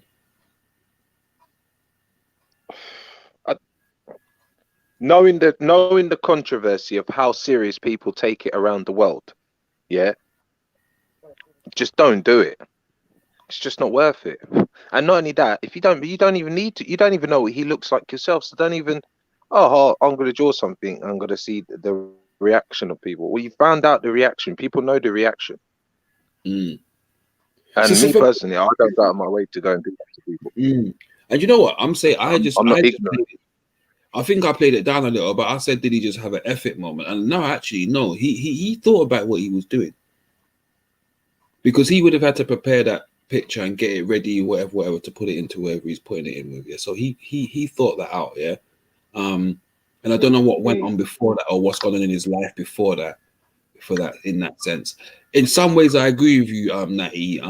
Yes, it is a situation of no people. You know what could potentially happen. Don't do it. I also believe that there is an element of, you shouldn't still be holding people accountable for actions or laws based on the belief that they don't believe it. Do you get what I'm saying? There's that aspect of it too. He's not a Muslim, so we can't hold him to the same. You can't hold him to the same standard, in my opinion, as a non-Muslim. But we live in a society where, you know, these things go on, you know, and people are going to hold it to the same standard. So we live in if you don't share the beliefs, don't speak about the beliefs. Yeah. Or don't try. That's what I would say. Hello? Sorry, big up yourself, Mel. I was saying, if you don't share the belief, then don't speak of the belief. Out of text, there's no need really. Motion and Nati.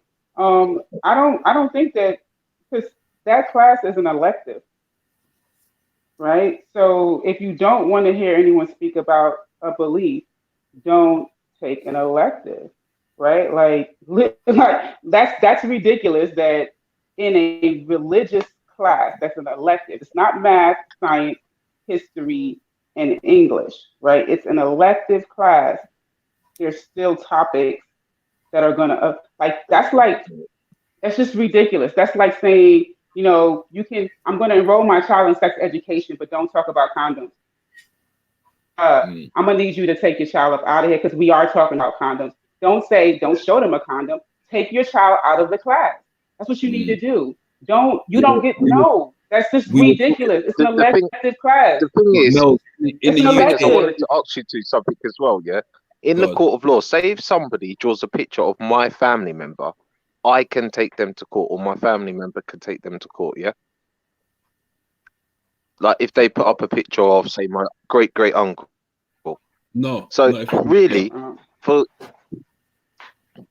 no. so See, if it's a listen. The family thing member, about it there's not. is that according to Banksy, who comes from Iran, that it's not an offense to draw a picture of the prophet. It is only a certain group of Muslims that it is an offense, right? So it's like Mm, everyone is yielding to one particular group.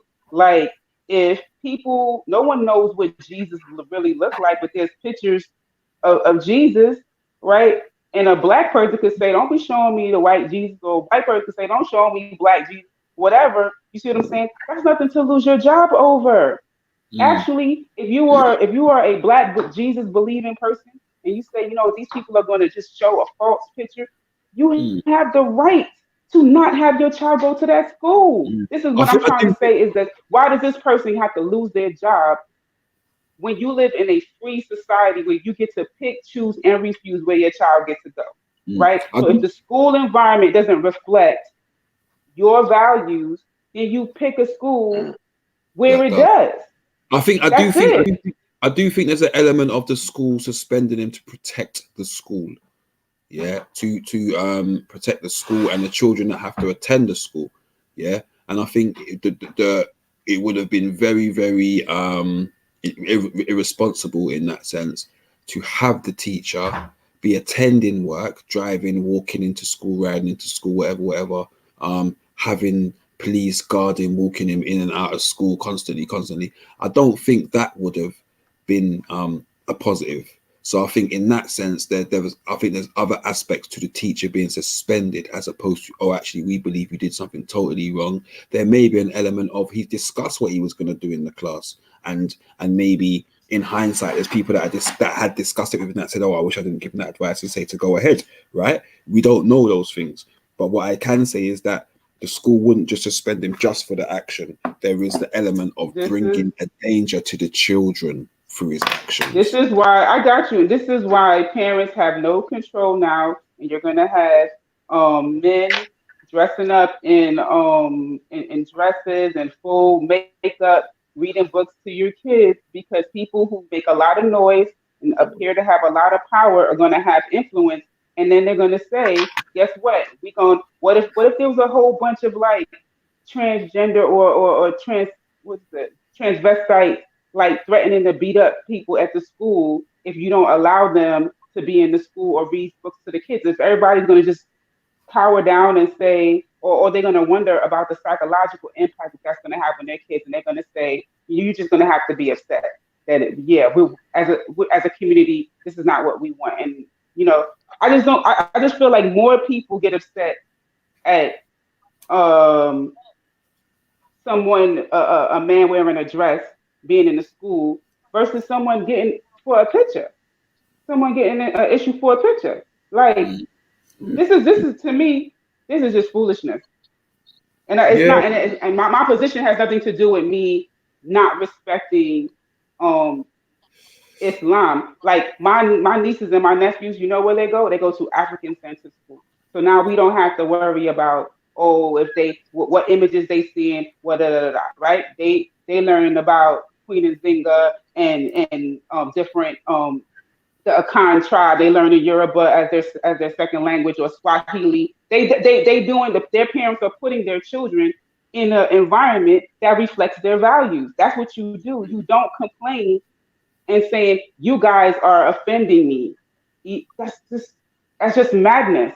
Because if you put your child in a religious, so if they were showing a film of Schindler's List about the Holocaust, those Muslim people would have been happy, right?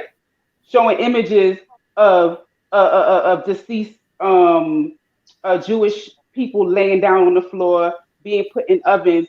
It's okay for their kids to learn that kind of history, but they can't learn something else. Now you offended. You see what I'm saying? Yeah, I guess what you're saying, but what you have to understand this is the history that's taught in Britain about the war and the Holocaust is Britain are the heroes. So the British children that are growing up, seeing that, they're seeing that Britain are the heroes. They were also going to be talk of the different nations that aided Britain in the war, and some of them will be Muslim countries, right? So that's going to I'm talking be. about the imagery. I'm talking about the imagery, Yeah, but I know right? what you're saying. And there's still, and there could be Jewish people in those classes, though. Yeah, but you So have I'm to saying there could be understand people that. of Jewish ancestry of those classes. So it's But the okay defense, for a little Jewish child to watch this in their face, right? yeah, It's but I okay think, for but the that to point happen. is, the Jewish people. Yeah, the point is this. Again, you're teaching it. You may teach it to a Jewish child, but you're not teaching. You're not going to turn around and take the picture and do it. And just like, for example, you're not going to be teaching a class on Islam or for example, or something like that, and then just randomly pull out, do you know what I mean? A picture of a Jew or something else. Like, you have to understand the Jews in this situation were oppressed, and they're talking about the oppression. And yes, there's images that are not nice to watch and so on and so forth, and see for people, but it's not done in a way where it's like, you know what, fuck it. Yeah. Like, this is what you have to understand. And there's going to be an element of people feeling like this man just turned around and said, fuck it. Now, whether or not he did, I don't is understand what another you're saying. question. Done in a way. What way? Like, if you're not supposed to have a picture, even if you're saying, look at the Prophet Muhammad, he was a really nice looking man, it's still done in a way that they're going to have an issue with. It don't matter what you're saying. You don't got to be insulting them. Just having the picture alone, right? So I'm saying just having the imagery of the Jewish person's ancestors dead up, laying there on the floor, going into that. Just the imagery. You don't. There's no right way to talk about that in Yeah, front but of a Jewish person. have the Jewish people got up and said, we don't want to show those images? So somebody have to tell you that something. What I'm trying to say is that none of if it's a religious class, right? The fact that they're talking about different religions is going to happen. So how can it? It's if I walk out in the middle of the street and then I get hit by a car, I can't be like, "How you hit me?" You feel what I'm saying? You put your No, child in but that that's class. not. You put your child in that class. Listen, every single parent in I, that their child was there needs to be held accountable. Bottom line, punto final. That is craziness that you don't want your child to learn about a religion, about religions. I'm sure they probably been Hindu, Christianity, and now it's Islam time, and boom, now it's a problem the way that you're doing this. Who is monitoring and regulating all of these other faiths is what I'm trying so, to so, say. so You in know answer to what? your Do not teach that the ship was a good ship, Jesus, then, because as a Christian, now I'm offended. You trying to slander Jesus. Don't teach that the name of the ship for the transatlantic slave was a good ship, Jesus. I forbid them to talk about and say Jesus in that bad light. Do you see how crazy that is? why is it crazy? This is the Because it's point. the truth. It's history. What do So you you asked me mean? a Why is it question. crazy? Wait, let me finish. You asked me a question, yeah, No, and you said if you don't like something, I said to you the Jews haven't said anything about don't show in the pictures, yeah, and you said so you should do this then, and I'd maintain yes, you should, because it's been taught as history over time, and if the Jews had an issue with it, I'm sure they would make issue with it, yeah, and make a claim for it to stop, yeah. I'm sure they would. Okay, so so I'd being say a yeah. bully makes sense. Let me finish. All right, go So, ahead. for example, in even the United States, black people wanted something to stop and stood up and said, "Listen, stop." So yes, you Stop do have what? to make a point of No one something. stop what? You, stop the oppression. Let us vote. Give us rights. Like all of those things, you need to stand up. No, You need to you. stand up. Nothing's not been got done by just being there, being silent. So the point is, they have a ruling, yeah. And as far as I'm concerned, like I said, I don't think it should be applicable to people that are non-Muslims. But yeah, but whether you think he done it right or wrongly, whether he made the right choice or not, yeah, there is an element. Full stop. And there's nobody that can argue any different to me, yeah. There's no way you can sugarcoat this to make it any different. There is an argument, full stop, that he put in his actions the children in that school at risk. Full stop. Okay. I guess what I'm hearing that is that people who basically because see what I'm saying is that where does this end? Now you are never going to be able to say a family is a man and a woman. You know, I'm being told because someone is going to say that you are infringing on their rights or you're making them feel uncomfortable. And apparently, if those people have a voice, right, then you basically just get the bullies. The bullies win. The loudest, toughest people win. What they point pretty soon. It's just that's why I say put your kids in your schools that reflect because you're not going to be able to have no kind of control whatsoever over nothing.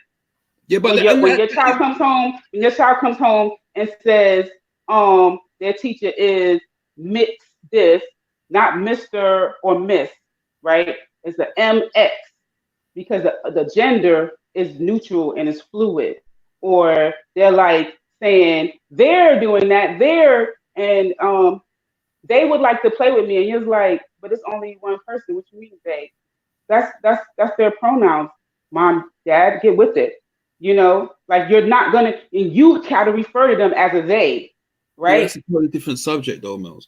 That's a no, totally different... maybe you're not. Maybe you're missing. Let me slow it down. No, but I hear what you're saying. Connection. My connection is that the people, right, who have the loudest voice, they get to dictate the rest of society. Because to me, it's a picture, right? I am not part of that faith. And you are putting your child in an environment that is not against your faith, but you want to regulate it. And you're saying they should be allowed to regulate it because they got a voice. Because they screaming loud. Mills, why is it now this situation's only occurred now? They've never had a problem with this before. So why is it? What does that have to do with anything? What do you mean it's not got to do with anything? It's now. No, I said what? I asked you a question, brother. I don't know if you can hear me well. I said, what does that have to do? Now is the right time. I don't know the answer to that question. I'm just saying. I didn't say now is the right time. I'm saying it's not been done for however long, and it's been respected. And this is why I question it. Yeah, this is why I have questions. It could be a new class, though.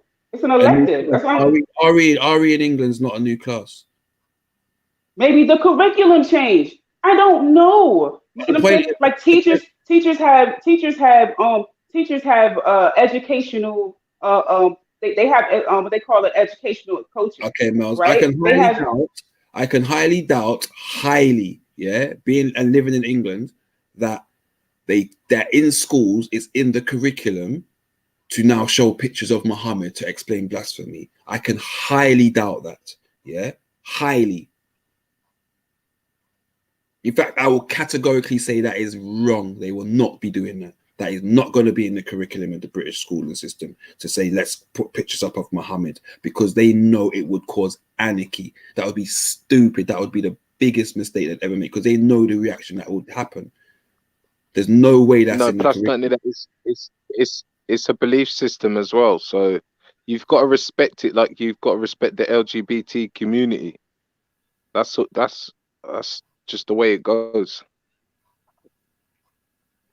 And don't get me wrong. Yeah, that's why I said put your children where you could do what you want to do and teach them how you want to teach them, because because anything is going. Everybody gets to be respected. You don't have to respect the heterosexual community. You definitely don't. No, that's what I'm trying to say. You definitely don't. You don't, because heterosexuals can't say a marriage is between a man and a woman. You can't say that no more. The right to the heterosexual people is like, yo, that's nothing. But how do y'all get right? You know what I'm saying? It's about the other people who got the money. You what? You can't even say breastfeed no more. They're trying to stop midwives from telling women about breastfeeding. They now have to say chest feed. No, get the frig out of here. You see? And they have to say birthing people. They have to say birthing people and not pregnant women. No. Even though only women can get pregnant, yeah. So there you go.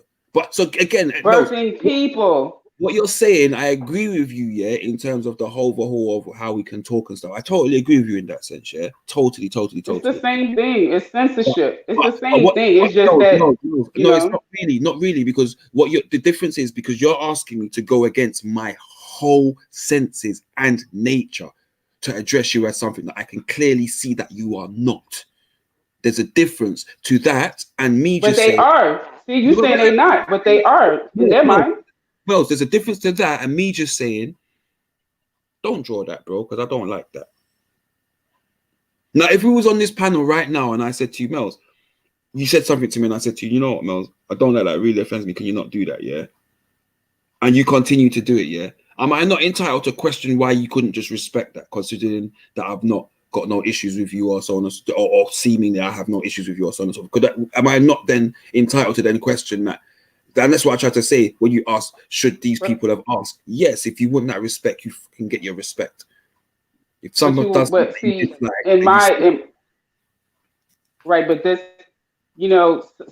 at some point, right, if I feel like what you're asking me to not do is something trivial, then I feel like, this is really about control. Because real talk, everybody in this whole wide world is not going to accommodate what you like. Like, it's just not.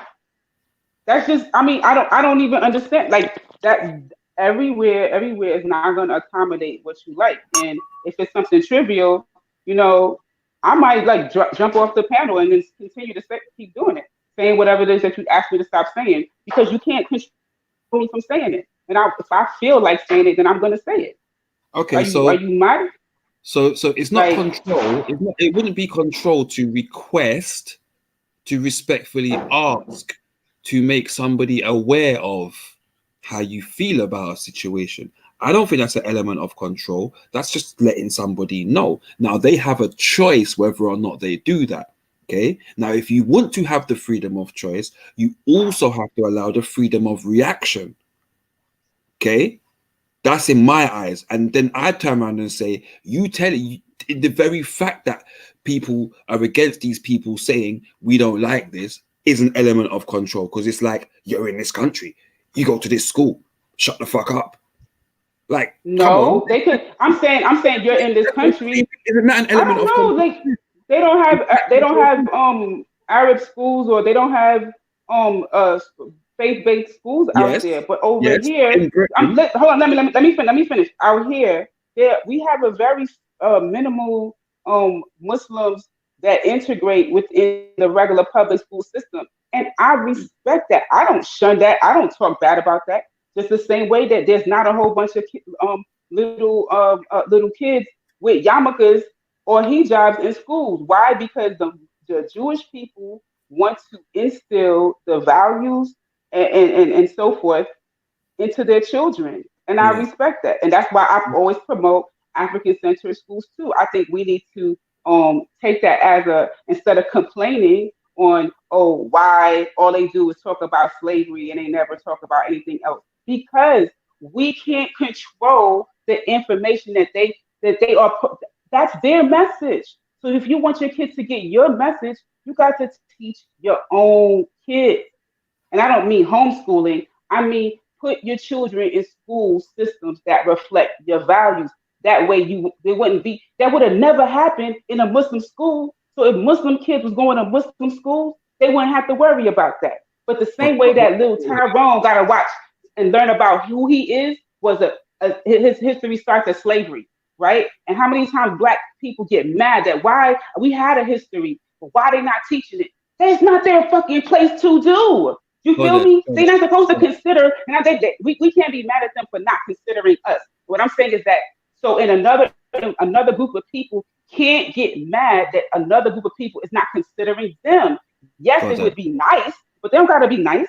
They don't gotta be nice. Mels, I think you have a total misunderstanding in some senses of how, number one, the amount of Islamic schools in this country, number one. Number two, the British school curriculum and how it works. Number two, and and literally the amount of different schools. How many Black schools you think and colleges you think are in England? It's not like America, so you can't hold it to the same standard at all. You can't hold it. Black schools, you're talking about university? Universities, yeah. Like how many do Oh you well, think? I wasn't talking about university either. I wasn't talking about university. But the point I'm is, talking about public education. But the point is, we don't have in England that system, yeah, where people have colleges and stuff like that for different demographics. We don't really have that. We do have Islamic schools. They're not widespread. There are Jewish schools. They're not widespread.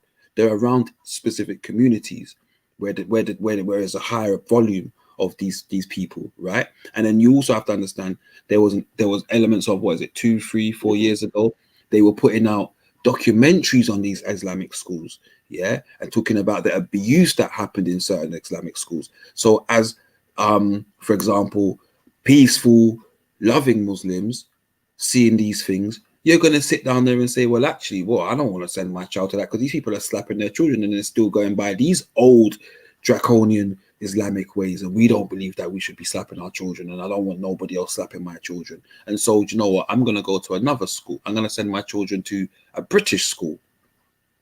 Do you understand me? Now, again, I hear what you're saying, but this is not, this action of this picture of Muhammad is not widespread in British schools, number one. And number two, it's not a schooling issue because it was done in France in a magazine, also in a cartoon, right? So it's not just a schooling issue. We're not just talking about schooling. And the people that are doing it, and they have a motive for doing it. Let's get that clear. Like we can't just because we don't believe that Islam should be able to monopolize and talk about what we can talk about as non-Muslims, that we must sit down there and say, actually, we hear these chavnats come on there and talk their stuff and say they've got an agenda and they've got reasonings behind their talking, but we don't think these people that are drawing these pictures and doing these pictures ain't got an agenda too. Of course they got a damn agenda, and I'm not playing that down whatsoever. Do I think that Islam should hold us accountable in the same way they would hold a Muslim? No, I don't, because as not a Muslim, I don't want to be held accountable in that sense. I agree with that totally. Do I want to be told what and how I must address someone that I can see as a man? No, I don't want to hear that. But what I won't do is purposely go out and do something that I know is disrespectful to somebody unless I want that smoke. Yeah, I mean, I hear you. Do you get what I'm saying? And that's the point I'm making. If you don't want that smoke, I don't really. I'm just saying that. It's you know, it's just my opinion. I know that censorship does happen. It will continue to happen. You know, and you know that the loudest wheel gets the oil or whatever. You know what I'm saying? I get all of that. So it is what it is. It's a fucked up thing. It's fucked up on both ways. Because again, my contention I have in that situation is he made his choice knowing the potential to harm and the potential of harm and how angrier people may become and what harm that might have caused to the children in his charge and those that are in charge of his colleagues. I think that was a very, very irresponsible behavior. Do you know what I'm saying? Very, very irresponsible, because you've got to think of that, those children, first and foremost, in that position. Whether or not we believe he done nothing wrong, knowing the reaction that may occur, you had to think for those children first, in my opinion. I think that the fact that it's like it's almost expected for people to respond in a violent way and so forth over a picture or over words. And it's like, yo, you already know they're gonna get like this, such and such. You know, like the amount of hurtful things that have been said about people's ancestors, people's deities, people's this, that, and the third. And they just be like, okay, well, that's your opinion or whatever. But it's just like I said, the squeakiest wheel will get the oil. It's not, that doesn't mean that none of the other oils wheels don't deserve attention. Do you feel that? I've had people insult my ancestors. Online? My God, my deity. Yes. Yeah, but that's all. Does that mean that they won't do it? Wait. So you say they won't do it in person? I think some people would, but I guarantee you that for a lot of people, especially myself, the reaction they'd get would be totally different. They would know you won't do that again. Do you understand what I'm saying to you? So I think in real life, I think the internet provides people a barrier, and at some point, you stop reacting because you know there's that barrier. Do you know what I'm saying? And there's nothing you can really do in that sense. Someone's an avatar, you got no way of. Do you know what I'm saying in that sense? So at some No, point, I will say, like, maybe our freedoms that we have over here in the United States really, it does have me like, you know, like, get over it. Like, that's like, people just say like really effed up stuff over here, and they do like really effed up stuff, and no one is going, ooh, I'm going to tell. You know what I'm saying? It's Christians that have to deal with some real effed up shit. Effed up, vulgar. Jesus could do this, and and the Most High Yahweh could eat like some really messed up stuff. They are not like committing assault and battery. You know what I'm saying? Over someone else's opinion about their God. You see what I'm saying? It's your opinion. That is not. I don't live a life where it is. I've seen pictures of Jesus on a strip pole. You feel me? You know where the hole's through his hand? The strip pole is going through his hand. I've seen pictures of that. That's very derogatory. You think anyone is calling the Facebook police for them and finding out their address and go threatening them job for a YouTube, a Facebook meme? Fuck out of here, man. People got bills to pay. They living their life. They're not really like they already viewing you as an unbeliever anyway. They don't care about you. You're not part of their fold. They're gonna keep serving them God and living their life. So this whole thing about no, we need to silence you. You can't say nothing. This whole like that is people would be screaming from the rooftops. Like there's gonna always be the LGBT community. There's gonna be straight black pride community, the straight white pride community. People gonna start wearing heterosexual t-shirts. Like there's gonna always be a pushback. You know what I'm saying? Like against something. There's a push against something. Yes. Yeah, that's right. And we do live in that culture. There's gonna always be those. Fight for and hold a stance on, and that's it. And did you know there's a heterosexual flag? Is it? Yes, there is. I couldn't believe it when No, this ain't no damn red, gold, and green. No, they know red, gold, and green. It's like it looks like a rainbow, but the rainbow is shades of white and gray. So it goes like from white to like a little darker white, little gray, like all the way to dark gray. Okay. So it's like basically, I guess they're trying to say we ain't got no flavor. We ain't got no color. We just boring. That's kind of bland with no seasoning and all that. Yeah, man and woman. You're just boring. Just man and woman. They're just rude, man. Listen, I don't want that flag. I want a proper flag. You got what I'm saying? Like he said, a proper one. Yeah. We already got nation flags though. How are we gonna just like create it's kind of like, I guess, so like if there was supposed to be like unity, then they would have their colorful one and we would have our non-colorful. I guess it is kind of an insult now that I'm thinking about it. Because I was thinking, you could wear it with some like white sneakers or black sneakers and a white and black. I was trying to like, how would your outfit be if you was going out with the flag on? But now that I'm thinking about it, it does look a little dry. That's a dry ass flag, man. Give me some different. Give me some, like you said what? No, give me some different colors, man. More some. You understand?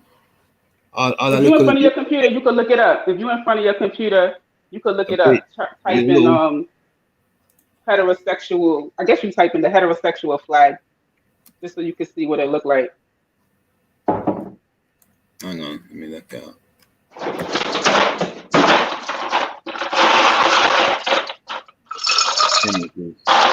Listen, I worked in a school where a transgender, whether it's a male or female, the student, they were able to use the restrooms of the gender that they identified, and if you were heterosexual or well, let me stop. It's not your sexuality. If you were transgender and you had a problem with it, so basically, if a boy who identified as a girl wanted to use the girls' restroom, and there was a girl who had an issue with it, then she had to use a private restroom. Mm.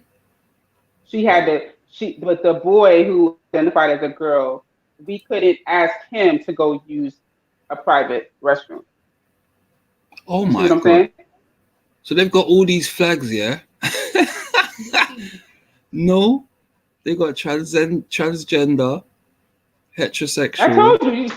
You see it? lesbian, bisexual, genderqueer, non-binary, pansexual, gay, LGBT, intersexual, hermaphrodite, and asexual. So it's all different flags, right? So they want all them flag for? So Yo, why? them trainers, bloody yo. All them. Did you see them trainers? No, they got. Listen, I'm about to go cop me some. Trainers with the blood in the air bubble. I'm gonna get all black sneakers and white shoelaces. Everybody know they're like mine.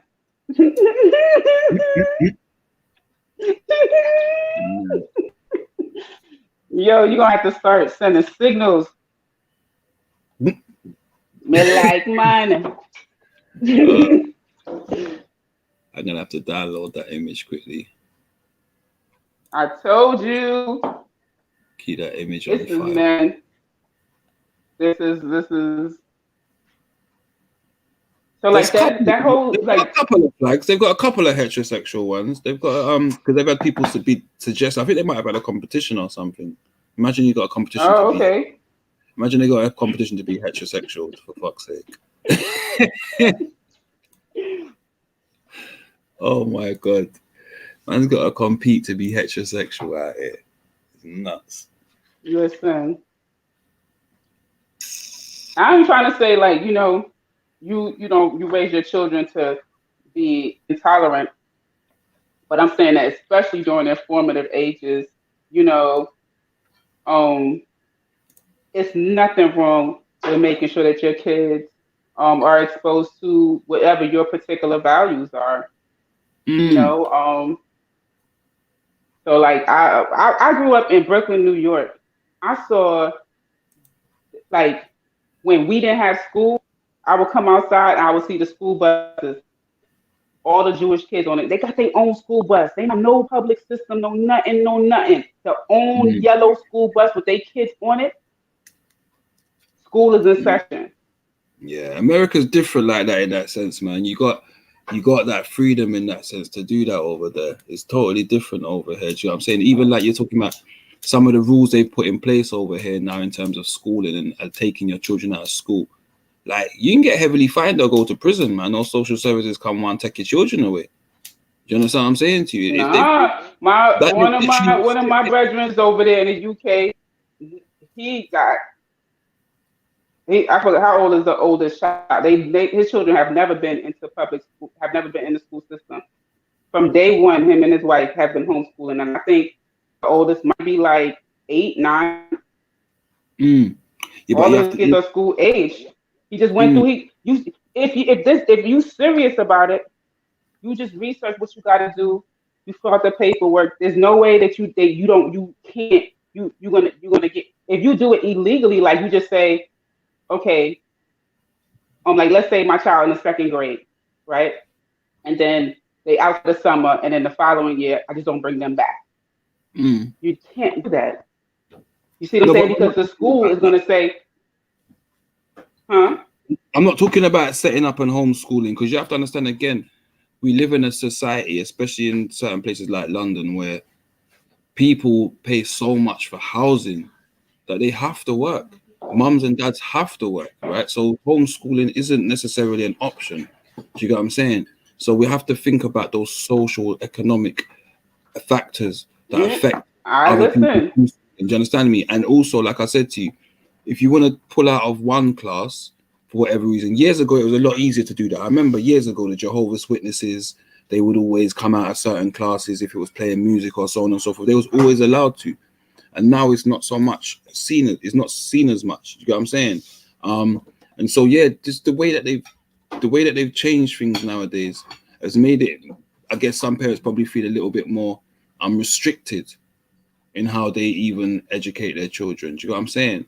And so yeah, man, it's like Britain. Listen, it's a different thing to America in that sense. Listen, nowadays, I hear what you're saying, but you should also encourage people to exercise their rights and to research to find out if they have rights. Because nowadays, with all of this mental health that's out there, if you think that there aren't probably thousands, tens of thousands of children that have been for years been going to school from their computer in the UK, I promise you, they have whole school systems.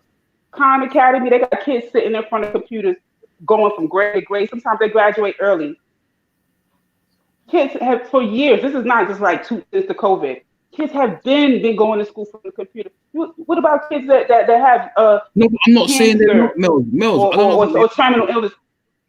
Mel's, I don't get what you're arguing, because nobody ain't saying they ain't. But what I'm saying to you is there is a system in place that we have over here. Yeah. So there are different variables which affect people, yeah, and their ability to homeschool. If you can homeschool, yeah, and teach your children the things that are relevant to life going forward, as well as what they need to do in the curriculum to get the right qualifications. Yeah, if you can do that, then yes, do that. Yes, do that. It's raining mad hard over here. But again, it's money. It's money. Do you think people that listen. Do you think people are broke that homeschool? Do you think people that don't have enough residual income to be able to have one parent at home making sure that child's learning and teaching them the right things is or pay for tutors and stuff like that? Do you think that just you can just homeschool for free? Like, yes, we live in the age of but so some of the people that I know that have had their children and they actually weren't homeschooling. So I get what you're saying. They actually weren't having their children stay at home. But what they did do is they put their children in what's called a school co-op, right? So they basically, in the education co-op, basically like you have, I don't know, 10, 15 parents who are like-minded. They like, yo, school some fuckery, right? And out of all those 10 parents, some of those parents are going to be financially struggling. Everybody doesn't have a real good job that they got to go to. Somebody might be laid off, or somebody might be barely making anything anyway, right? But maybe they know a lot about history. Maybe they're the art teacher. And parents come together, co-op now, and they collaborate. That's what I'm trying to say. They collaborate, and maybe one person is the primary teacher. Maybe one of my girlfriends just started one. In her school, she has 3 7-year-olds, 1 9-year-old, a 13-year-old, a 15-year-old. So how many grades do you think she's teaching? She teaches math for all of them, history for all of them, science for all of them. She is the teacher. I do the social emotional part. She hired me, right? She has music. She offers music for them. Do you see what I'm saying? But these parents see value in it. Their kids are learning Swahili. You see what I'm saying? It's not a big school. Maybe next year she'll have 10, 15 kids. Maybe the following year, through word of mouth. Her tuition isn't anything ridiculous, but these parents can say, hey, I'm a nurse. I'm going to change my shift from the day shift to the night shift so I could be at home while you're in school. You see what I'm saying? Or I drive the bus. I'm going to try to ask my boss if I could change my shift so I could be at home. Or guess what? I'm going to drive you to this house where this lady is, and then I go off to work. That's one of the parents. She does that. So she drives her child to this lady's house, and then she go off to work. So but that's a co-op. Again, you talked about a co-op. That's not homestead. Again, you mentioned that's no. What I'm saying, no, I first initially what I did say was a co-op. I said find a school. I didn't say you have to stay at home. Find a school. But again, Find a school. people do find schools, and people are finding. Brother, let me just tell you, Brother Shakara works at one. The school. That's what I'm saying. The school set up outside of schools as well. Yeah. So you've got Saturday schools. You've got loads of different schools that people do and take their children to outside of that. But there is a set curriculum in the UK. Okay, so certain historical things you do have to go outside of that to learn that. That is how it is, unfortunately. We live in Britain. They're not going to teach African history in Britain. This is Britain. They're going to teach about British history. You know what I'm saying? America's going to teach about American history. China's going to teach about Chinese history, and so on and so forth. Yeah, that's the way it's going to go. Do you know what I'm saying? So automatically, you think me as a black man, if I went and lived in China, do you think I'm going to expect my children to go and learn African history in China? Hell no. They're going to. Well, if they do, they're going to put their spin on it. Yeah. Like so in the school that I worked in, they had an African history class. It wasn't the primary history class. It was an elective, but it was actually offered to high school students. So this wasn't so high school starts over here in grade 9, because I realize that sometimes I use these terms and the audience it's just different terms that you guys use in that. So from grade 9 to grade 12, African history was actually an elective, and that they could take. So instead of taking, I think we have U.S. history, they have U.S. government. Those are requirements. So then they have in the city that you live in, they might have D.C. history, or so where you learn about like the local, I can't say that word, municipalities. Where you learn about, like the mayor and the different districts and like all of the history around how did this city get to where it is. So those 3 classes might be required, and then you get to take electives. So in my school, religion, that's actually falls under history. So it's like a religious historical class. And then they have African studies or African history. And then I think it's some other kind of history class. But those are like in case the students wanted to get them to, like switch it up a little bit, they could take those classes.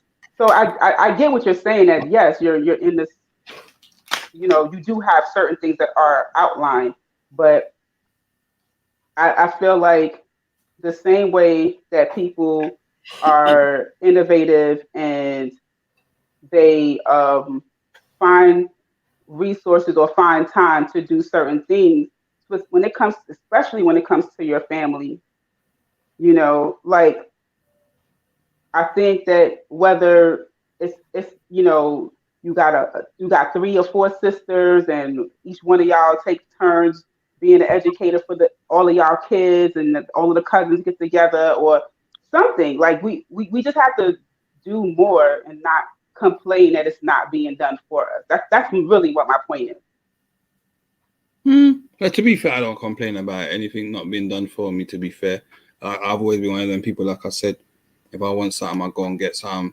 If I need to, if I don't like something, I say I don't like it. And that's just that. People have a choice to respect that or not. Then I have the choice to react to their lack of respect or not. That's just that, and they have a choice to react after that. Yeah, it's just an endless cycle of endless cycle of reaction in it. So at some point, somebody has to hold the ground and say, "Actually, I'm just not going to be a dickhead."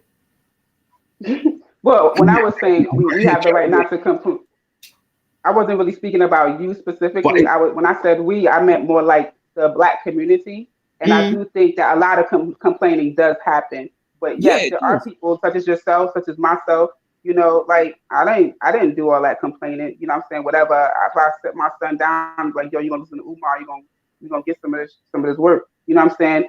Then I just did what I had to do. And so me personally, I didn't do that complaining, but I guess because I'm now being more exposed to people who are doing the work, I think part of it is that a lot of people don't think or realize that it is possible, and they don't realize these things existed. Like it wasn't until I actually searched like the name of my area where I live, and I put African centered schools, was when I realized, well, hey, it's not very close to me. It's about a 20-minute drive, but that's not super far either. You know, when you're talking about like doing an investment for your child's school, right? Mhm. So another option too is to work for the school to have a reduction in the tuition. When my son was when I was a Christian and my son went to a Christian school, I worked the before care. You know, like when parents need before care before the school opens up, but they still got to be at work, so they like the daycare of the school. Mm. Yeah, there's I all worked kinds for of the day. restrictions. There's restrictions. I There's w- restrictions to that though within So again, you have to be of a certain level. You got to be have access to that. You got to be vetted and everything else. There's all different kind of legal requirements that no to entail. work. You talking about to work for the school? Yeah, I had to get a Yeah, background check. yeah. I absolutely had to do that. Well, it doesn't take away from the fact that many parents, both parents, are working jobs and have to work. And it is literally, and I get what you're saying about coming together, and people do have to find a way to come together to that have the same goals, to come together to be able to get what they need out of something. Yeah, I do agree with that totally. But part of the things that are in place doesn't always enable like the rising cost of rent. Means that both parents have to work. Do you know what I'm saying? And that's in a lot of households. So you may get a community, especially in somewhere like London. Like I said, I can't talk about America. I can only talk about where I am. But you're gonna get certain communities where the house prices are sky high for what you're living in, and so people are literally they have to pay the bills. They got to feed their children. You know what I'm saying? And there's people that actually live like that. That's how they live, and that's, I guess, for them, that yes, you can up your levels, and you can, do so on and so forth. And there's people that do strive to that also. But at the time, I guess things like homeschooling and putting these things together become pipe dreams because they're so embroiled in the struggles of life, and then they end up in that what's the word I'm looking for? Like that routine of being embroiled in the struggles of life, even when maybe they're in a position where they could homeschool, they're still in that kind of like routine. Do you understand me? So I get what you're saying. There is a way, but there's so many things, I guess, out there that Let, people sit down let and they me get focused on and don't think, oh, maybe if I spend, for example, £5 a month or £5 a week, even putting into a group, that we can say, okay, we're gonna have school or even a school during the school holidays, the 6-week holidays, so that the children can be together and we can do activities, and that all the parents in the community have funded it for the past year, so they can take them on trips as well as do education and stuff like that. So yes, I get you. I understand that there's different ways to do it, yeah, which are cheap and affordable that we can all do, yeah, to create those things. I just think people tend to get so focused on the things that on their media, in it, like paying the rent and feeding. Do you know what I mean? Like that's what happens, man. And you see that a lot in places like London, more so. No, I get it. Like I don't. I'm not. There are places in. So even in the places where the rent is very cheap in America, it's Mm, lots of poverty. It's lots of that paycheck to paycheck living mm, because why the wages are like everybody in America ain't making top wages to be able to afford, right? So if you want to live in my friend was living in a 1 bedroom apartment and her rent was like 17, not a 1 bedroom, and what they call efficiency, like the whole 1 room joint. You know what I'm saying? Where you got to put like a little curtain to separate the bed from the living room. mm, But she wanted to live in an upscale building or whatever. So her rent was like $1,700 for like one big room, and that the kitchen was like an open concept type of thing, and then she had a bathroom. $1,700, right? Because she with the air like she lived close to the city. So the closer to the city you live, the rent is mm, higher, mm, right? So I get all of that. If she would have been in freaking Alabama somewhere, she would have been paying $400 for that same type of space, mm, mm, right? But the difference is she's making $80,000, $90,000, and she would have been in Alabama, she would have been making like 24, 22,000.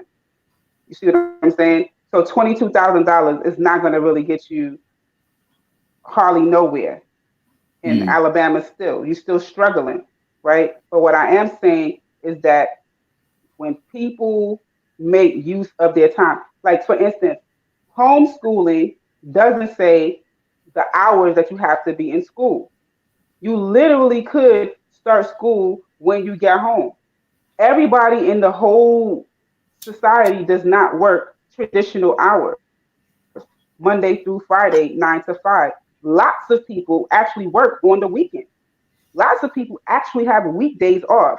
What I'm trying to say is that when you think more flexible, you can make that happen. If you get with like-minded people, one of my boys, he was like, yo, this private school, he had his kids in the same African center school, but he needed to cut down on tuition. He had 2 boys in it. What did he do? He knows he's good with boxing. He knew he was into ancient Kemetic stuff. He taught a metal nurture class to the kids, and he taught boxing. Boom, you cut down half of your tuition by doing what? Volunteering, giving up your time. If that's going to be on a Saturday on your day off, if it's going to be, at 6 p.m. when you want to be tired and be at home with your woman, it's going to be. But you want your kids to go to the school. Give your time. Sometimes you don't got to give your money, but you're going to have to give your time. You have to give something. You see what I'm saying? What I'm saying is, what's the average hour weekly contract in America? Like, for example, hours. How many hours would somebody, for example, work in America per week? Average is 40. About 40, yeah. So it's about the same. Average is 40. So like, whether it's weekends, weekdays, or whatever. I would say full time for the medical profession is actually 36 because they would work 3 12-hour days is full time, but most of them always work 16 hours a day. They never get to leave on time, and you know how that goes in the hospital situation. Yeah. But I get that. So that's the thing about it, because they have sleep days where they have to sleep and so on and so forth, and homeschooling is based around shit. Yeah, but those kind of people would pay somebody to do it. If we're talking about the top earners.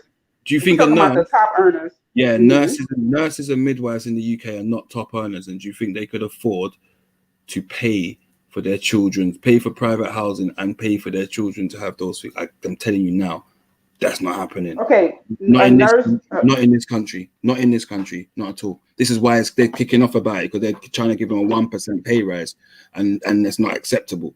And this is the thing, like they're not very well treated in this country. Obviously, I can't talk in America, but over here, categorically. No, yeah, nurses making money out here. Yeah, not in America. Y'all need to come get some visas over here. Come marry your American person and get hooked up. And nurses is making that bank. Yeah, especially when they get overtime. See, they get treated differently in different places. Over here, they're treated like, I'm not gonna lie, I believe that they've been treated like shit for years. Do you know what I'm saying?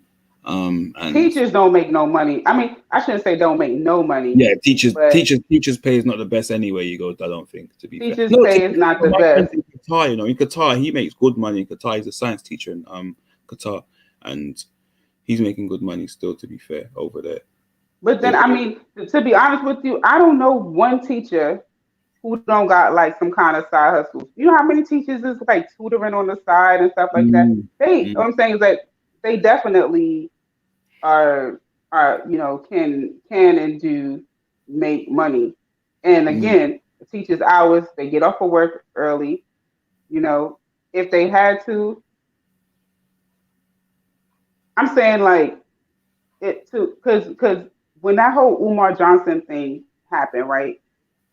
I was really like a little ticked off because to have like a quote unquote official school, you really don't need a whole lot of students.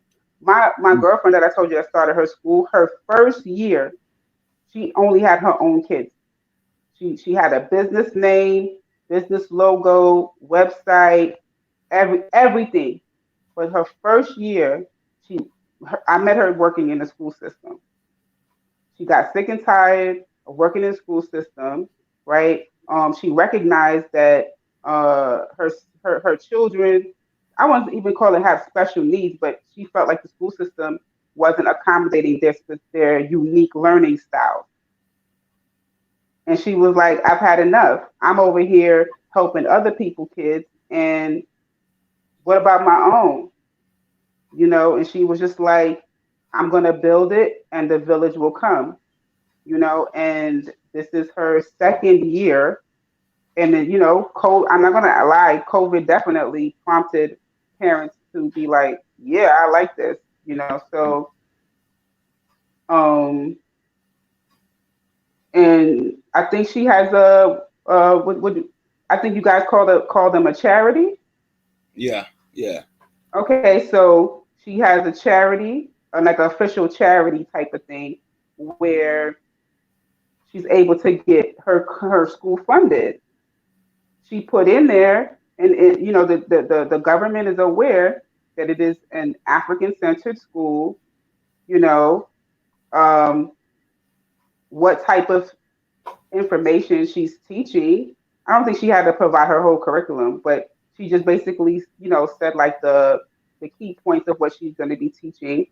The people that she's targeting. So it's very clear that she's targeting children of African ancestry, and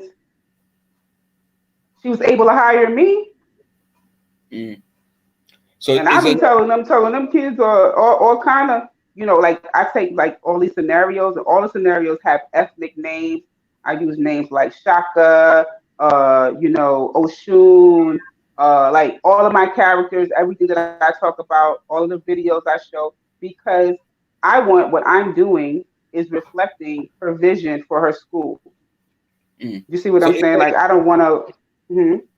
Is there an element where you have to abide by the American school curriculum? So what about examinations and stuff like that? What are they getting examined on? Where are their qualifications taking them forwards? Like, I would have to ask her all of that. I think like she definitely does like math, reading, what I mean, like all of those type of things. So I think that exactly. So that's the part I'm saying. She does math and reading and stuff. Like, I mean, we would want because see, the thing about it is that having a school system that is specific to your values doesn't mean that you want to put out. When I say put out, meaning graduate students that can't compete in the system. You wanna have an attorney one day. You wanna have a doctor one day that says that my foundational education, I graduated from an African centered school, and we want to be able to say that we can graduate that level of tier of student, right? Like my niece, shout out to Wilson Baker co-op school system in Maryland. She is technically she should be in the not sixth grade. She should be in the seventh grade, and she is now taking physics, a high school class, right? Mm-hmm. She's taking physics. She's taking Yoruba. She's taking. She's in pre-algebra. She's at least one grade above where she's supposed to be, is what I'm trying to say, right? Mm-hmm. And they're challenging these students so that when they go to university, they're prepared. Like it's not we just gonna say hotep, ashe, ashe all day. Like that's not what the environment is. It is no, that's not what I'm saying. I'm talking about qualification, and again, like I said, the point I made was you still have to abide by elements of the curriculum of the country that's in place. So you still need to provide the basic classes, the maths, the English, etc. Yeah, you still have to provide that within your school system. And if you don't provide that, yeah, you will not have your school. Facts. Yeah. Yeah, but the way that information, right? The way that information is presented, though, So it's not that you do have control over it. You have control over the way that you present information. Absolutely. And the reality is that's the part that's very important. For instance, if you have if you like, let's say in the face to face, because I don't want to talk only about virtual learning, but like face to face, the way in which discipline is handled in her school, right, as opposed to the way discipline is handled in not in her school, is different because her school is very sensitive, one, to what discipline looks like for young black boys. The school prison, the pipeline system, they are very keen to what does correction, so they focus more on you have created a violation to the community. Your class is your community. These people in here are your community.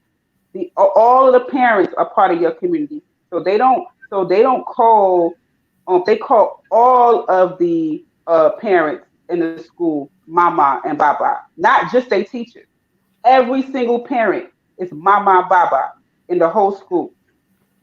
So it creates so you have different different levels, like the way the conflict resolution, like it's just a whole different way that it's handled. So when it comes to like testing, you're taking a test, so it might come across like, yeah, you're expected to know this. They might have a whole thing on why do you have to know this? Who says you need to know this? Like none of those things are hidden from those students. You see what I'm saying? As opposed to in another system where that you're being indoctrinated as if this is the truth. Yeah, there's elements of that, and I agree with that. There is an indoctrination there, but like I I didn't said, get none of that. for me, for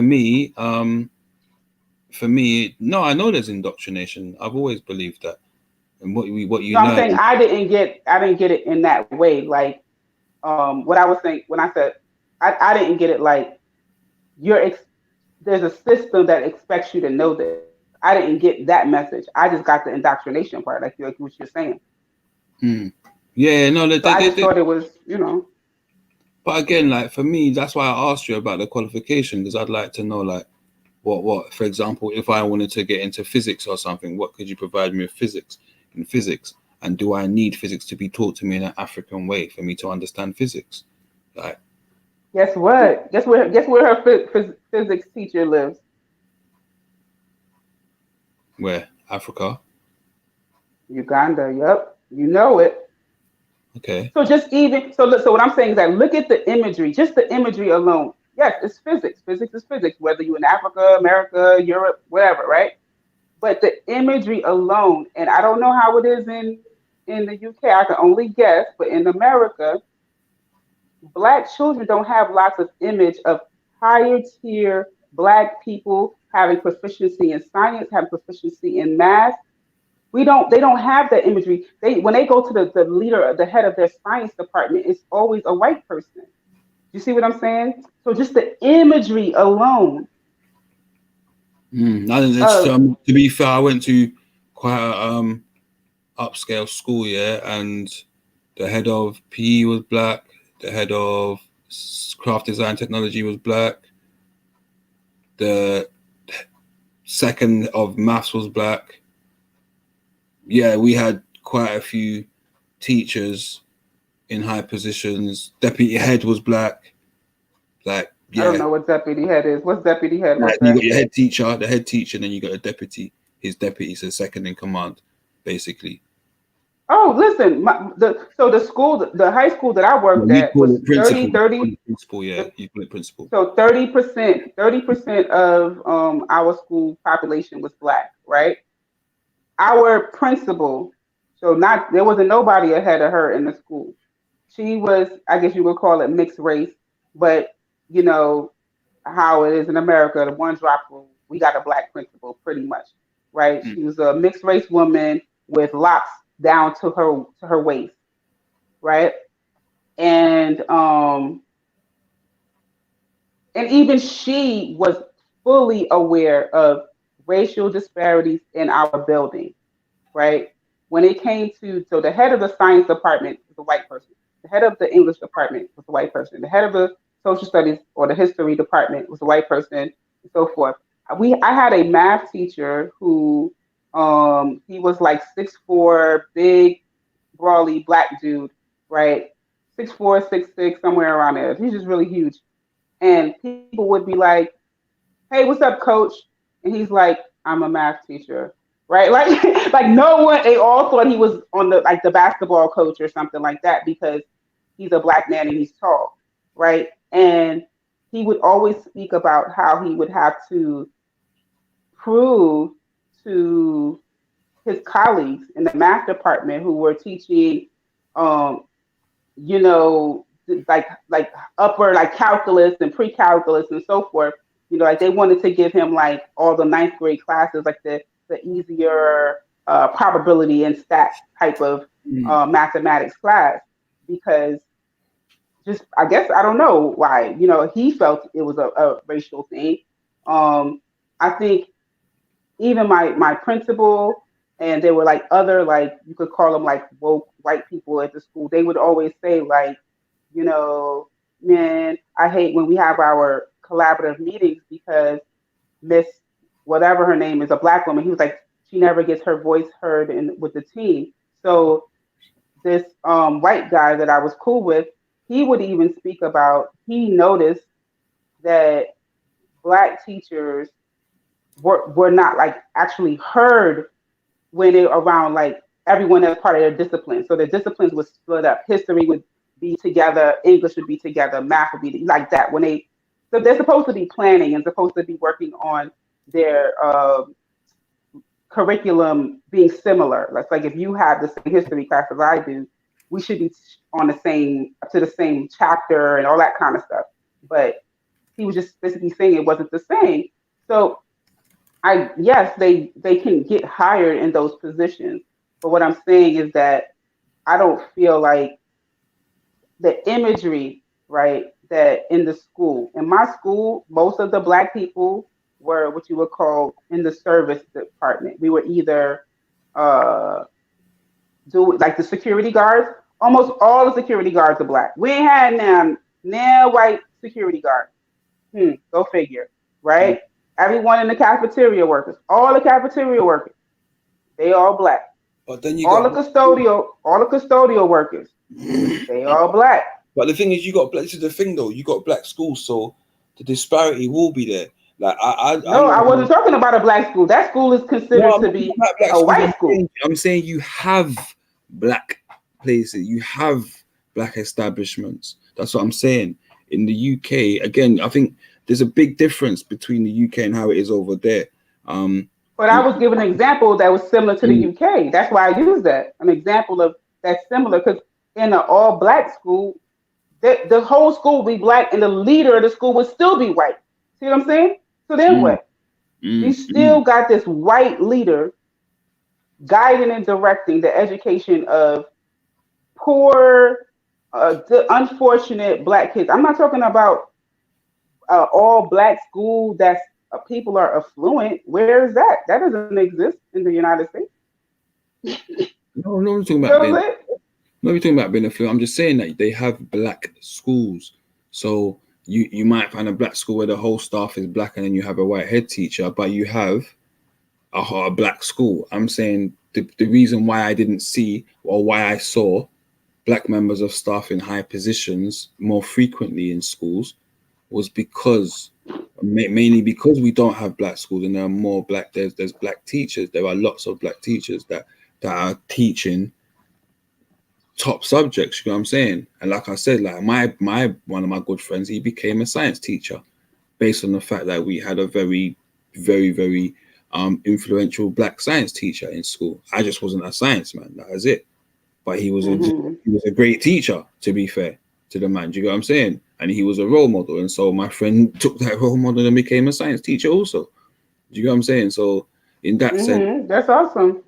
So I guess in that sense, like I said, me growing up in that sense, I can't say that what I had in front of me as a teacher wasn't what looked like me or resonated with me, or do you know what I'm saying? Because it did. And it did for a lot of young men growing up in London and stuff like that.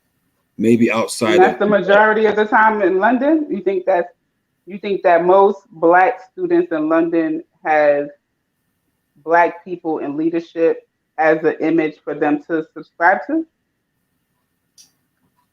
say most, I'd say, well, in certain schools, depends on where they was. To be fair, depends on what areas they were. I'm just saying, like, you guys are what, Yeah. 1%, right? In the UK. Well, no, 1% in the UK, but you're like 6 or 7% in London. So Mm. the 7%, right, in London, you think that 7%, the majority of their imagery is Black people in high places. We're talking about the schooling system here. We're not talking about high Right, places. right. Well, high places in the school system. So what we have is we have something called a superintendent. So the superintendent is a leader of many schools. So a superintendent may have No, we don't 8 have or that. 9 No, principals that they supervise, and we don't have that to my knowledge. We don't have that to my knowledge. That's down to a specific. Each council would be dealing with that, or each separate borough would be dealing with that. We don't have that. What we have is head teachers, which you'd call principals. You'd have his deputy. Then you'd have specific head of years. Yeah, you may have 2 deputies. Right. Yeah, then you had specific head of years. Okay. And now a head of year is below obviously the deputies. Yeah, so there's a hierarchy between of it. Yeah. When you say head of years, you mean like the head of second year, head of third year, head of fourth year, like that? Yeah, that's right. Yeah. Okay. Yeah.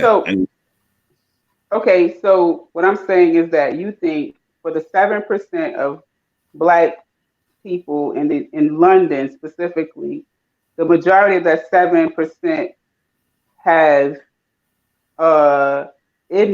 positive imagery of Black people in positions of leadership in the school system, and not just being the custodians and the kitchen workers and the receptionists and maybe the social worker or school counselor, right? Because I will say that outside of those, I'll tell you now. Mm-hmm.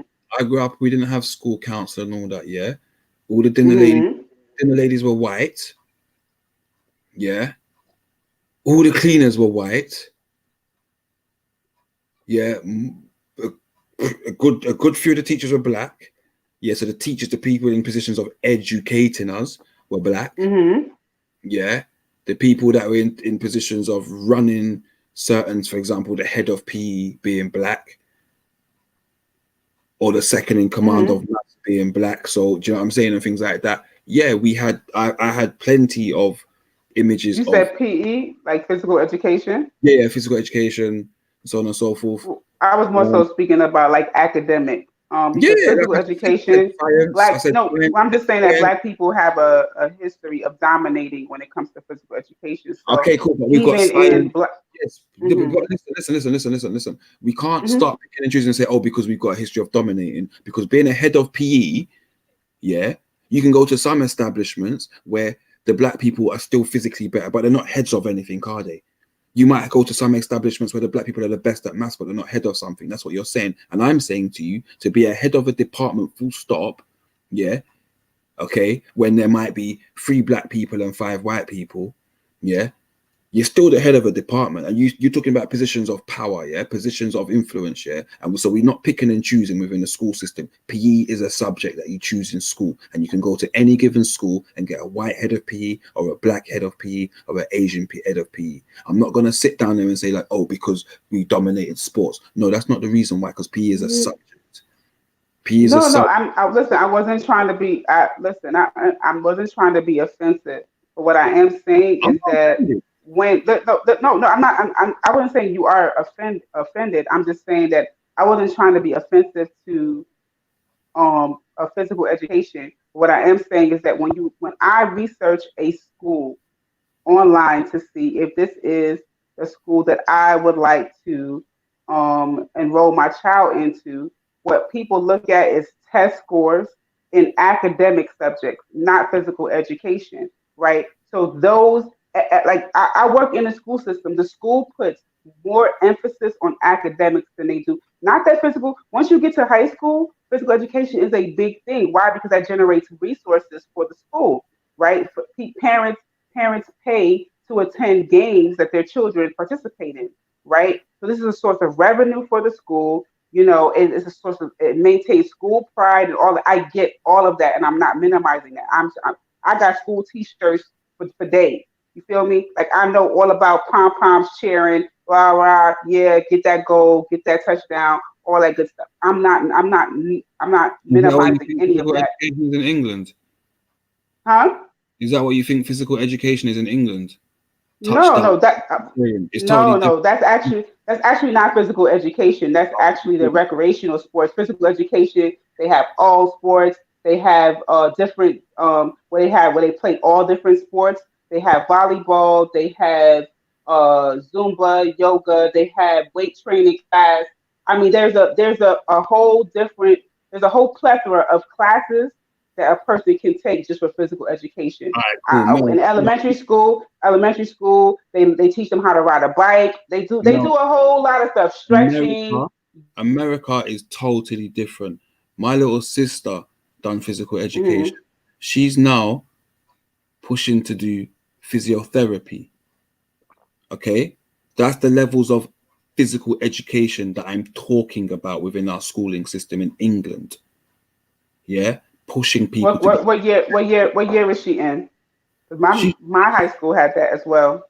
Yeah, but that's the point. So what we're talking about sports and playing different sports. My sister is pushing to be a physio. She's not even 17 yet. No, what I'm saying is that so they would change that. They would change the label of the class. It wouldn't be they wouldn't be like physical education 1, physical education 2. It wouldn't be that. They would actually label it so she would join what they call like a program. So like they have hospitality program.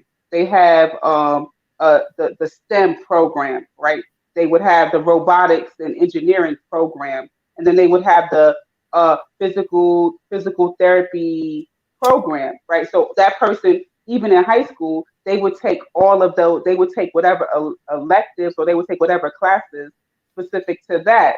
So I wasn't speaking about like I'm just speaking. I've only been in one high school as an employee, so I can't speak about. And that's one high school in one school district out of 50 different states. So I can't tell you like what a high school in New Hampshire, what that looks like for them, right? Because we really have lots and lots of flexibility in what you label your classes, what groupings, what your graduation requirements are. You know, like the school district I live in now, they need 20 something credits to graduate. That's because everything is full year. Where the city that I grew up in, we needed 42 credits because everything was half year. You see what I'm saying? Like I'm from a whole different region of this country. So I'm literally speaking about my isolated experience in a high school environment.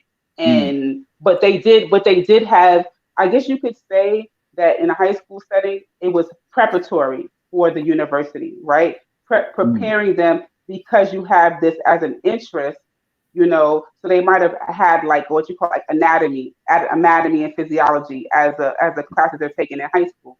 So, you know, and then I guess if they passed it, then they would earn college credit because they were able to take a college level class while they're in high school. But it kind of boosters them into that field because it's something that's going to be required. You're going to need to know anatomy and physiology, right? So it wasn't. We have anatomy and physiology would be part of a basic learning, something that you learn, something that's basic, and you'd learn the basics from the get-go, right? So you'd learn the bone structures, you'd learn the spine, so on and so forth. You learn the major muscles. You won't learn everything yet, but it's a basis. It's the basis of it. You learn that. Okay, that is part of what you'd probably learn that over what you call is a term. Yeah. And then after that, the next term may be something different. Yeah. So a different aspect of fitness. But what they're going to cover in physical education will enable you when you leave school at 16 to be able to go into college, yeah, and branch into a specific area, whether it may be personal training, whether it may be physiotherapy, whether it may be massage and different things like that. But the anatomy and physiology, you will have an understanding of it before, from the onset. Basically, it's the start of it. Do you know what I'm saying? We're talking about the components of fitness, and so on and so forth, and all those things will go in. But listen, I have to shoot now, yeah, because I was just about to ask you about the salary for physical therapists, since you were talking about the nurses not being compensated very well. physiotherapy is independent of the whole health system in the UK, so it's totally independent, and they earn a lot more money. Okay, it's like private. It's Yeah, like for the most part, yeah. I mean, they do provide it within the health system, but for the most part, it is private. And then obviously you've got the different categories within it in terms of like so you got your physiotherapists, and you got your sports masseurs, and then you've got your chiropractors and stuff like that. So there's different branches of that also, which is private, which is for the most part private. But yes, they are employed also by the health system, but a lot of them. Since you guys have the NHS, is it one or the other, or is there no health insurance, or is it NHS health insurance and then private? No. The NHS will treat you to the point of college. NHS will treat you, and yes, some people do have private and they just go fully private. The NHS will treat you. They'll provide you with physiotherapists. They'll provide you with. So you guys don't have health insurance over there. It's just NHS or private. No health insurance.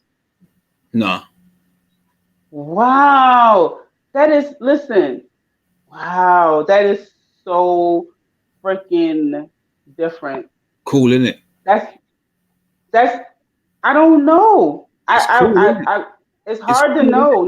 It's hard to know if it's cool. No, I'm not saying the NHS is not good, right? But so in the United States, we have something called Medicaid, which I believe is similar to your NHS.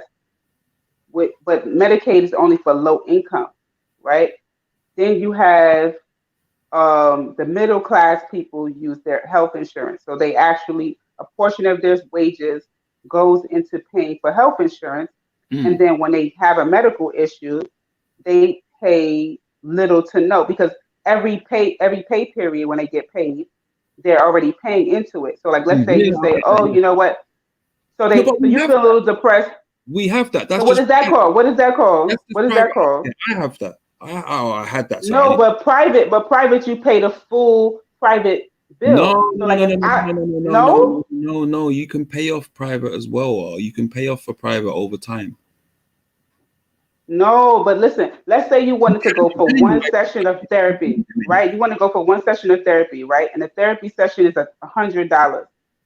What do you have to do? You got to pay. You can make payments on $100. It's different. That's again. So it's again, like I said to you, on the NHS, yeah, okay, you will get that as part of your care plan, right? If you went private, okay, you would be paid over time, yeah, for your private healthcare. So when these things happen, it's covered. Oh, do you get what I'm saying? Just explain that shit to me.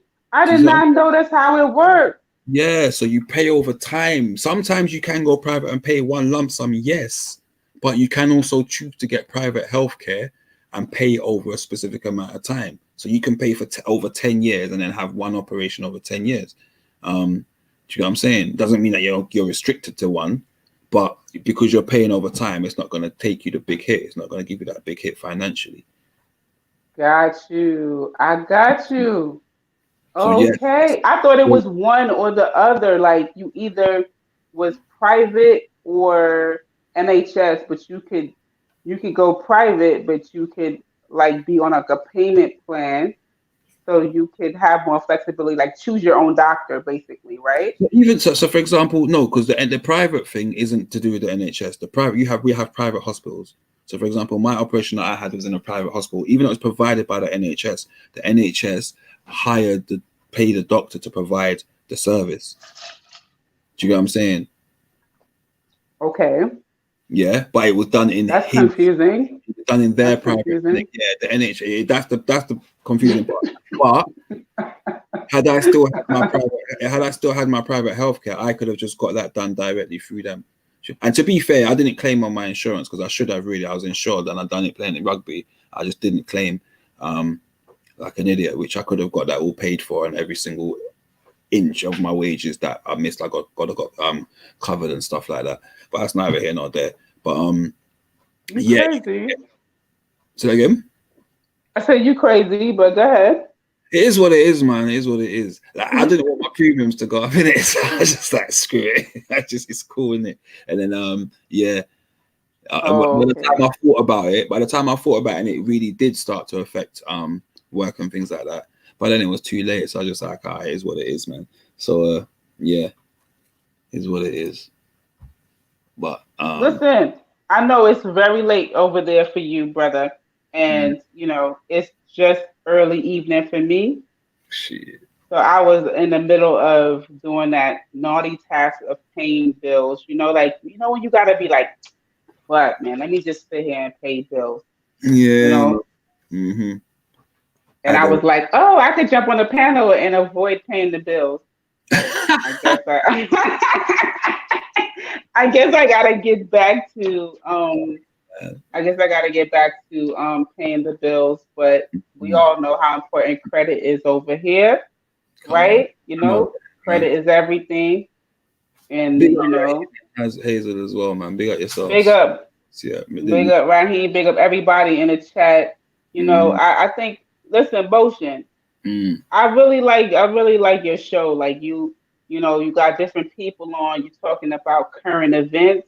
You know, and you really listening to different points of view, and it's just like I'm not a smoker or nothing, but it's just a very like a chill type of vibe that you got.